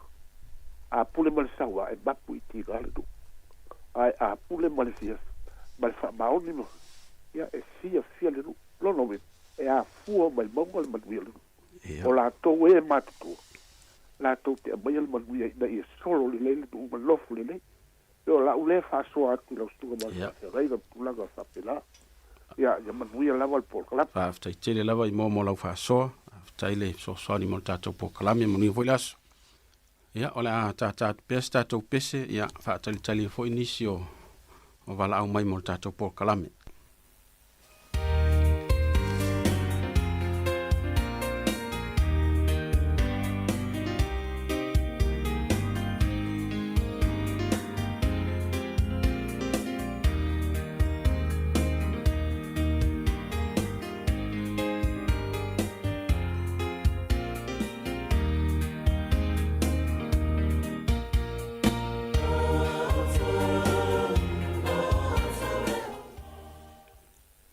O le wail tato wala au lungo le laina lau sunga tai ia sauno mai lo no le wai ai ma lo lava so fo ma wa le sunga fa ya o se manatu au pa lau tele ko le ni tai au e fa sila lau sunga ia pe le upulava pa lo so la fo ia i le tai mia e pero nga upu fo ile le lava se tu fa maunga le se tu fa maunga so nga marosi ia wa pe fuang e fa samo ia le se e ma wa lunga pe o le maunga lo na o runga ia tu ai lo la fale nganga ia pe e le se si fa sanga tau le fionga pa ia le tua ia pe le se si po ile le o tangata la langi nei tu salo na marosi mala fionga pa ia le tua le ngata po le o le tua mano ni finanga ia sa so atu la sai foi mta o neta for si la sunga ia mani tele la sunga pa venga inga ba po kalam ia va tai ta u fo ile o mo mai le si vanga ta u le o le maunga ia pe va ai le si tu longa negative side ia ta u fo ile ta to va e fo ile tu le o le fa ngai na lu pula le maunga ia fa tai lo fa so tai ni fo ile ia so to pela va no ile fa so ta to sili nai ai ia tele a upu fa sa mo po mo ngana tatu te fa ngai nai tatu ta o le pula le maunga ia e tele yo no winga le o maua mai si winga ta o ia sa fa tali tu ia pe ona sa no ni so tatu sui ia e lo no so ta inga male maunga pe on tatu ia il tatu mta pu ni ta yao ia ai o lo maua pele va no ia o le wa lunga le laina ia lau sunga toma ma lo soi fu lo sunga tau simtanga lo ya soi fu manuia e le alanga upu fa pe e longa lava maunga mau lunga e to ai ya o le lang ya o le winga o le alanga upu e fu linga mau lunga e au timu o i foi au mai ai timu nga o ale manu yo le lau ele mo tanga ta soi fu ya e me fai ona whaonga inga le upu e longa inga tamali e fie tangata e awhi ai. Ia. E po sisi fo i whalau te lenga o tangata longo fia, tangata le le o i tangata. Ia. E me fai fo ona whaonga ina se upu whapea, e se nganga whapea. E whaonga i le tangata i te lelo na sila fia. E ia i le tō wha. E sa ili ia i le tō wha. Ale nuku. Pole ainga ia pole kale sia foi e folinga mai ole wingo le ole alanga upu male faunga inga ole upu mbonga ole mau lunga ia e pe ia ona faunga inga talo mau tele e o maunga laiti o luna winga e ave pele fa mu le tangata matua tangata wala ye le to fa male silfia e pe foi ona sa ili tangata kerusiano ile tua ia fa tu sele maunga wa o ia o lo wa ia manu ia tino ma fo malenga manu ia fa so ni ta mo fa lo tai te lava toma ia ta o le fo mau mai le si winga ta o le ole maunga pe ona ia o lona mau lunga ia e au timu wale manu ia ole nu fa tai te lava mo lo fa so toma le nei ta ia o lo ia i pele never no tala pele ta to leina ya mo lau fa soe e isi uputa ua fa sa mo e iso na winga ta ua mo ta to fa soe nei ta yao ya le ua ya lista to bala au lunga le leina ya tuaina ya sa no mai lo wa no nei e mo lo wa no ya sa no wa ya ya ta lo palava ya sa fo manuia le sunga pa pe ngaiga ya o le o tu ainda ro pati ya o le pato o to tera no atua le telefoni ya vai o le tu le tato mta upu e fu mai maunga le manuel tenu ya tele la male mau me e pa ai ngoi le maunga o le tu ranga le maunga o le malu o le atua. Ia. Tato o ta po i lunga o le maunga. Ia. Ta sere na me ta ua. O le malu o le atua ta o le maunga. Io e o ta po i le maunga e tele manu ia e maua le maunga. Ia. Pela wan tato sila pia ma tato iloa. O le maunga. Silo na maua lunga. E tele me maua mai le maunga. Ia. Saula. Tele le nga me maua le maunga. Ai sea, wa fe le maunga e maua lunga. O le sili ona maua lunga. O te ta mai la e au. O le palesta. Tatu o ta po i le maunga o le atua. Tati la maunga maua lunga. o le tapua'i i le falesā ave ele viiga ma le fa'amanu o le fa'apitai i le atua e ou le maloti o malava na ia e tele auiga ese tatou te ave'i ai pe poi o le pese le maua sia tatou tunu fua mai mauga le manuia o se nu pe fua mai mauga timuga ma mea ua fa'apena ioi fa'afetai mana ia tele le fa'asoa ina fua mai ai le tatou malamalama e taula'i pele tatou va'ai i mauga e le o mauga ae ta'u o le tumutumu o mauga o le atua silisili ese lea taula'i e le tatou va'ai i mea uma lava aua tatou te fa'amoemoe sesi lava mea ia nei ai tele o fia talanoa ale anga to tele na le fa'alogologo mai e fa'apopo ia tele lava manuia le porokalame a tatou Wellington ia o sa i Wellington ia o lo fia ia i le porokalame ia manuia le porokalame sia tatou ma'alo i Wellington ia fa'afetai tele lava i te oltina ia manuia fo'i lenei aso afetai lau fa'asoa ia manuia po le tapua'iga tai ia o lo'o iai pea le avanoa mo le tatou polokalame lenei taeao ia ae talatalanoa atu pea mo le tatou mataupu ia o lo avanoa pea leleina mo lau fa'asoa o le tatou mataupu lenai ai ia o le pea o le fa'atauaina o le mauga ia lea tatou te iai le tatou fo'i va'ai fa'asamoa ia po le a le tāua o le mea o le mauga i le tatou fo'i atunu'u ma le silafia ia o le ua iai le tatou vala'au lausuga pauli ia saunoa ia o laua i lo vanoa ia o le fa'alogologo atu le polokalame o le fa'atauaina o le mauga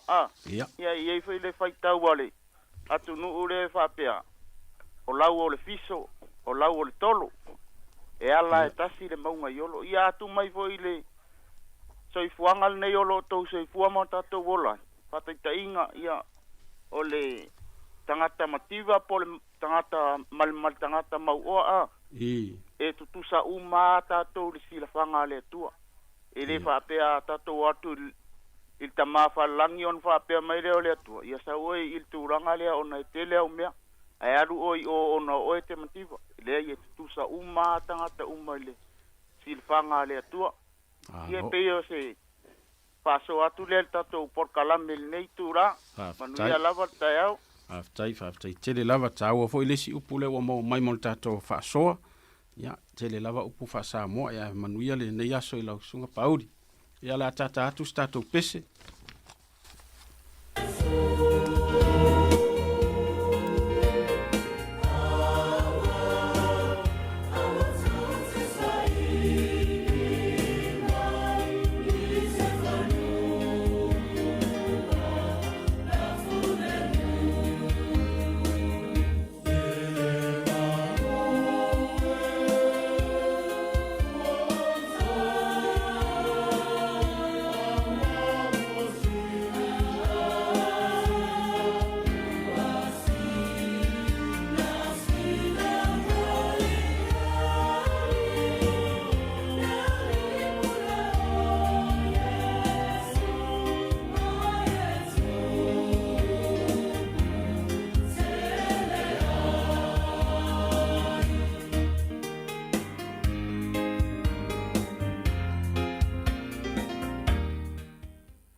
o toe maua le avanoa lausuga i moa ia saunoa ia aftai lava lausuga mo le avanoa pei ona le alaga upu fa'asamoa fo'i le i le mauga ia pei le upu fo'i le fa'apea ua taliga i fialogo le mauga ga i talafai ia ia a fa'aoga fo'i lai totonu o le kalesia afai ua solo lelei ma manaia se lauga se faifeau e tau fo'i taimi lea e o taliga e fialogo fo'i saunaga le faifeau nia soilana lauga peo lai upu fa'apea e tasigalaga upu fa'asamoa e taliga e fialogo le mauga ga i talafai tai ia mo le fa'asoga atu le osoga manuia le polokalame tai le fo'o maoli se tatou upu le e ilona so'ota'iga ma le tatou polokalame fa'afetaitele lava i moe lau fa'asoa ia o lo'o iai lava le avanoa ia o le ua i le isi tatou vala'auluga o le laina ia Whaatalo whātu lau sunga lena?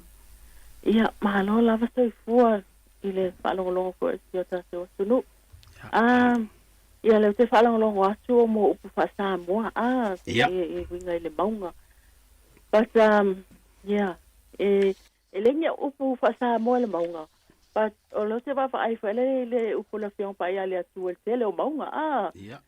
Peo maunga Ararata lena i le va o noa. Ia le maunga o Sinai. Le ngā vifo i le atua ia tūla whono se fulu. Maunga o Olive, le ntalo i fo Jesu na sau le luka lusfulu lua. Ia male ngā luenga sifulu male iwa.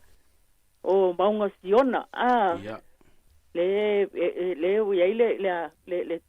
le malu o Solomona.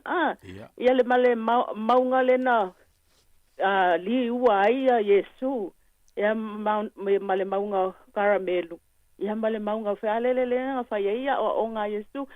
O te wawaila ia i maunga. Pe whanai sau le upula whiong whaia le atua. Ia pe whansa ua le tina le na mawai atu nei i atua ina. O maunga pe o le upule le ta ui. Vale i malu o le atua. O ngā fwoi e au mai ai. E tofua le maunga malona ia. Lona ia au ngā. Malona ia taimi. Pela se wapa ai e ekalesia. Nei vai taimi. Valele tele a ekalesia. Tele fo ilato ingoa. Pei fo elda uta uta tu o maunga ia. Ia tele fo ia ekalesia. Malato mission. Malato mission. Ai tasi ale au tu. Ina ia vi ia ile ali. Ia. Mana ia whaftai. Ia. Isia unga. Sia soana sia sumta upu. Ia manuia lava le aso. Tai manuia fo le aso. Tai lau whasoa. Asai Ia, asai fua. Ia, tele lava ia le tāua le tatu whaasoa le nei aso. Ia, au lea ua maua fo i le anganga na tau mawhai ele nei mata upu. Ia, e iei le tāua o tātou fo i te lito nunga ma tātou fo i upu whaasa moa. Ia, e feso o tai o na winga ma lo tātou fo i wawa ai tusipa ia mana o onga. Ia, o lewa ele awa noi lunga o le laina. Ia, sau noa lau sunga keli. Ia, whatala lava i lau sunga whawhengainga. Tu sai foi male por clame na fola siel nei tae a fau i le lofa le atua. Na yo manatu te watua whatu tutanga i le maunga pe ona sau noanga i lau sunga whawhengainga. O lau whatu sa ia te au te whatu sa lia le o le maunga mawalunga o le atua lea. E pe ona manuia ai mauna iti o Jesu lea. Vai ala mai mea uma, nelele uma i le atua e lango i tātou te talo e ala tule ia Jesu. E maua mai ei le awa noa leo lo tātou soifua ma tātou wola i leo langa nei. Io nai manatu ia whapopo tu sai man poklame whaftai tele mo le awa noa. Whaftai tele lava le ho maua lea ta ua i lau whaso keni manui le aso. Ia, la whai atu fo isina whaso e tu sol tato ma ta upu. Ia, ua lata fo i tato taimi mai el tato pokalame. Ia, ole ta ua lea na lai ona watu le fisili i lau whasoa sa moa. Ia, tasili na aua la tato te malama ia fionga le atua. Ia, e mawhai ona tātou whaongaina, tātou foi tū maanga o upu o muanga ngana. Ia, misi fōlu tele tonunga whaasa moa. Ia, tātou te so tai e ma le au o le tusipa ia. Ai, o le tātou mata upu le iei o le salamo i fitsfuru lua. Ia, a pe o le whai upu i tolu le nae e a watu iei le whaata ua o le tātou whaasoa. E ile upu le e fua mai maunga le manuia mo le nuu. Ma maunga iti e fua mai ai le ami o tonu. Ia pe fōringa e lua maunga i e tala noa mai il tātou matua lea. E ese le maunga maualunga po le maunga tele. Maunga te tele. Ia iei fo ima maunga iti. O le salamo lea. Ia o le salamo pe ona iei sa ililinga. O le salamo na tūsie tā vita. Molona tali o Solomona. Me o le teimi lea ua pula la ngoto le soifua le toi ina o tā vita. Ua whaase e se ia mal no fo. Ia le ua se e atu lona tali o Solomona e fai matupu. Ia, ole anganga la ole salamo o Solomona a Tavita. Ole te talo a Tavita i le atua. Ina ia whaamanuia le no fo inga lona tali o Solomona. Ole whaamamafa o loo iai le te talo a Tavita lea. O loo tuli matai le wa aia Tavita. Ia tangata matitiva, o tangata polonga, o tangata mamai, ma tangata le tau aloa. Pei o tangata ia o lea e puapua ngatia ma tau mia i tu tonu. O le si o manga lea o Israelu i lea fo i vai tau. Taimi o nofua i ngā tupu. E peila o le te talo lea Tavita ma le nau ta inga o Tavita. O lea ua a matale ngā ruenga alona tali i le nofua. O le te talo la Tavita, ina ia maue e le pūlenga alona tali. Ia le manuia. O le whaamoe moe maualunga, ia tau lailana wa ai i le whaola ina o nei tangata matitiva, ma tangata polonga, ma tangata mama. Tangata le tau aloa. Pei o le anganga le na o lo tatia i le. O le winga la o le te talo ia Tavita. Ina ia whaato ila lo ina e Solomona pūlenga saua o lo whaapolongo ina i tangata. Ai misi o whainga lea lofa tangata mau oa, o lo olo palaina ma whaatau ma oia i le olo ana i tangata matitiva, ma le tau aloa. O le whaonga ina la o le e Tavita o le ata o le maunga, e whaamatala ilona tali. Ia e ona i tū tāua i le vaaya lea ia wha Israel, pe ona whai atu o le tāua lea o le whaasoa mua sa whaasoa i tātou atunu. Ia atono i aini whisota inga o le tātou malama lama i le maunga i le ai whaasa mua. Ia male vaai fo i whaa i utaia po Israelu i le tāua o le maunga. O le tū mua e vaai o le tū vai o le maunga. Ia le pe ona tau whaamatala i le mele o nau i Tavita. O le maunga i le vaai i le nāfo i vai tau. O le nofoanga i le maru pui ai se ola si tangata. A misia o tangata whe mala ngai.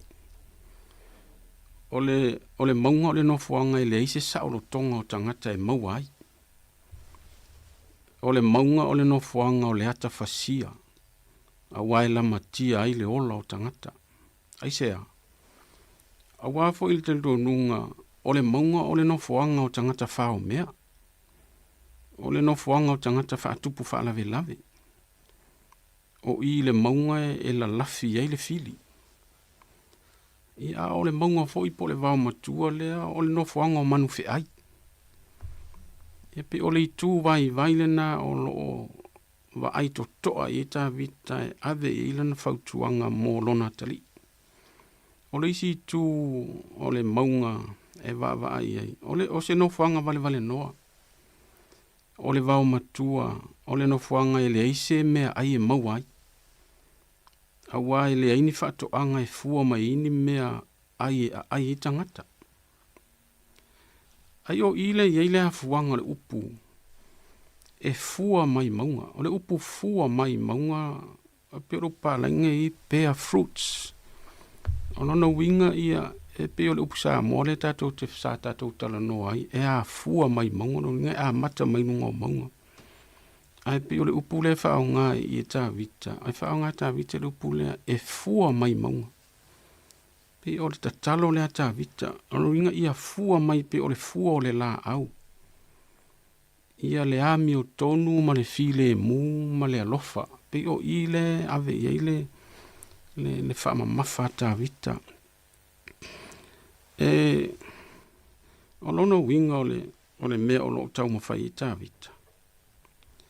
A whai o le maunga o le nofoanga e le aise wha moe o iai. I le isi lewa ai le isi pito. A whai e le ise saolo tonga e le aise marupui puia o lo iai le fili ma mewa pena.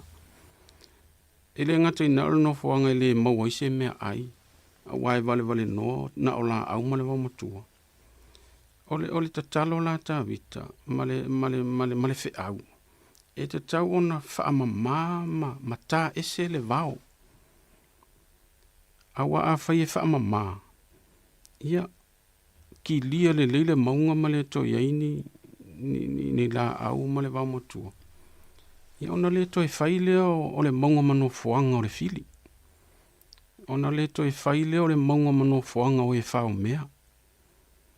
Ona le to e whai leo le maunga mano fuanga o manu fi ai. A ia suia le nā ata, fasia. I se no fuanga e to toi na i se whatoanga. O le wha moe moe, ia fua mai eini fua le lei, e a ai ele nu. E mau ai le ola. E pe o le anganga tonu le nā o lo o tau a mai e tā vita, le whaatau a ina o le maunga. Ai mai se o le tatalo tā vita i le tua. Ina ia fe so ani i le pū lenga lona tali, i le a pū lea le nuo i sara elu. Ai ai ona i tū tā ua po ona i tū le leo le maunga, pe voi ona maua mai le tele o tātou whaasoa. I le wa ai ia i le i tū le leo le maunga, ia pe ona i le whaasoa i le tātou fui vai whaasa mo. Ia, e a fu ona tawhia mai le vai e tawhia mai lunga le maunga. O le vai e whaasu o i whaatoanga i whanua lalo. O le maunga e tawhia mai e le vai e whaatu tumu ai a lia ma vai tawhia. E tawhia mai le vai na te tawhia mai le lei e toa i au vai o vai tawhia e ola i whaatoanga ma fua le lei i whaatoanga. O le si tū le lei o le maunga bi o na maua fo inisio. O le maunga e toa i le au. Po le puao. E ala ona toa e maua lunga. Pe ia upo whaila unga e. Ma nisi tatu whanonga soa e le o maunga o mafu i e toa i le au. Nga o le maunga maua lunga lava. E le toa se au se maunga la ititi. O ao na o lo o iai wanga. E whaatari timu ai au vai maunga ma whanua lalo. Awa le maunga na te au ina mai le au. Ia, ona li ua le a vea matimu. Ia, o ana tā whenga na e tumu ai vai a lia ma vai tawhe. E o lai manu ma la au. Ia, a tato wai fo nia tu nuu o au mawai tato. Ia, o lo iei po le ala vale le mawhanawhana ma le sama e ia le maunga e toa ile isa. Ia luinga tasi le nata au o le maunga. A ona vevela e toa le aisa i lunga le maunga. A ona vela sia i ona tawhia mai le mali usua vai. Maua e fo isi whasusu o le ele la tau ia. Ia. O le isi fo i tā o le maunga. O le maunga e na te... O le maunga na te e mua ona i loa uao o le maunga. E ala i le la, e ilon tā ua o le la le na e pu e le maunga e wha malama ngia i le nuu ma whanua. Pia na ile pese fo e al tato tunu maunga loa ma mua fesili ia whao po uao. Ono lo winga e iai fo ile tato uten tununga whasa mua e iai le tā ua o le maunga o lono fisota inga ma le ao o le malama lama.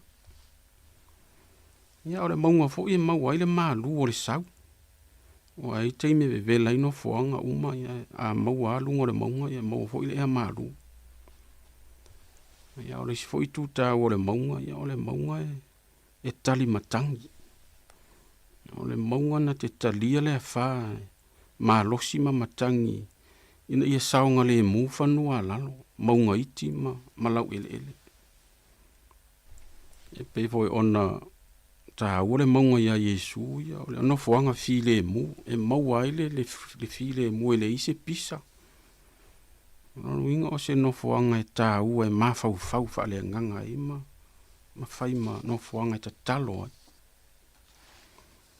Ia manisi ai tu le ole maunga pe ona silafia ai pe ona i tu ta u ona e fa soa tu ai. Ia olo fa ta taule maunga ia Solomona pe ona vat foi tala. talo ta vita I avea Solomona ma maunga e fua mai ai le file mu ma le manuia ina ia manuia ai tangata lau tele ona winga na ava pe ole fai mai e tau ona ave sea le fili ma mena I ole fa mo na ta vita mal talo au ni avea pulenga Solomona e fai ma pulenga saua pulenga le alofa o pulenga e fai ma fili e fai ma manu fe ai ele ai se sa o tonga o tangata e mawai ai na ole fa saua ma fa tau ma oile ola o tangata ia vea Solomona ma puna o manuia puna ma ile file mu o ana pulenga malana taita inga mawaila mi o tonu e sa o loto I tangata polonga ma tangata puapua ngatia ia vea vo I lona maunga ma malu puipuia e fai ma malu fai ma olo lafitanga o tangata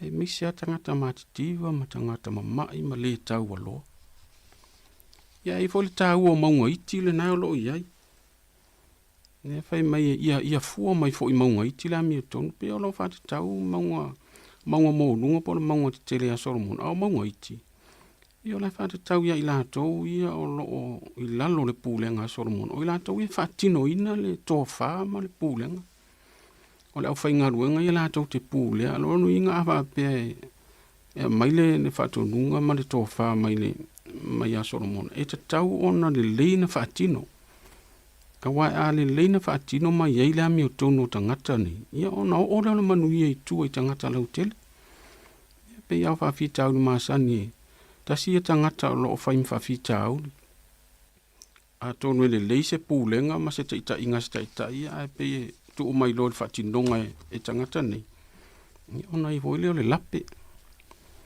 ia e te le alona tau o le tatu whaaso sa mo le nei aso ia o loo whatitau le tulanga whataita tatou umalama o taita I whatinoina le taita inga o ainga o nuu whala potputonga e kalesia o le malo ia pe o le whamoe moe le na pe o na I voli whaasoa le atunu ia vea lau taita inga ma lau pulenga I lau whanau o lou ainga o lou nuu kalesia whala potputonga so se mea ia awane I whaia ma no whaanga le fili. Awane I whaia ma pule sawa. A ia whai ma malu a papa. Ia whai ma olo maua lunga. Ia whai ma lafitanga. Ia sa o loto I tangata. Ia maua le ami o tonu. Ma ia file mu ile nu. Ia maua ile ola whaatua tua o tangata o le atua. Ia pe ora whai unga ia o le e mo I Solomona le nae tautala I le taiminutus. E pe o nae whaatata mai nā, o le maunga le nae whaatata I nae tāwita, o le Mesia.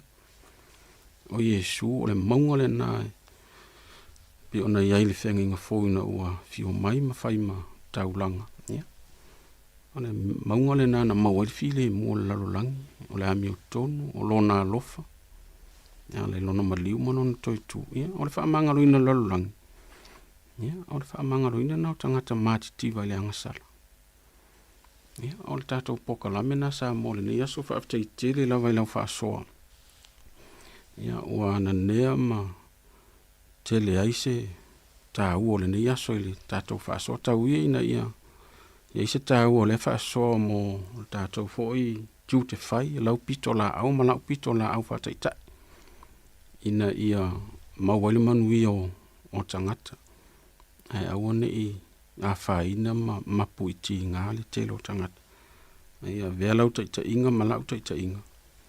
Ia tawhe mai le manuia o le ami o tonu ma le file mu ma le lofa. I tu tonu o tātou a inga. Ai maise o le ngaruenga le atua. Ia. O le whaasona le neita e au ia. Wo o mai fo il tātou taimi whaatulanga ina. Ia manuia fuafuanga ma ngaruenga le ni aso sa mo. Whaftai fo ia I lātou sa whaasoa mai, I lo tau sosoani ma le tufa mai. Ia o lau au whaaleanganga le nā mo o tātou tangata. Ia o le a whaiwina le tātou pokalame se te talo, whaftai tele ta mai lo wanga le lei. Mai ala mātou pokalame le nei tai au. Ia o a umame o mātou whaasoa I malo atunu. Ia lele ia whaisea o ngā mo o tangata. mau ai ma mau lunga i lo vi inga lo mātou atua. Ia anga le leilo atu nuu i ngā luenga, wa onga whanau le tapo inga nei ta māma tina mātutua, o heo whengai ma mai, whadpui pui eilo wanga le lei.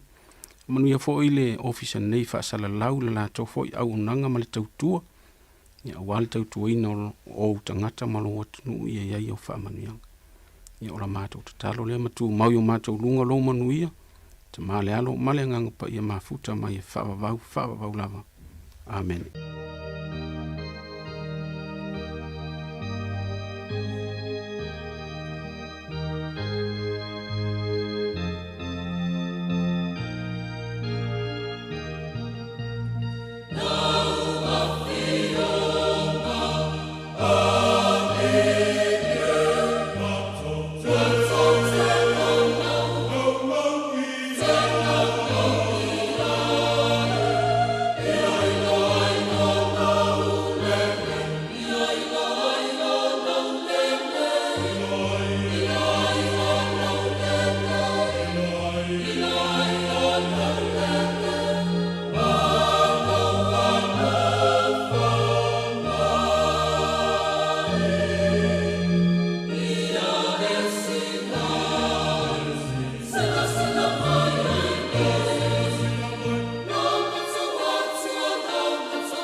whaafonga sa moa le porkalame na pe ona toi whaafonga mai se tasi o porkalame tāpena ina ele se tasi fwe au na le atua sa ngalue ia ile e kalesia me totisi sa moa ko kiri le sunga le tau simtanga luenga ia koneferinisi tuai au fai. Ia le ua toi tasi minute tali tu lai se fululua Charles fululua na whaafonga lea le whaapoponga o talafou mai Samoa tāpena e le sunga ia tāsi Salem Sam. Ia ma talafou i New Zealand nei, pion tāpena ina le usoia Savelina Kasiano, pa malo atu le ngā lulue, ia ilato leo le a tal malolonga. Ia pe tarsi mo kors fululua, ia tue tāpena i foi, e toi tu leili si afo le aso pe a mai a le tamaftanga o le fululua whaatalo whaatum wha malo atu. Ina i tātou wompa angalungo le tasi ono te siman tasi whaamo, ia nei tātou mātua mātutua ia leo tāpena wala tō tau mawhtanga sifasiri ngā mālosi fo i o lawa uli. Usi mai le whaafonga o a tātou talafou.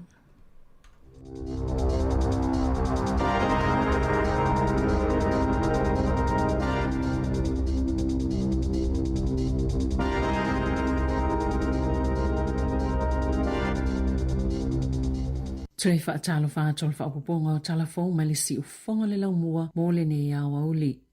E tu samale to olua se lau tangata whainga luenga na poto e whawhani o le ofisa autu o le company whaatau bali a le resini lo wahat. Na whai eila lātou te tee ina isi iti o lātou tutongi i le living wage. Po le tutongi whaatulanga ina e ngā whationa tau si eile a ngai fua i le tau le soifuanga ua iai nei. O se tasi leo company i pita te le lo wahat. E silia male to olua se lau tangata whainga luenga i whala whainga luenga i lua ina e nae ma apahat. O le to tele lawa i tangata whainga luenga eila loi fo le living wage o lātou tutongi. O le living wage lua awhilua lima i le lua awhilua ono e lua sfulvalu tā la iwa lima sene i le ito la na amata wha amaluina mai le aso momo se tema lua awhilua lima sa iei le iuni al pisa a wha apea male etu i le titee na wha alia se sui o le solo i matua maua lalo lava le ofo le company na sauno se so upo le resign e o ngatasi lava la lātou ofo po le ofa ma si itanga wha altau sanga o tutongi mo le piliota le nei mo le se fululua masina o le masina o mena poto ai maftanga o tangata ile ai nae mo la lātou fono e whailoailo lātou lango mo tangata whaingaluenga ale resign ina ia tutongi i le living wage.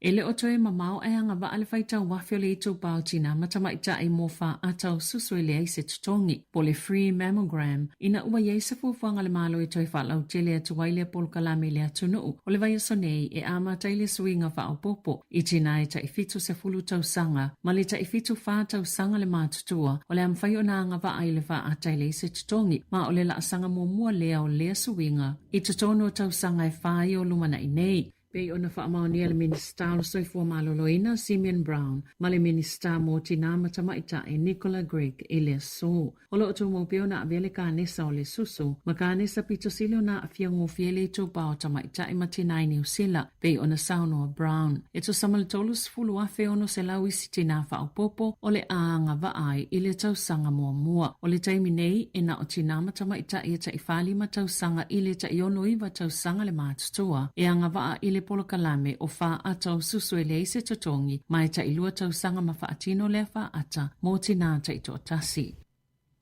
Sana nati atu tangata whewa i o le tae au e fisosani se whaalawalawe na tupu i Waikanai. Na lawe e se loli na ua sosoa i se nofo afi e lata i le awala e ta ua Elizabeth i le te au leono i le tae au ana le la. Sa whaali e leo e le ise tangata na manu a pei tae na tāpuni e le nofanga whaatali nofo afi Waikanai ma tau fia i whewa inga i nofo afi le anga i atu i kāpiti. E fōlinga mai o se nofo afi la uta mai le ise pāsese pe ona sauno se so upua leo. E whāni whale au ke lani e tolus fuluono miliona tā lao la tau tau wau whae. Wa tau fia e leo i lalo to la fono o le Criminal Proceeds Recovery Act lua fe maleiva. Ina ua mai ai se su e ngai lua tau sanga o wha ngā solo. O le vai aso nei, na amata wha atino i le to la fono. E wha asanga le ni tangata sto lima mase kamupani e yele so tanga le su e le honey bear. Le avamalo sina tu e yele methamphetamine. Wha pia i su e ngai le fasioti tangata pa i valea. Ma le whaatau fuala au whaasai na mai fafo. O le vaenga lona lua le su enga na au fiele a venga o aseta. Maana amata ina uatua na ile mali o Aiden sa ngala ile lua whilua tolu. Na tau mawhai Aiden lea vai au normale lolo i ele meth. O na safa apeo le apo le honey house beer. Mana maliwa i lea sofito mati. Na amataina leo leo i okilani se su enga na whaingoina o le Operation Lavender. E su e le malio le tau le lea. Maleu tau le meth lea na whaatau mai ka anata. Na tau fia leo leo le silia malfitsa lau kilo kalama o le methamphetamine. Mamoli e ni tangata sto lua. Na whaasala inai Hemachit Singh Kalon. Whalua tau sanga le whalipui mo se umie lua tasi tau sanga. E lua tau sanga na whaasala inai fo ile isi tau le lea ile whalipui. Wa ve sia le malo tu unga na yai. I whaasala launga whaapisinisi aso sa manisi o aso malolo whaal malo. O nei whaapio lea whaapopoi nai tupe maua whaal tau sanga. Mo pisinisi whaasala lau. Na whaalia le ministaff so ta inga Paul Goldsmith. Na pasiel tu la fono folo na whaitonga whaatolu il pale mene i lea solua. O le vaenga tasel tu la fono whaasala launga. E whaasai nai whaasala launga whaapisinisi. I aso sa ma le tae au le Anzac Day le vao le ono le tae au ma le au auli. O le tu la fono fo i lea sa whaatulanga i le ngata mo televise ai whaapea fo i maleiti o i le kewisi masi a sofarai le paia ma le aso saole e seta na sauno le minista e le leo na whaapaleni ina ia mauti noa i le o tau miava no mo kampani whaasalalau i tutono le atunu o na ole whaatapula ao taimi peitai e le o tutu samaya ingai au nanga whaasalalau i ubenga tawhailangi po digital streaming platforms na whaalia i whaamomongal New Zealand on air sa pito silona lau i lole YouTube il tau sanga talwai na au sia le whātolu pasene o tangata e mata i ai i le aso. O le awhawina le Guangzhou Shipyard International wa afo e lua mowheo inga le wao moto ma ufuwhaina e tatau na taunu ui New Zealand i le isi whātau sangalumana e pia na whaasilsila le malo. O le lua awhelua tolu na whaataatia e saia le minista o tupe Nicola Willis le fuafuanga le whainga malo o tuanai i waa mowheo inga le Cook Strait ma o se polo ketitele na whaingoa ino le IREX. O wa afoi o le atau nu i le lua whilua iwa e ta ilua se lau mita le umi mai mawhaiona la awai ma ta avale o no fuaafi. Na whaalia le minsta wa wa samana e Winston Peters. Sa mawhaiona wha amau salile maalilia ngai whaua i le GSI wa afoi ala atu i le company o le Ferry Holdings Limited. Wa i le wha amoe moe whai eisa fola sanga o le mai al tau sanga e au ili ai ala tau maalilia nga ma awalan wha asau i nai le piliona o tupi. Ale au whai la fonga e ale le whaalea o ngai no le polo tio le IREX be ona sauno avawa sa manaia. Na whaasilsila i le vai aso taluai ua i oele Kiwi Rail e whaatau atu le wa le aratere ma momoli isi au nanga whaapitoa i initia e li liwai ini oloe mawhai ona toi whaau ngā ina.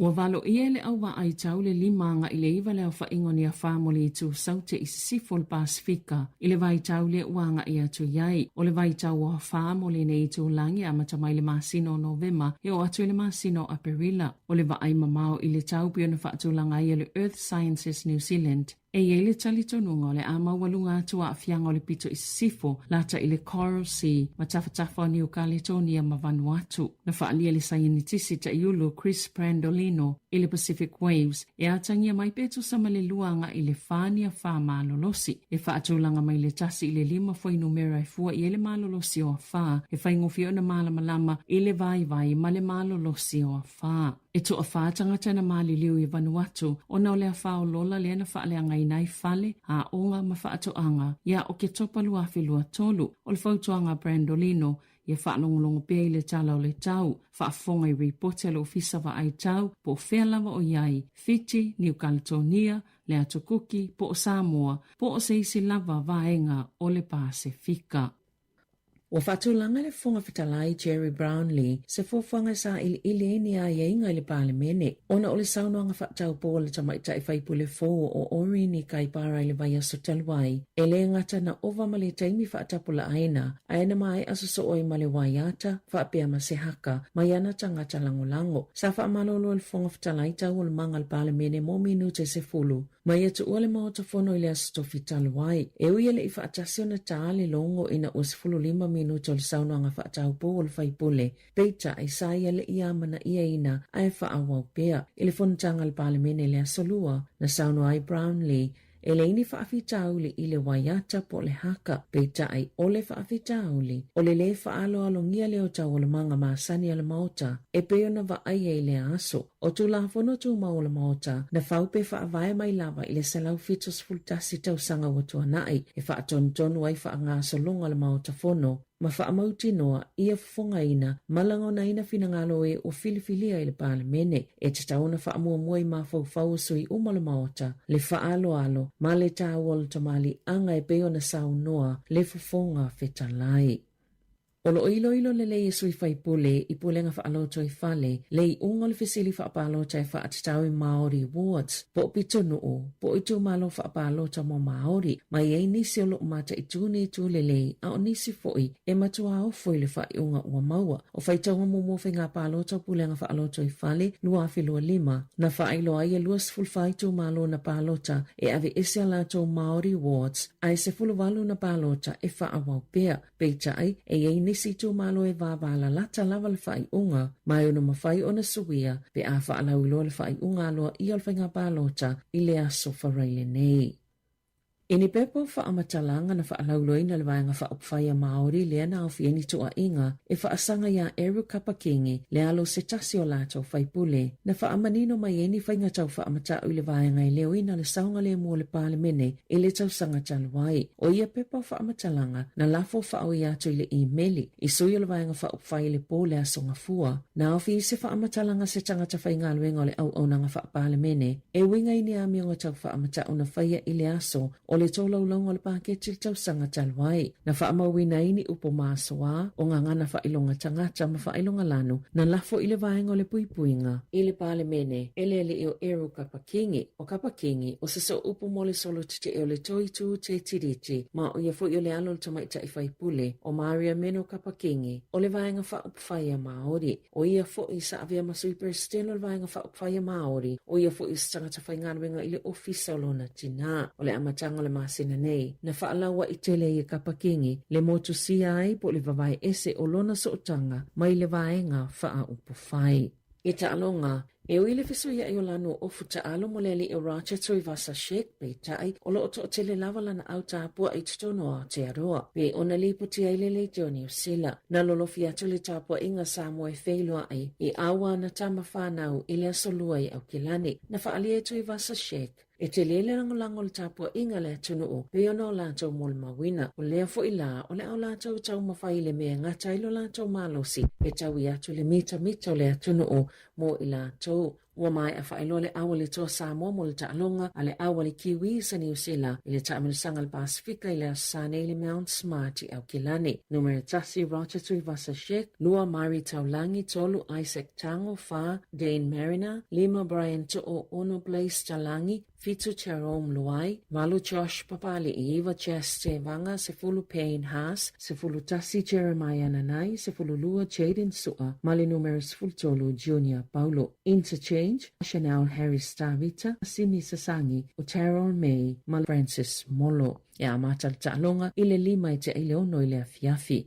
Umai afu ona fili le awal fitu Samoa mo le ta'alonga ma le Kiwi Ferns ile te ole tolu le awa ule le asusane. Ma ole fitu Samoa o te Taya Faifua, Jessica Patea, Lindsay Tui, Sarina Masanga, Destiny Mino Sinapati, Talia Fuimaono, Pauline Bilia Erasabel, Aneta Claudia Nu Ausala o le Kapiteni, Destiny Brio, Elisa Lopamawa, Niall Williams Guthrie, Rivali Yalo, Sienna Lofipo. Interchange, Pihuka Merryman Duff, Olaika Clark, Tavana Papali'i, Shalom Sawaso. O lau whaaleo leo, Simone Kapani, Mercedes Taulelei Siala, Ella Jane Harrison Leaunoa, Ma Esther Noa Faitala Marina. Tala fawia malisi ufonga le lau moa, mo le nei au auli.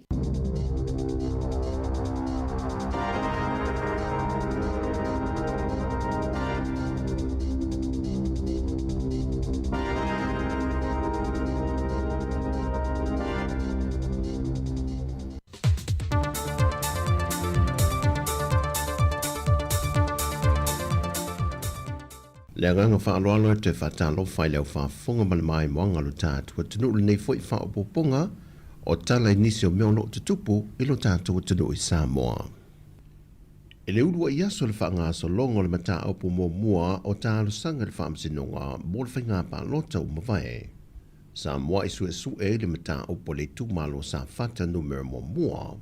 Na tālo sanga i le ana Ronnie Porcini matua i ai le sa manu malo mai le tu malo le whainga pānota, le tina ia seve te i fui mono. E lona tuina leo sele ni inisio tangata o li tu malo, le te li tonu le ana, o se whainga whaatua sina le whaipule mō tangata pālota. Ma e ono mau o loo fōla sie le tūtangi, e luma o le whaamasinonga e whainga whaatua sina. E le mōri mau mua a le tūtangi, le tina i ato vila sa ena limas whamaliva tu sangol soifua, mai le fio ango sa anapu uta. Na ia ta ua, na tui natu ia te ia e le whaipule ia seve le tupe tolu se lau tā la, ma le whamtalanga e fesoa swani ai le la singa lo fua. O le isi fo i mōni mau ia whaalolo sa tele ono se fultau sanga le matua, o le afio ango sa anapu. Na ia wha i loa le whaamasinonga, o le pō le aso tofi a malama le aso whareilo le whainga pālo ta tele. Na awhia tuai le taava le lanu se liva a le sui whaipule wa manu malo, ma tu inatu se tino i tupe e lima se lau tā la.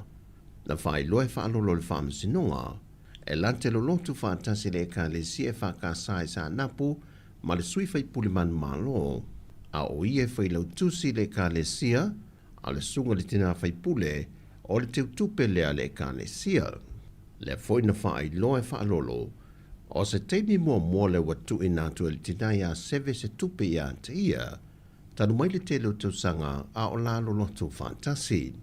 Na tau mawhai le lo ia o lo tu lai mo le o tua ia, ma pusua tania to ai loa, na ia whaapea tua i le tina ia whaalolo, o winga masani le valeo le tina whaipule, o le anga le leima fesoa soani so stangata e mo umia le fesoa soani. Mai o lo malamalama le lei fo i le ua tua ia, e toa tele lo na ainga masiana whanau, ma o le aunga tonu leo le tui nato le se leni e fesoa soani a yante ia, pei taina te ena le mole mau. Mai o le so e toi wha wawai le mta opo i le whamasinonga.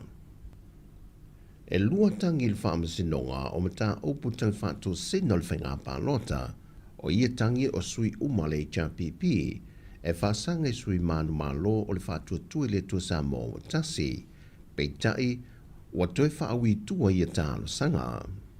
O le mta opo mō mua, o le tālo sanga a le tu malo whaasale le anga numera 5, na whaulu e lesa a vea masui whaipulo le tu malo, pesta vai fo te vanga ena, mai o lo te ena i te vanga ni whaamtalanga e whapea, wa tui natu i a te ise se le ni tupe, mai le sui manu malo i a vui i inga sione, wa fuai o na toi ave i tuala na tālo sanga, pe taina whaamanino e pesta, e le whaingo fia i a te ia le masi i atolo na fio anga po pua malano, ma whao atu se tualalo, ma o le aunga leo o le toi whaauia i tuala na tālo sanga, ai o nisi tūlanga uma e o foi tūlanga tau se leni, e le whaamao nia, na whai lofo e pesta le telo ngā ruenga sa i whaatinu lava moli tūmalo, mai nante le tali e na ise se le ne whaalata i naila na tau whawhata mali.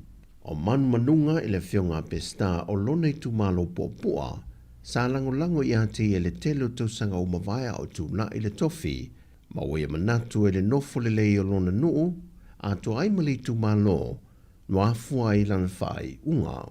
O le tasi o tālo sanga o whawi tua, o le tūmalo le ainga le tai, na tālo sanga ai le sa avea mawhai pule, le whionga muripola laki le i atawa, e whaasanga i le whionga le whongwhetalai, awa pa au muripola alo i tafua, na whai loa ai o se mafua anga mai le tālo sanga le tūmalo, ina ia toe ave i tūle mata o poe soa lau pule ai, ina ia nofo le leima whialo whani le tūmalo.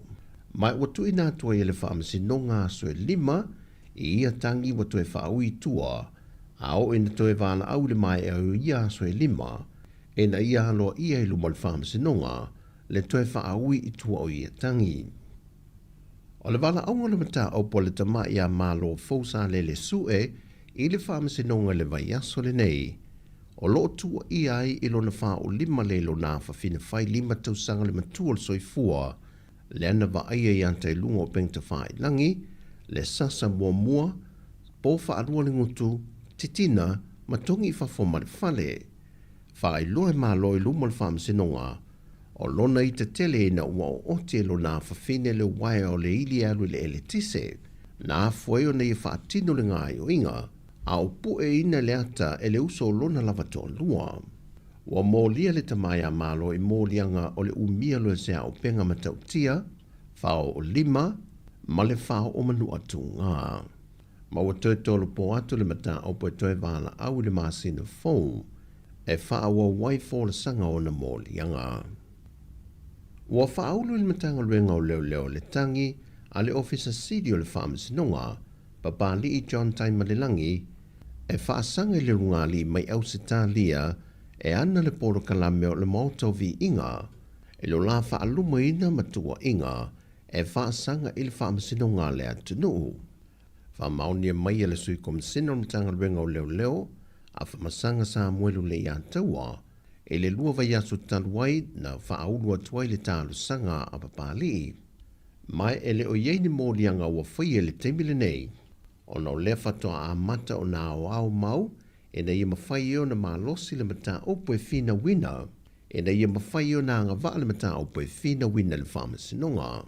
Mai na whai lua a whamasanga, o le tūlawa ia leo, se i vanga na ua lava mau ma ua ato a tōre tūlanga e malosi ai se mata opo, whato a whaatino loni mōlianga, e le ua whaasanga i ele tāru sanga se tasi.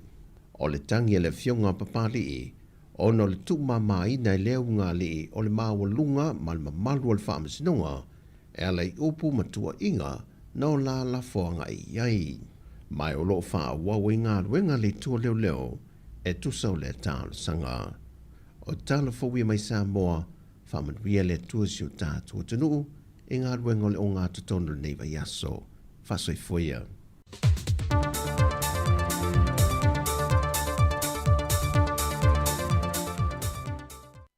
Fire and Emergency New Zealand advises that career firefighters will stop work for 1 hour from 12 p.m. to 1 p.m. on Friday, 17 October. During this hour, fire and emergencies response in urban areas will be delayed. Please be careful doing anything that could start a fire. Do not leave cooking unattended. If there is a fire, get out, stay out and call 111. To see if your area is affected, please visit fireandemergency.nz.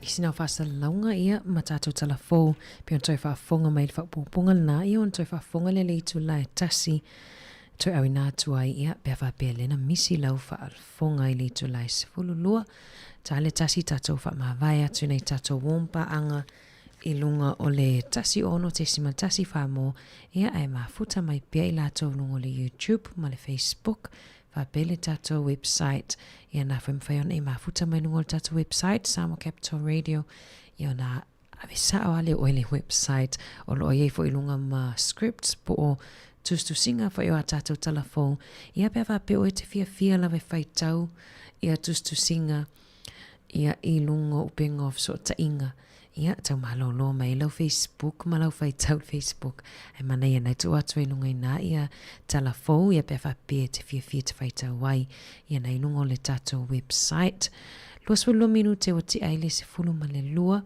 tau tua ti ufonga lau mua ia, tai toa lua fo ima oe le nei vaenga o lau auli, ia o whaafonga mai ai, vai fo ima longa o le nei au auli, malo lava, malo le on sai, whavifianga mai le tama leo puni, tama o le wha sau lala.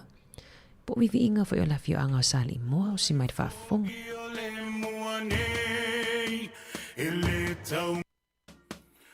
O ai fo I o le mua nei E le tau mate peni pese mai fea A ia malama O lei ano foi le moana O lei a fai anga tau a sai le tai papa o le tua masanga E o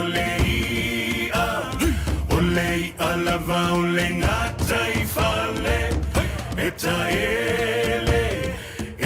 ele lava ile taifana tautai ai lava sauma afe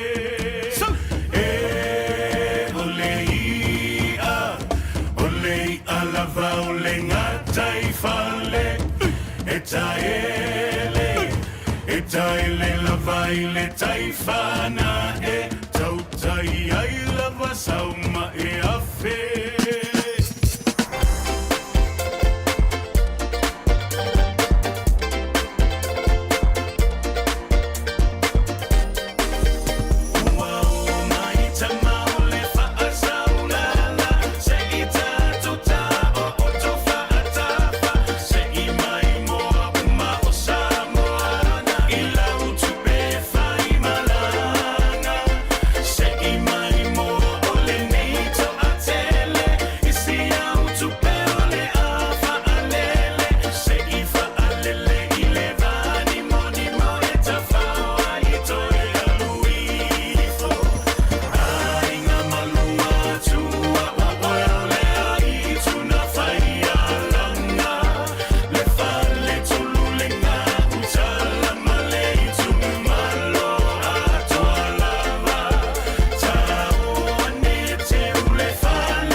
Whawhiwhianga mai le 5 stars ia mapese na lava Samoa ia e te mawhauwhau ania im whaasolo ia mawhauwhaunga a o whailau lunch li nei au auli ia toi whaamalo atu li nei vaenga o le aso matang o fiele sulu mana ia la i whawhatu le tato ofisa whaasala lau mana ia le vaenga le sa au mai sa vili nei tala fau ia i le neisi fo i vaenga fau pe ona whaasila sila i le minister soi fo maloloina ia le whaalau tele atu ia tausanga e mawafua ai ia whaato le susu mo tina matamaitai ia peo le la sanga fau lea le la ala ai ai le matanga luenga soi fo maloloina ia le ole amatai ona maua e tina mai le fitus fu tausanga ma le fitus fu tina fitus fulu ma le fitus fulu whātau sanga.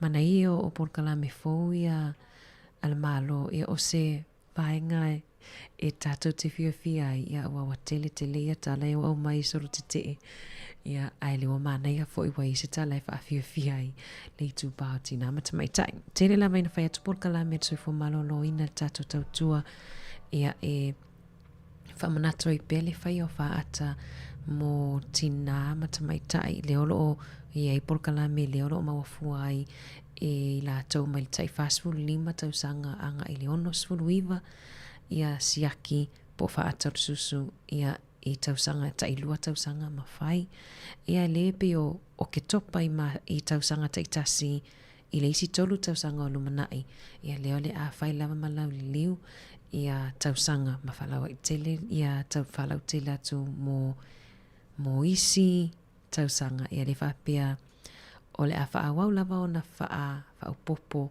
ia i la tau e anga waa ia mo saidi linga po o siaki o le kanisa o le susu ia po le free breast screening mammogram ia le na avatu i savelina i tala fau ia onisina vaenga whai masiaki lau pusa meli pele ia watu se tu siar fo mai pele i o le taimi i tau heona whai au siaki e le ngata li tu pao tina matamaitai ia li tu pa fo i ia la tau fo i siaki masani ma on ingalo na whailau le masenta tano atu whailau Warren of Fitness whailau siaki ia pewa peo ai misi tātou e tau le or fo mai i nei tātou tangata i se ase a lava maua i wha mai ia le pe ato al tau sanga pe lua le tolu tau sanga i le mo o mia o na alu le fo mai alu pe whailau siaki i pe whaisau siaki i wha tau sanga ia e siaki po o kei mea uma o elis tangata e fia tau sanga i le mai a te a whalongo atu wha mai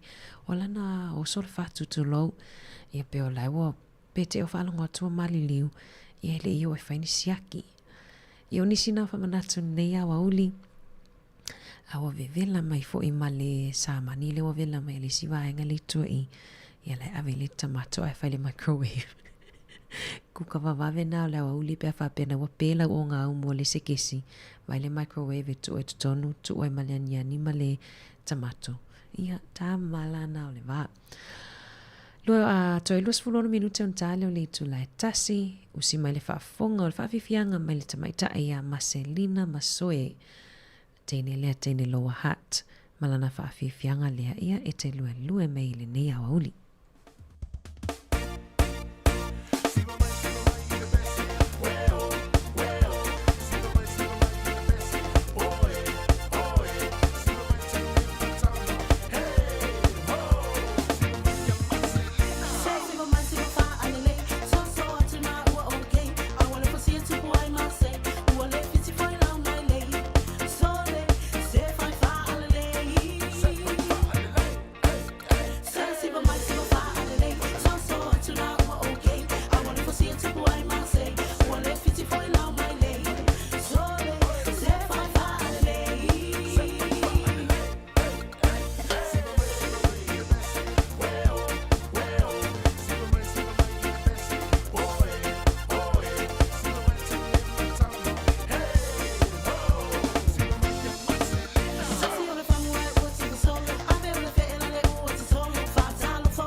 Io e o le fe tau la malama piona pise tuaili tini na mai Wellington Marcelina Masoe ia telefone i tatou alo mawhanau ia po o tatou alo sa mua fo ina tele a latou pise i lungo le YouTube ia whaale lau lango le subscribe ia e whaale fo i lau lango ia latou ia ma latou ta leni ai toi wha malo atu nei vaenga o le awa uli au ni ngalo pe whapio ini au appointments ia o le sa poki le aso ia postaimel nei awa uli ia anga ai pe vili ai vave vili ai pe vape ni mwhaiona i awai atuai i le nei aso fiu e suese appointment ia mātou lava ia i nisi o fōma i nei porua ia e mana ia pe vape leo mawala appointments nei ia anga ai tamawhai lava anga ai ia ono le whaingatao na maue isi tangata asia singa fōmai ia nei whanau o lo whapeona mafuta mai tutono maota malawa ia leo lo malolo mai nei aso ono soro te ea whaia onga ia pole te ea whaia onga ia vai tatou mea onga whatoa e clock out ali tu lai tolu pe atu ua lea onga e tu ua i fo i madwhinga wau mea onga le whali ia o te loe le o whatamala fo i whaia onga i le avato vaenga lea o le si vaenga mana i mwhaiona i mātua tu le emaili alo i tutono alo telefoni ia pe fa popo I mantola o email I tono telefoni mwhena tango e easy accounts ia mwhena maua umai lava ia email ia whaia onga ia mantoi nei e tau lea mea ni mea onga fuile I api ia tātou lava I New Zealand tele lava ina whaonga le e whaonga e lātou ia Google Docs ia po o vaenga nai e share mai e whaia onga le mea onga I tamaiti whaonga I lale emaili e tele ala tau titi a taimi umole aso e te tangi la ta telefoni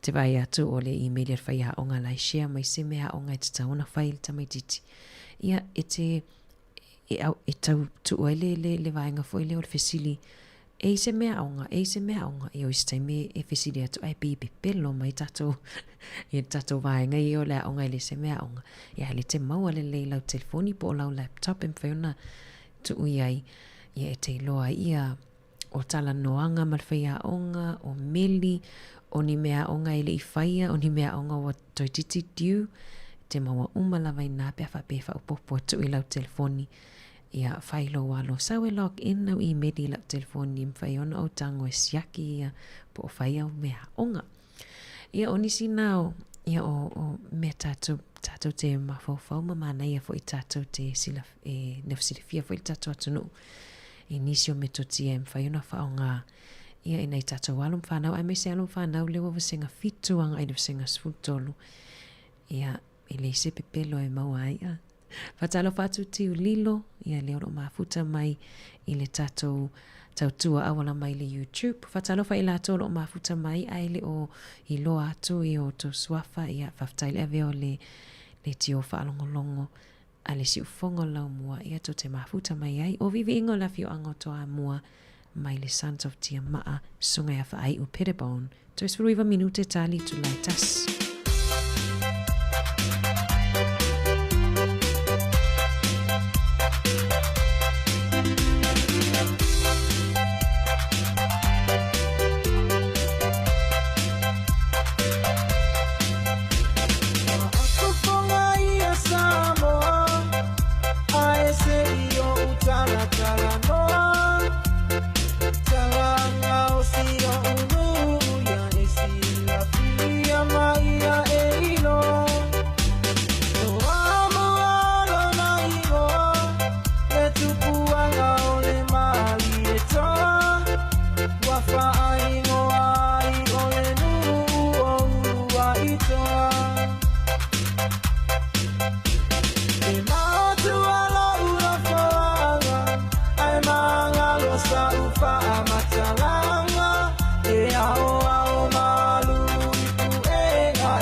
fofoa se yo e se mawhailoa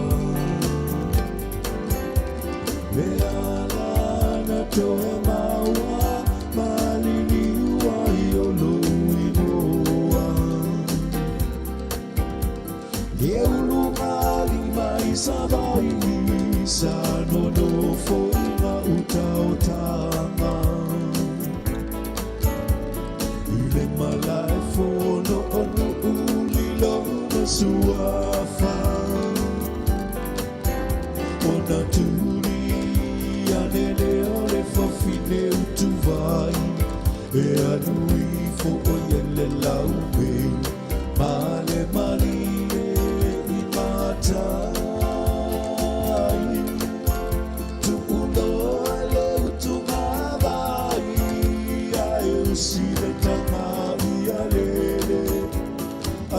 saune io tu fumale tu tele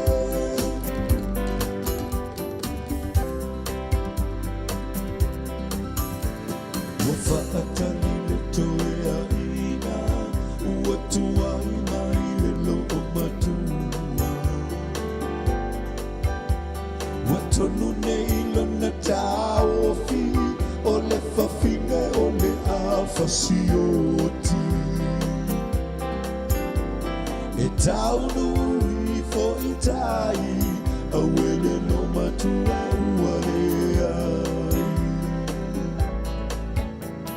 uapa aia tu oia o olele vama no mapolima o so atu le toya ina ingatai uatu e ole mali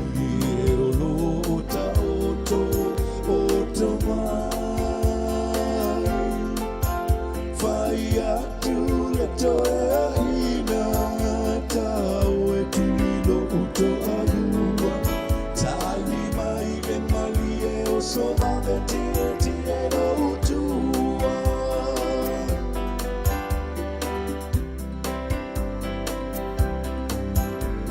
wasande le tulina sia alelo matua male toya ina tono wingata yo apolima tangia no ale toya ina le motueo apolima sio uto alua betele ino aina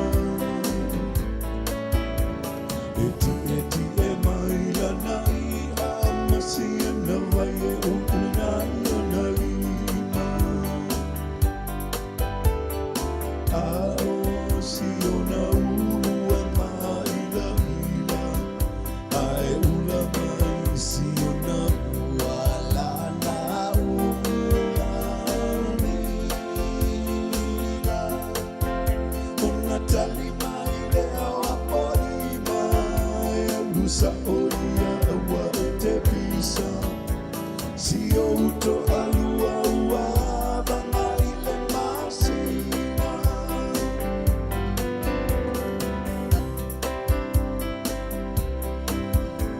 utalu kubeli imanolo uoto e tutulua io tufu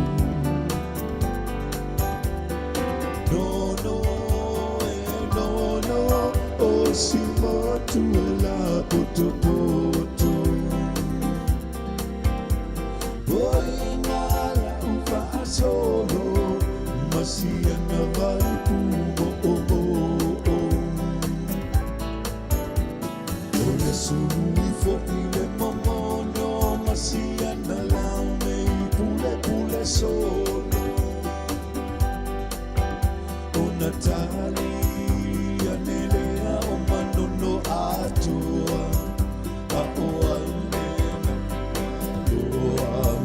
o maso a ulupa a o na lima e faloloa lusa o ia si outo alua ua o i bala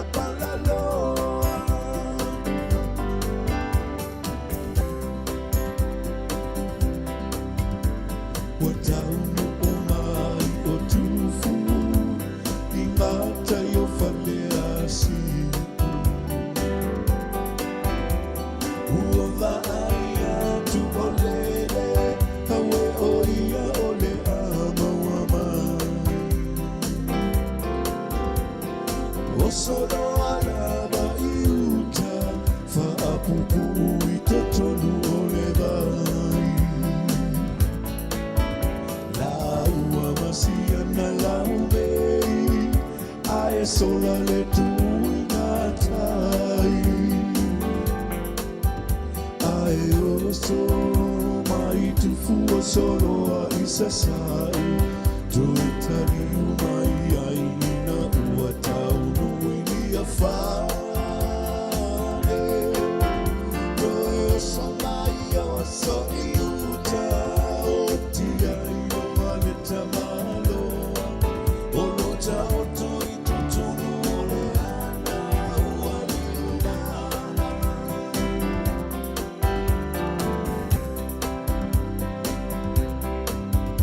tuli mana sau i le vasa a le utungali i maitana Wata atitia nei i le vai ua feoti ai maua liuma malana lau mei pule pule uli wa ai e le mali o le sangamu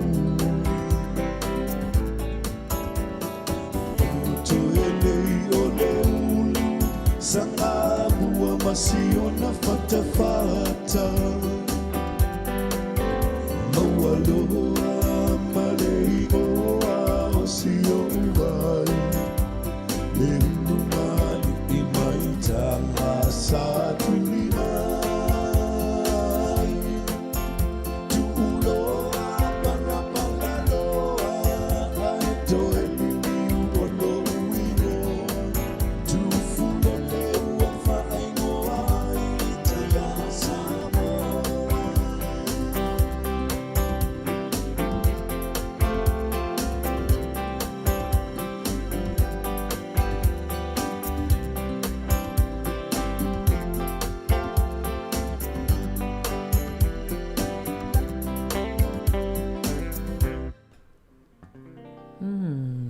Sawa tamatua i e to ai le moa o le whātunga mai a ngaluma le mana te nari tautua ia ma le pesena o le whaamatala talaina o le mafua anga o le ngoa tufu lele ia nana tuli mea le waenga na maitanga ia ni na isipito nuuna ta ua mai le pese ia a te nari tautua o se tasi fo i o tamali i tauta ua fo i ia i le musika o nisi na whātunga ese lo tawhia whaalongolongo ai. Ese fo i leo ngai i alum whanau i e soifuani nei. Whaalongolongo ai pini ole tala, lai whamatala mai tutono le pese. Ia, toi whaafonga i fia fo i nei tātou mātua i nei whātunga tua ia. I le tala le inunga fo i o nisi upenga fo ta inga o lo i tala i whaapea. Ai sea ua o Britannia, why are kids more glued to screens than ever? Ia, whapea mai e se aua tō sina i alom whanau i tato screens, po tablets o telefoni, ia, iPads, po alawa i tu ai ngā screens nai whaonga le whali. O le wali ai whesili pe ai se aua matua pipi i ata maiti screens tu atu lea onga, o le me mamua na e o ai, o isi tamaiti e le mamu il po atua. Ia, e le por kalame le me whaiona o leo te sasoani li waina i po asonga fua. O le lo i taule le tele o nai mātua. E ai isi tamaiti wa mo o mia le whala au fo ile o le melatonin e tamawhai e mamoe. O nai le umwhaina mamoe o lea ave ai le tablet, whataita inga. Ave ile le tablet pe atua lea onga. E te atsfulu al pola e le mawhai ave ese la le telefoni po le tablet. E o fina unga na mātua. E le o mawhai ona ave ese mai alom whanau. I arfisili nā, o le aise aua. Ua whaingatai ona ave ese nei tato whanau ma screens. Ia o lalo i fol tustu singa leo lo whamatala mai lava mafua anga. E alai ona tō sina ia mata o tamaiti. Olo wape mai fo i ma tātou mātua. Tātou tangata mātua ai se ai e peo se māsani Ele mwhaiona ave se atatu telefoni pe e o ataimi o mea ai e pe se me masani le siaki. O lo whapea mai, screens are designed to be addictive. I o te ilo ele sem tau pu fofo ele a mo tātou. O tu so o e anala na whai mea i a tātou tō sina e ola i video se matamatai alum whanau. E o content po vaenga mai e whaile a tātou i a whia matamata i pia, i le umar whia matamata. Lea laiona tō sina alum whanau i screens, i a male te leo mafuanga. Te leo a tātou tatanoa i se isi aso i arwhisili nā o lotu umahilunga o pengo so ta inga. Ai se aua le mawhaiona o alum whanau e ta whau i whawhulwhale. Ai se aua te leo na nofo i telefoni, ia telefo i mafuanga mātua e leona ave telefoni tamaiti. Whaifu se marolonga i se isi taimi, ia leo loa mai umalava i nunga ngai. Mwhaiona e alu te mai moa ai i tustusinga nā, ia olo o mai i le health. Ia ono tatu taimi, whamai atu tatu tautua i lungo le tasi, ono te simal tasi whaamo, moli atu le anganga whaftai, wompa anga umalava lo whaonga haina mai le tatu, ala leo whaafonga mai whamangalo tautua nei aso, pe awa le e se upu a le longo maali e lau whaafonganga. Tatu toi wheloa ai fo i le aso lulu a sau, tai au le mafuta mai ai ia le sunga atu fue matasi, tai toa lua fo i outou whaawa ultau tua ti ufongo lau mua i le aso a tai au i le itu lai fitu. Tau lunga atu whaafifianga mai a Mr. T, my beautiful Samoa, whaftai.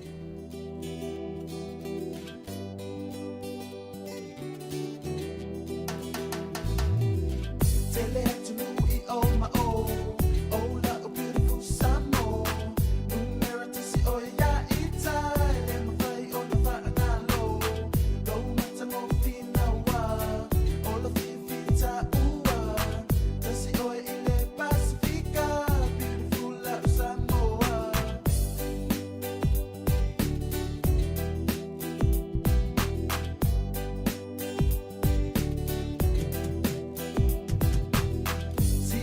Oye el sami, manda felele ole langi, funga la au ese, pua ina lo na manongi, faalo alo le wayai, lau samo atama fai, lau wanga nuku ia umau, tu mau le pelo fani, matango fia mai lula lele, susulu mai ia itane.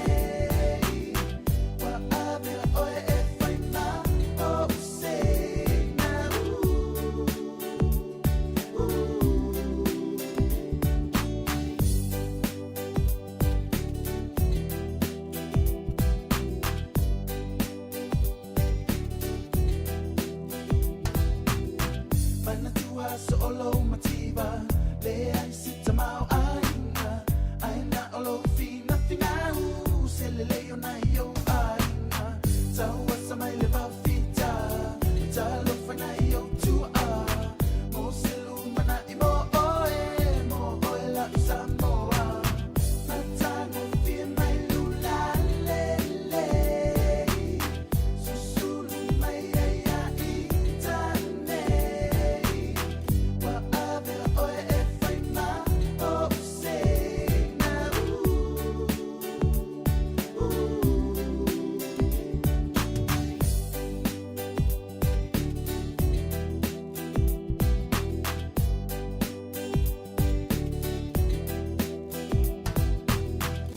Se fau tuanga lene, mo oe la Samone, fa abai pe o ile tua mo oe ana mua, lau fa alo umau, malau wana nuku I tu mau, alo fa so se tasi, lau fu ana ia umau, matango fia mai lula lele, susulu mai ia itane.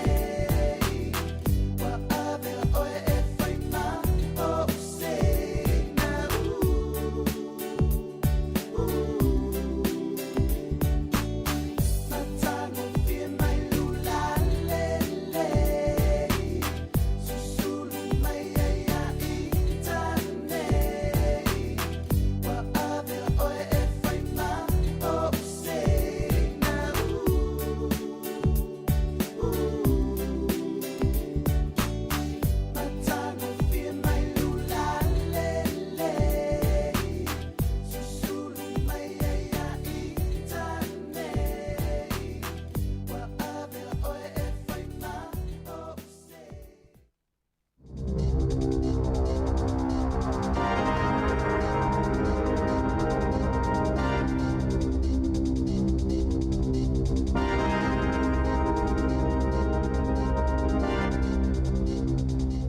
Tui whaatalo whaatolo whaapoponga o talafo ma le si ufonga le lau mua mo le ne au auli.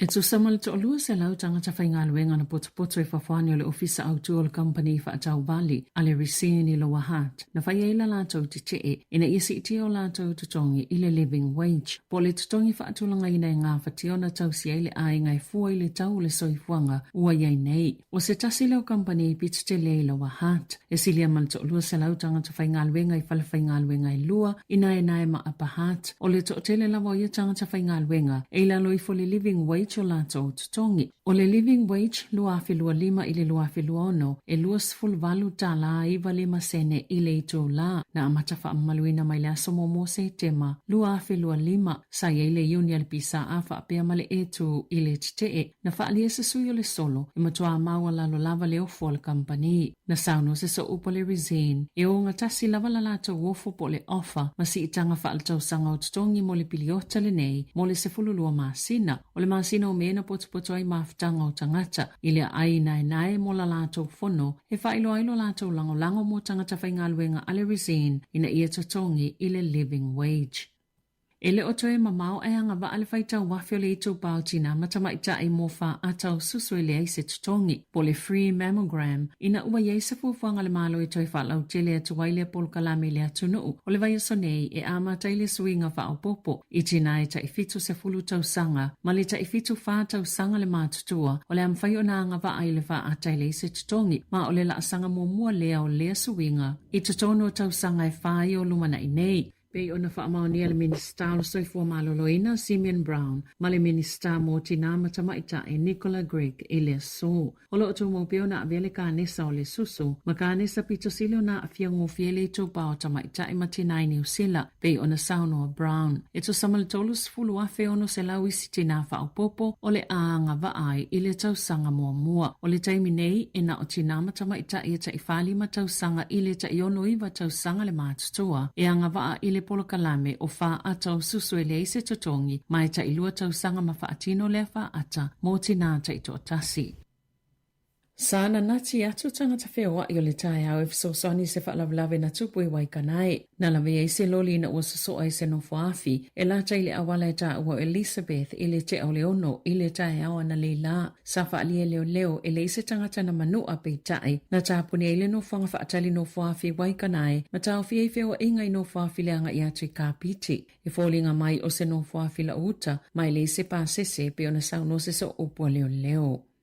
E whāni whale au ke lani e tolus fuluono miliona tā lao la tau tau wau whae. Wa tau fia e leo i lalo to la fono o le Criminal Proceeds Recovery Act lua fe maleiva. Ina ua mai ai se su e ngai lua tau sanga o wha ngā solo. O le vai aso nei, na amata wha atino i le to la fono. E wha asanga le ini tangata sto lima mase kamupani e yele so tanga le su e ngā le honey bear. Le awa malo sina tu yele methamphetamine. Wha pia i su e ngai le fasioti tangata pa i valea. Ma le whaataunga whala au whaasai na mai fafo. O le vaingalo na lua le su enga na o fiele a venga o aseta. Maana amata ina uatua na ile mali o Aiden sa ngala ile lua whilua tolu. Na tau mawhai Aiden lea vai au noa le lolo i ele meth. O na safa apeo le apa o le honey house beer. Maana mali o ilea sofito mati. Na amata ina leo i o kilani se su enga na whaingoina o le Operation Lavender. E su ele mali o le tau lea. Ma le uta o le meth lea na whaatau mai ka anata. Na tau fie leo le silia malfit salau kilo kalama o le methamphetamine ma moli e ni tangata sto lua na whaasala inai Hemachit Singh Kalon. Whaalua tausanga le whalipui mo se umie lua tasi tausanga. E lua tausanga na whaasala inai fo ile isi tau lea ile whalipui.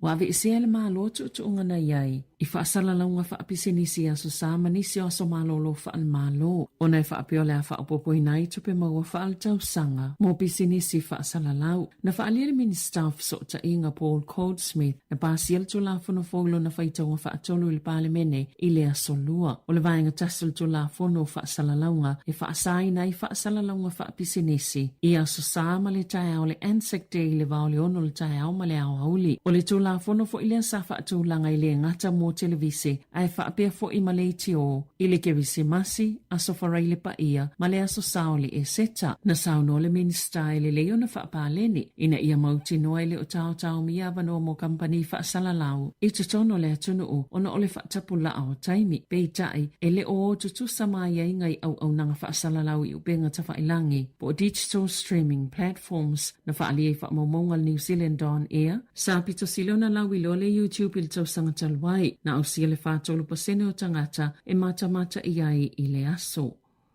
O le awhawina le Guang Su Shipyard International wa afo e lua mowheo inga le wao moto ma ufuwhaina e tatau na taunu o i New Zealand ile isi whātau sangalumana e pia na whaasilsila le malo. O le lua awhelua tolu na whaataatia e seia le minister o tupe Nicola Welles le fuawhanga le whainga malo o tuanai i wa mowheo inga le Cook Street ma o se polo ke titele na whaingoa ino le IREX. O wa afauia i le lua awhelua iwa e ta ilua se lau mita le umi mai mawhaiona la awai mata avale o no whaafi na whaalia le minister wa samana e Winston Peters. Sa mawhaiona whaamau salile maalilenga e whaua i le GSI wa afauia lato i le company o le Ferry Holdings Limited wa i le whaamoemoe whaiesa fola sanga o le mai altau sanga e au ili aia lato maalilenga ma awalan whaasau i nai le piliona o tupe ale au whailafonga e ale le whaalea o ngā ina o le polo keti o le IREX be ona sauno wawa sa manaya. Na whaasilsila i le vai aso taluai ua i oele Kiwi Rail e whaatau atu le wa le aratere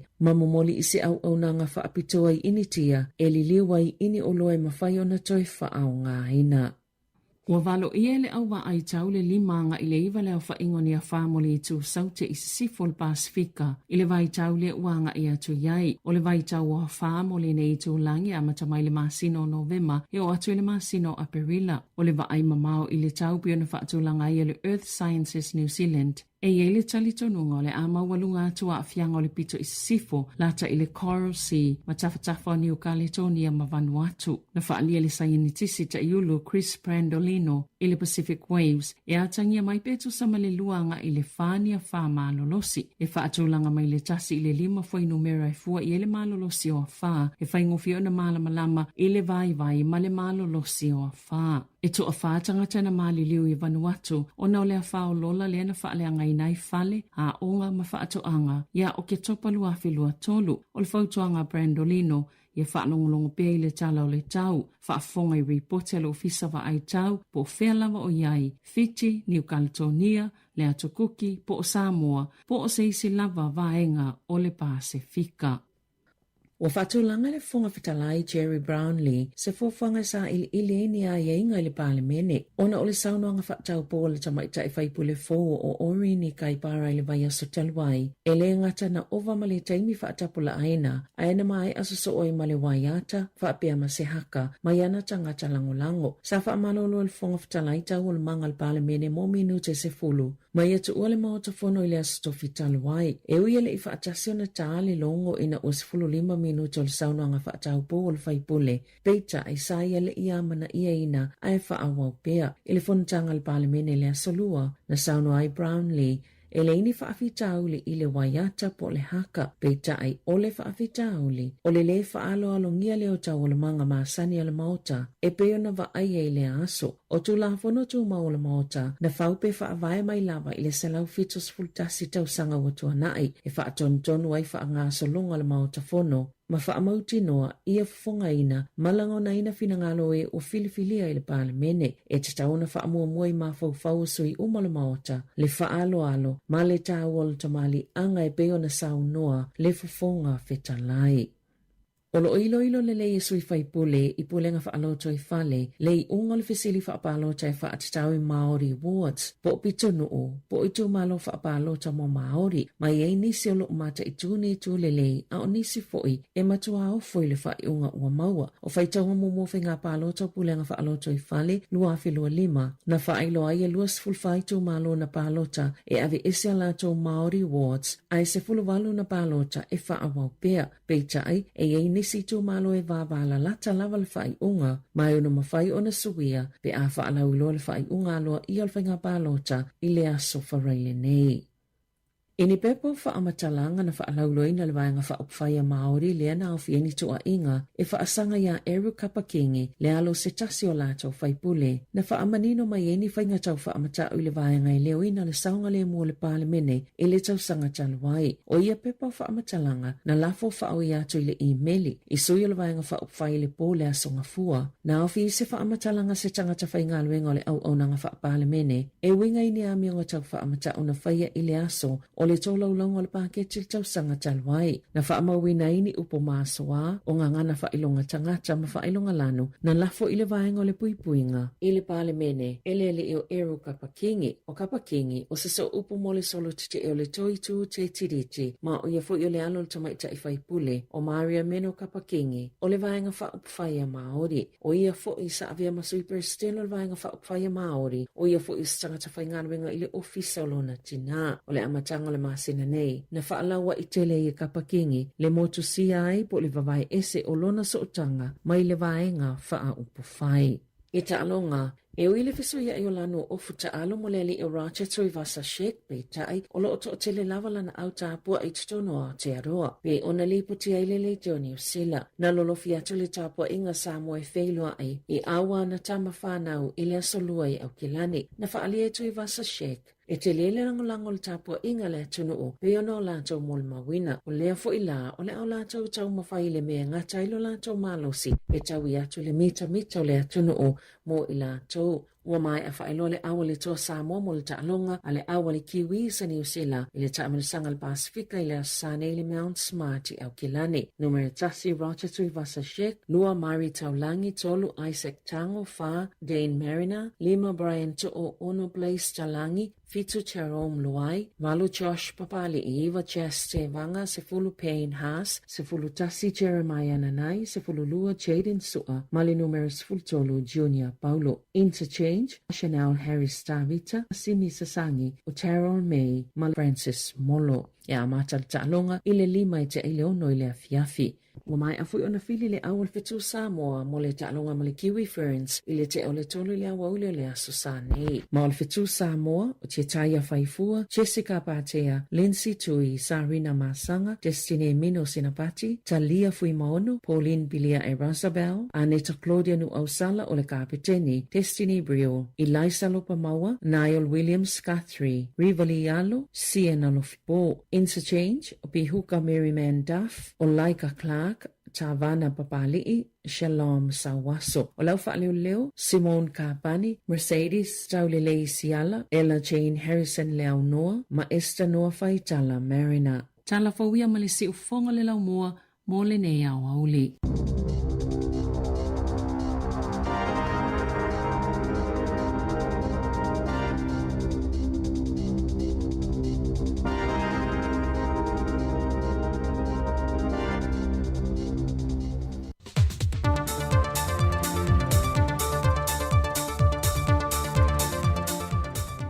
Le nganga whaaloalo te whatalo whai leo whafonga malamai moanga lo tātua tunu nei fwoi whaopoponga o tala inisio meo no te tupu ilo tātua tunu i Samoa.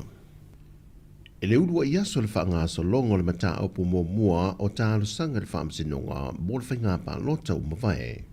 Samoa isu e le mata opu le tumalo sa whata numero mua. Na tālo sanga i le ana Ronnie Porcini matua i ai le sa manu malo mai le tu malo le whainga pālota, le tina ia seve te i fui mono. E lona tuina leo sele ni inisio tangato li tu malo, le te li tonu le ana, o se whainga whaato sina le whaipule mo tangata pālota. Ma e ono mau lo fola sie le tu tangi, e luma o le whaamasinonga i whainga whaato sina. E le mori mau mua a le tu tangi, le tina ia to vila sa ene limas formaliva to sangol soifua, mai le fiu ango sa anapu uta. Na ia ta ua, na tui natu ia te ia ele whaipule ia seve le tupe tolu se lau ta la, ma le whamtalanga e fesoa swani eile la singa lo fua. O le isi fo i mōni mau ia wha lolo sa tele ono se fultau sanga le matua, o le fiu ango sa anapu. Na ia wha i loa le whaamasinonga, o le pōle aso tofi a malama le aso whareilo le whainga pālo ta tele. Na awhia tuaile ta awale lanu se liva a le sui whaipule wa manu malo, Ma tu inatu se tino I tupe e lima se lau tāla. Na whai loe whaalolo le whaamasinonga, e lante lo lotu whaatasi le ka le si e whakasai sa napu, ma le sui whai pulimanu malo. A o ie whai lau tusi le ka le sia, a le sunga le tina whai pule, o le teu tupe lea le ka le sia.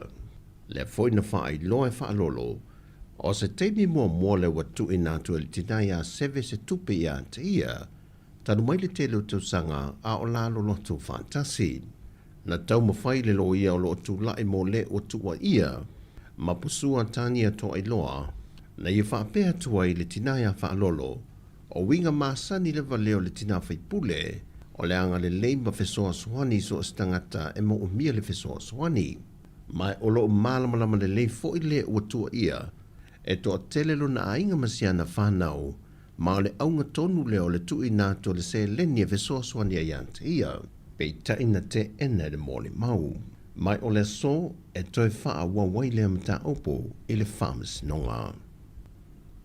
E lua tangi le whamasinonga o mata opo tau whātua sino le whainga pālota o ia tangi o sui umale HRPP e whasanga I sui manu malo o le whātua tui le tua sa mo o tasi pei tai wa toi whaawi tua ia tālo sanga. O le mata opo mua o le tālo sanga a le tu malo whaasale le anga numera 5. Na whaulu e lesa a vea masui whai pulo le tu malo, pe stawai fau te vanga ena, mai o lo te ena ia te vanga ni whaamtalanga e whapea, wa tui natu ia te ise se le ni tupe, mai le sui manu malo ia vui I inga sione, wa afuai o na toi ave I tuala na tālo sanga, pe taina whaamanino e pe sta, e le whaingo fia ia te ia le masi ia tolo na fio anga po pua malano, ma whao atu se tuolalo, ma o le aunga leo o le toi whaauia I tuola na tālo sanga, ai o nisi tūlanga uma e o foi tūlanga tau se leni, e le wha mao nia, na whai lofo e pesta le telo ngā ruenga sa ia whaatinu lava mo le tūmalo, mai nante le tali e na ise se le ne whaalata I naila na tau whawhata mali. O manu manunga I le whionga pesta o lona I tūmalo pōpua, sa lango ia te e le telo tau sanga o mawaya o tūna I le tofi, ma wea manatu e le nofo le lei o lona nuu, a to ai mali tūmalo, no afua I lana whai unga. O le tasi o tālo sanga o whawi tua, o le tūmalo le ainga le tai, na tālo sanga ai le sa avea mawhai pule, le whionga muripola laki le ia taua, e whaasanga I le whionga le whongwhetalai, awa paau muripola alo I tafua, na whai loa ai o se mafuanga mai le tālo sanga le tūmalo, ina ia toe ave I tūle mata o poe soa lau pule ai, ina ia nofo le leima whialo whani le tūmalo. Mai watu ina tua I le whaamasinonga so e 5, I ia tangi watu e whaui tua, ao ina toe wala au le mai au ia so e 5, ina ia haloa ia I luma le whaamasinonga, le toe whaui I tua o ia tangi. O le wala aunga le mata o po le tama ia malo fausa le sue, I le whaamasinonga le vai aso le nei, o lo tua ia ai I lona wha o 5 le lo na whawhina whai 5 tausanga le matua le soifua, le ana wa aia I anta I lunga o pengta whai langi, le sasa mua, po wha arua le ngutu, titina, matongi I whawhoma le whale. Wha I loe malo I luma le whaamasinonga, o lona I te tele na ua o ote lo na whawhine le waia o le ili alu le ele tise, na afueo na I whaatino le ngai o inga, a o pu e ina le ata e le uso o lona lavato lua. Wa mōlia le tamaya malo I mōlianga o le umia lo se au penga matautia, whao o 5, ma le whao o manu atu ngā. Ma wa toi tolo po atu le mata o po toi wala au le masina fōu, e whao wa waifo le sanga o na mōlianga. Wa whao le matanga luenga o leo le tangi, a le ofisa sidi o le whamasinonga, papali I John Taimalelangi, e whaasanga le rungali mai au se tālia, e ana le poro kalame o le mauto vi inga, e lo la whaaluma ina matua inga, e whaasanga I le whaamasinonga le atunu. Whamaunia mai le sui komisina o mtanga luenga o leo, a whamasanga sa muelu le ia taua, e le lua vai aso taluai na whaaulua tuai le tālu sanga a papali. Mai ele o iei ni mōlianga ua whai ele teimile nei. O na o le fatoa a mata o na au mau, e na ia mawhai o na malosi le mata opo e fina wina, e na ia mawhai o na anga vaa le mata opo e fina wina le whamasinonga. Mai na whai loa e awhamasanga, o le tūlava ia leo leo, se i vanga na ua lava mau ma ua ato a tōre tūlanga e malosi ai se mata opo, fato a whaatino loni mōlianga, e le ua whaasanga i ele tāru sanga se tasi. O le tangi e le fionga papali i, o no le tūmama i nei leo ngā li o le māua lunga ma le mamalu al whaamasinonga, e alai upu matua inga na o la la whoanga i iai. Mai o loo wha wau i ngā ruenga le tua leo leo, e tusau le tāru sanga. O tala whawia mai Samoa, whamanuia le tua si o tātua tanu, e ngā ruenga le o ngā tutono le neiva yaso. Fasoi foia.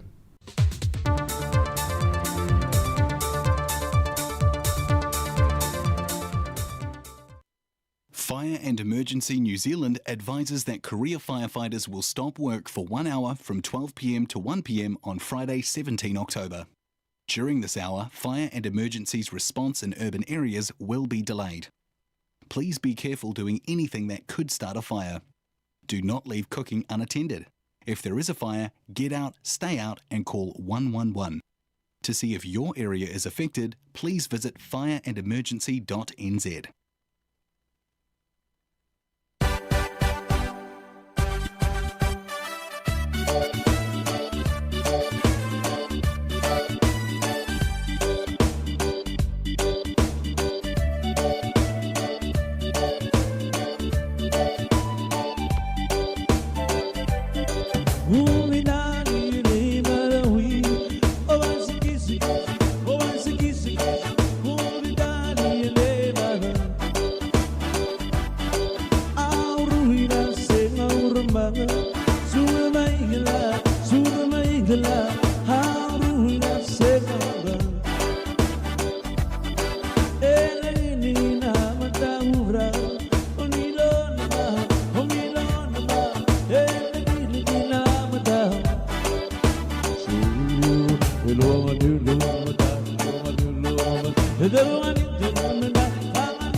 Stato pesena ia e fai tato sumpo la uli pe fa peolena. Le wa tol vai asole fai sa savali. Ia tu sa tato ia fai le sumpo mama Marilyn fai ma sumpa ni la uli. Ia le ola tu le to ai le wala afaltasi. Tale tu le lu on tato fa ma vai vo le lungo pengo so ta inga me se o to le fa pito le tato I tu la mun muli le ia I lungo le tato Facebook o le YouTube fa pel tato website patalo fatu ia siosi tu sani ia le olo la fomea na fatu mu na fatu lanu moli mana fatu lanu sama ili ne ia wauli Nisio tala lungo le Radio New Zealand I lungo le tu laule ale Pasifika ia po tala mai foi nisio tala mai Pasifika ia suia tu mai foi nisi tatu tala ne ia wauli o le ulu tala le fa ulu tala mai ia fa apea o leo lo talo sanga ia le asosi po le unia fa ia onga I fiti e to e au mai se fa tangana e fa onga ai le leather belt ia o le porfuspa foi le fa le pau e tu ilungo lau ia pe fa onga it tono a onga e tau tatai la loa mio tamaiti ia ai pe tai o lo fa peona o lo ilo ele fainga malo fiti o lo fa tau ele fainga malo le ai at tau tamaiti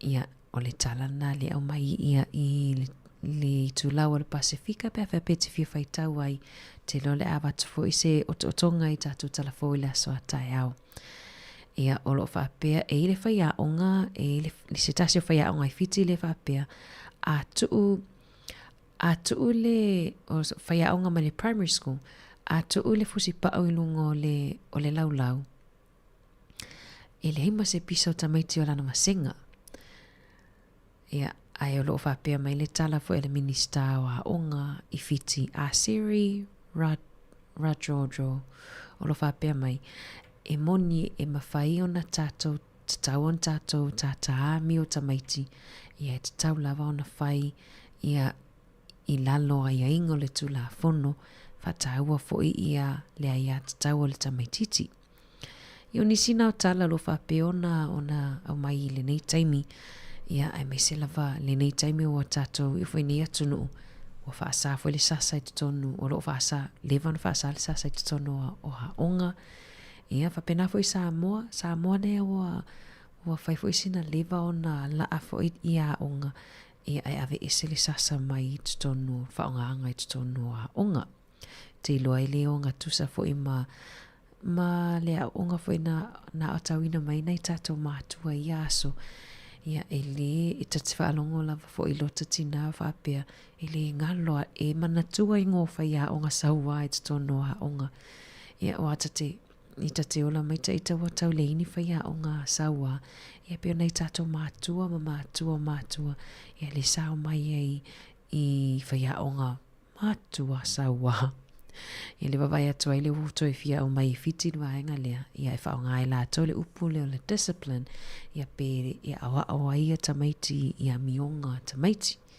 ia o nisi nao tala ia lolongo po le il tato atunu nisi o vaenga fo I lot tupu I whafo ato New Zealand nisi o whavifianga wale ni vaenga o le awauli ia e taito olua maoe ia pe whapele uto e a mataunga luenga ni aso a le te whaonga aina mai le tato tautua Paftai le mafuta mai mahalo lava Tamate Brothers I vinga o lafio anga manono.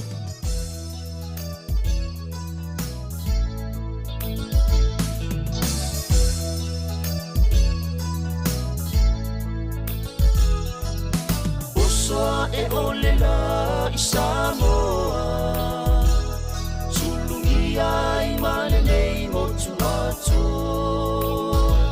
Lau whanua ualanu lau ava Ai si omia ele sami tio ata Ei ata ua male feta lainga ya futi Male mamalu ile ainga sa muti muti Matua usale ata ua mafale manono Opa ia na eminita I lo uloto Manono lo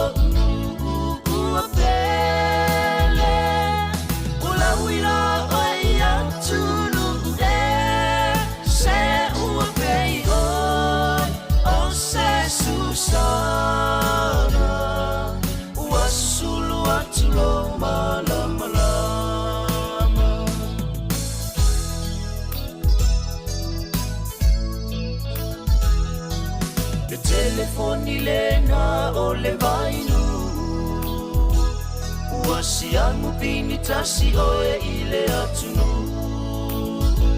Ulo faiva masani ole alufoe Vitali tawa faamalua imamoe Tali uanela ila utale ni masani Tafefe wataule aini aole sami Beba vea ole awa hulima le afi Se ibanga na uangi mai se matangi Manonolo uapele Ula wila oia tunu Se uapei oi O se susana Wasulu atulo malamalama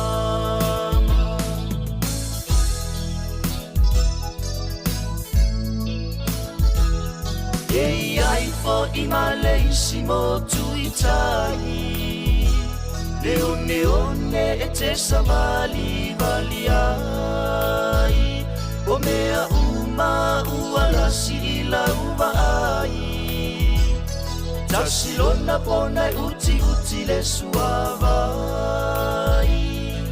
Malanga mailo amasio fale tua Eteta ile vai sualua Le puia io apai masalua Papo fale u osiona laumua Belua ipongo le talalei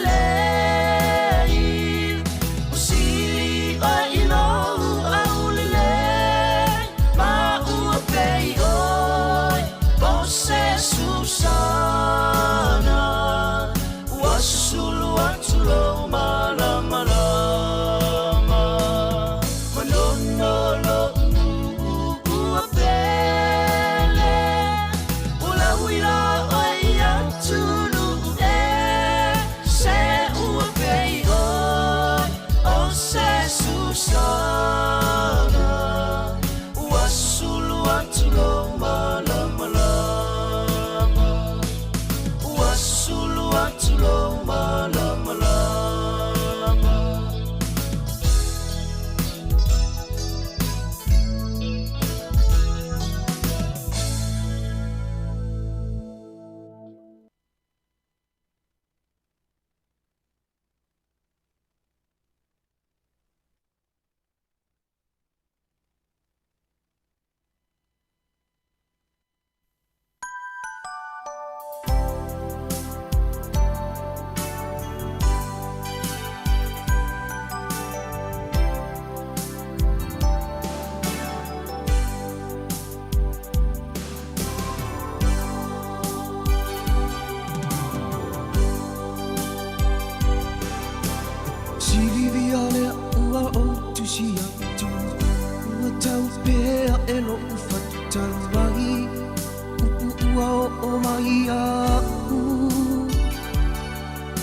Na o telefonia tuana leila Ae tali mai elo tina ola na O mai mau penina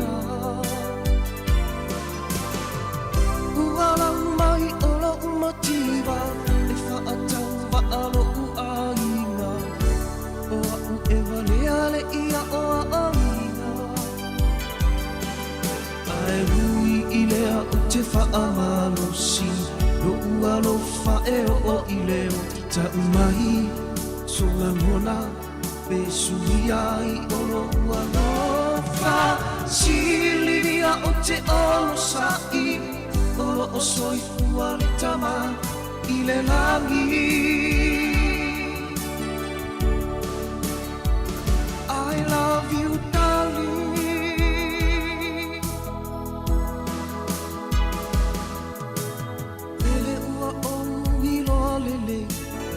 Tangiata o taulele Ele mana o matua ia itanei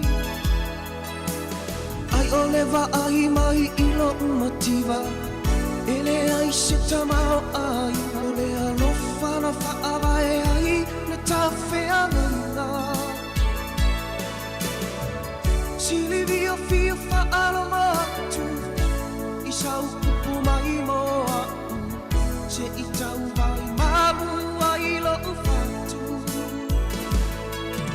Ai ui i lea o te whaamarosi no ua no whaeo o i leo ti tau mai suna mona e sui ai o no mawawha Silivia o te oro sai oro o soifua le tama i le lawi.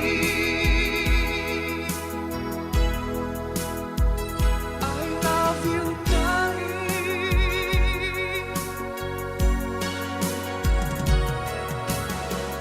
La upele tu mau i le tatalo oro o soifua le talimana a fai tu sai na longa fina ngalo. E ai o se aso e le po te tele tawhenga ai tua i leo sisi pea o le fua o le manu malo. Uala vale a tala roanga seu i whanua o si o uva a Silivia e le ngalo o i lea manga. Ai ui i lea o te whaamanosi no ua no whaeo o i leo te tau mai suna hona e sui ai o ua rofa Silivia o te ona sahi oro o soifua le tama i le langi. I love you, darling. I love you, darling.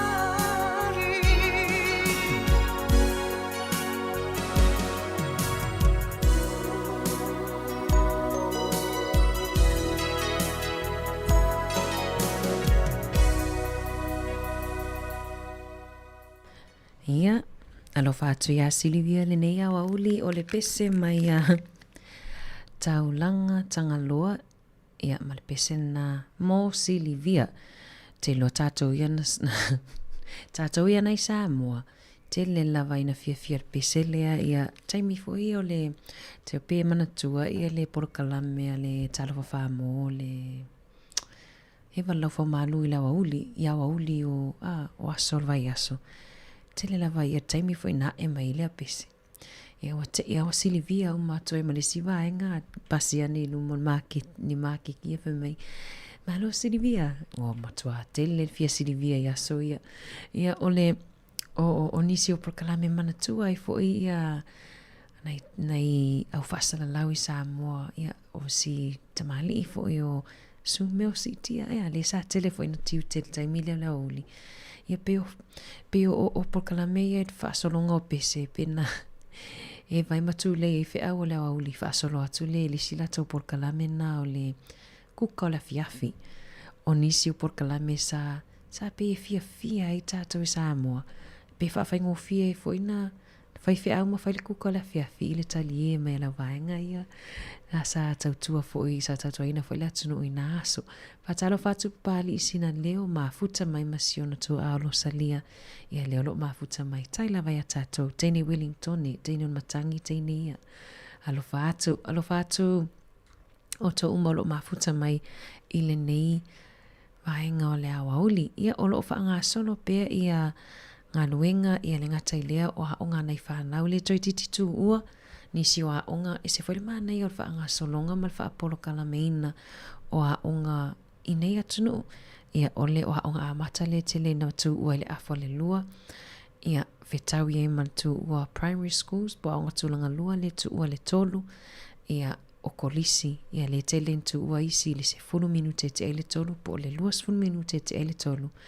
E whanga solo a ia e fua i nei mātua ia e ia whanau i le kindi ia le fo i o atuto e piki mai stamaiti i a onga tūlanga lua ma kolisi ve tau i le leina i loo le rush mai i ia toe tamo e atu i lisi a onga toe wha malo atu le tato au wha fonga i le nei a wauli uli o whaanga solo tu beta tu whaafifianga so I whiwhiloi.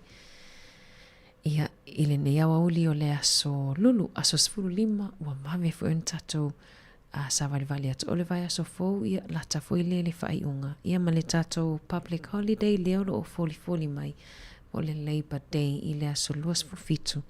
Ia to tene foi lato o le ata whawhao ai o le a ngai se atu ma Wellington.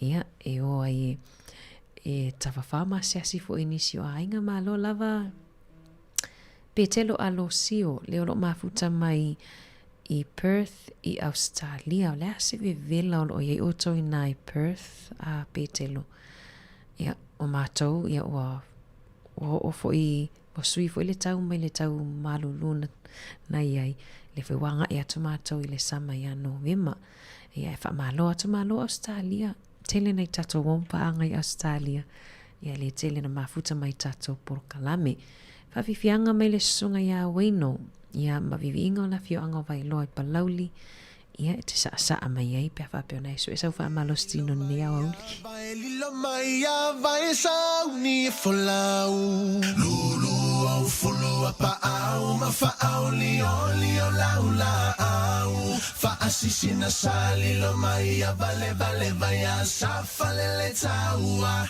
o palau li o tama o leu a mea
Tunga tuwai lava na ia mai le au fai pese a le puni a la vaa ia ma le pese I tae walilia ina ua toe 8 minute tali tu lai lua I tae walilia ia o le a tatou o le fale I la tau ia mana vai le lua ia ma lo lava ngā lunu e nei aso I ono tatou taimi le ua toe on nei minute fa mai al tatou tautua I momole toe le ngā whaftai ia on ma whaftai ma le tuanga ne ia mari ia peona ma ngā lulua toa le nei aso whaawa i tautua ti ufonga lau mua whaftaile a veo le tio whaalongolongo ia maupa anga I le aso ma le aso whaamangalo fo ile ma tautua nei aso pe au yeise upo ua le tautama li I lau whaafonga whaamangalo ma le tautua ma tau te matua tu lawa ina I le ato atoa fo isa mato au nanga I le aso ma le aso ai tato toi whelua I toi amatalia le tautua ti ufonga lau mua le tai au I le tulai fito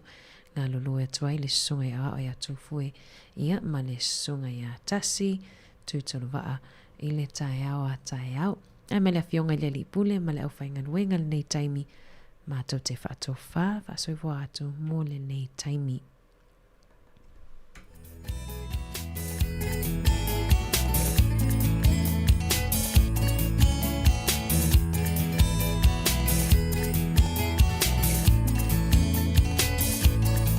Samoelo atunu pele ile lotoe e mita lo wanganga ya te oe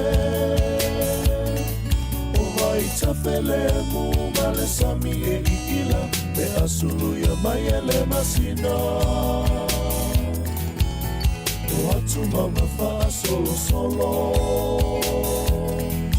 la foia ona pao e vai tu loto o lau ai mo langi pese te o falo i leto sangi o manu lele Samoa e o te alofa tele ia te oe e mita lo uanganga ia te oe Tigana o malanga ia tunu papalangi Ele galo mai Samoa ina na masani E maua fuata mawhai o lofi maparu sami Masina ia e ina ia i O tangata uma e whe alofani E alofa fua iso o se tasi Le tio amori mau mai le tasi tusitala O Samoa le penina o le nei masa Samoa e o te alofa tele ia te oe E mita lo uanganga ia te oe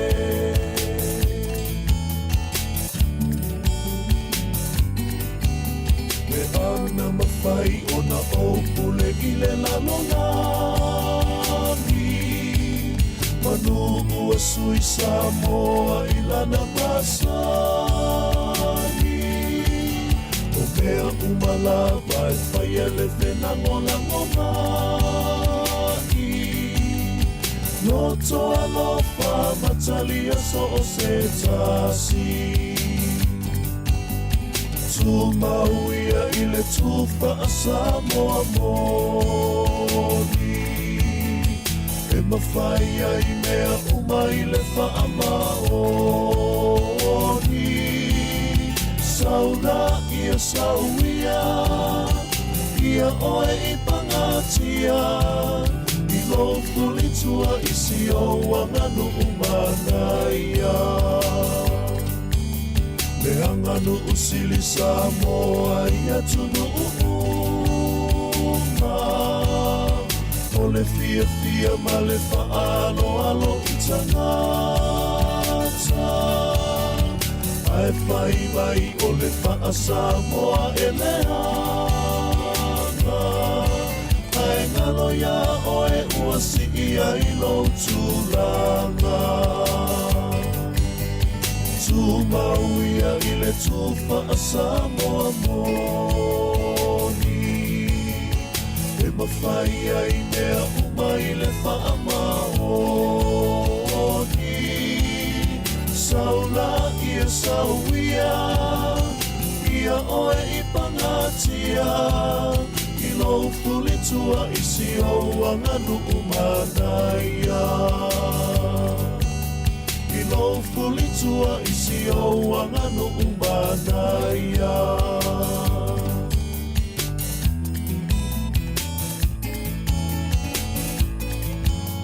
Samoa ola upesili O olea e sautari Me moni lava whai ngo fie O mea e alelo tomanie E te fiusa ili solo Se mea e mali e no loto E lalo langi matango fie O le aina mawele loto malie Pangala wale whaingata O na whaamani e ina E te fiusa ili solo Se mea e mali e ai no monto Le lalo lani matango fie O le aina mawele lo to mali e Wangala vale whaingata O na whaamali e ina E te whiu e sa ili solo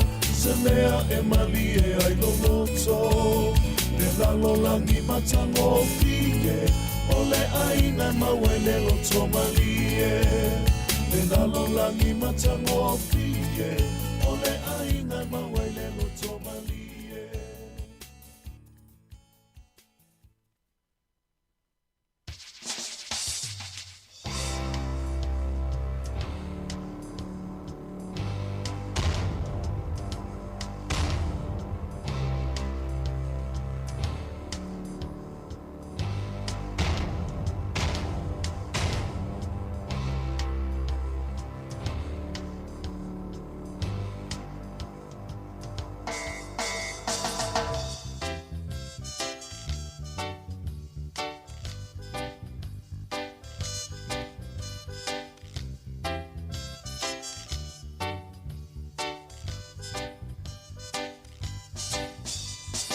Amanatu ia so lavala utea Ele mawhai na ngalo e ui ualeva Satau mawhai e matua so talu malai Lenei Samoa uai una e tu to atasi So far, inaitua Salatoa samai te vao fita So far, inaitua Ile alofa moni ia Samoa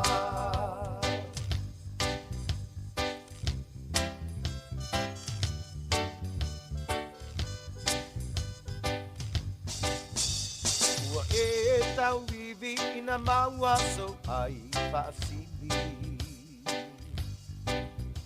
Ao aia le matangi you so e whailonga te sai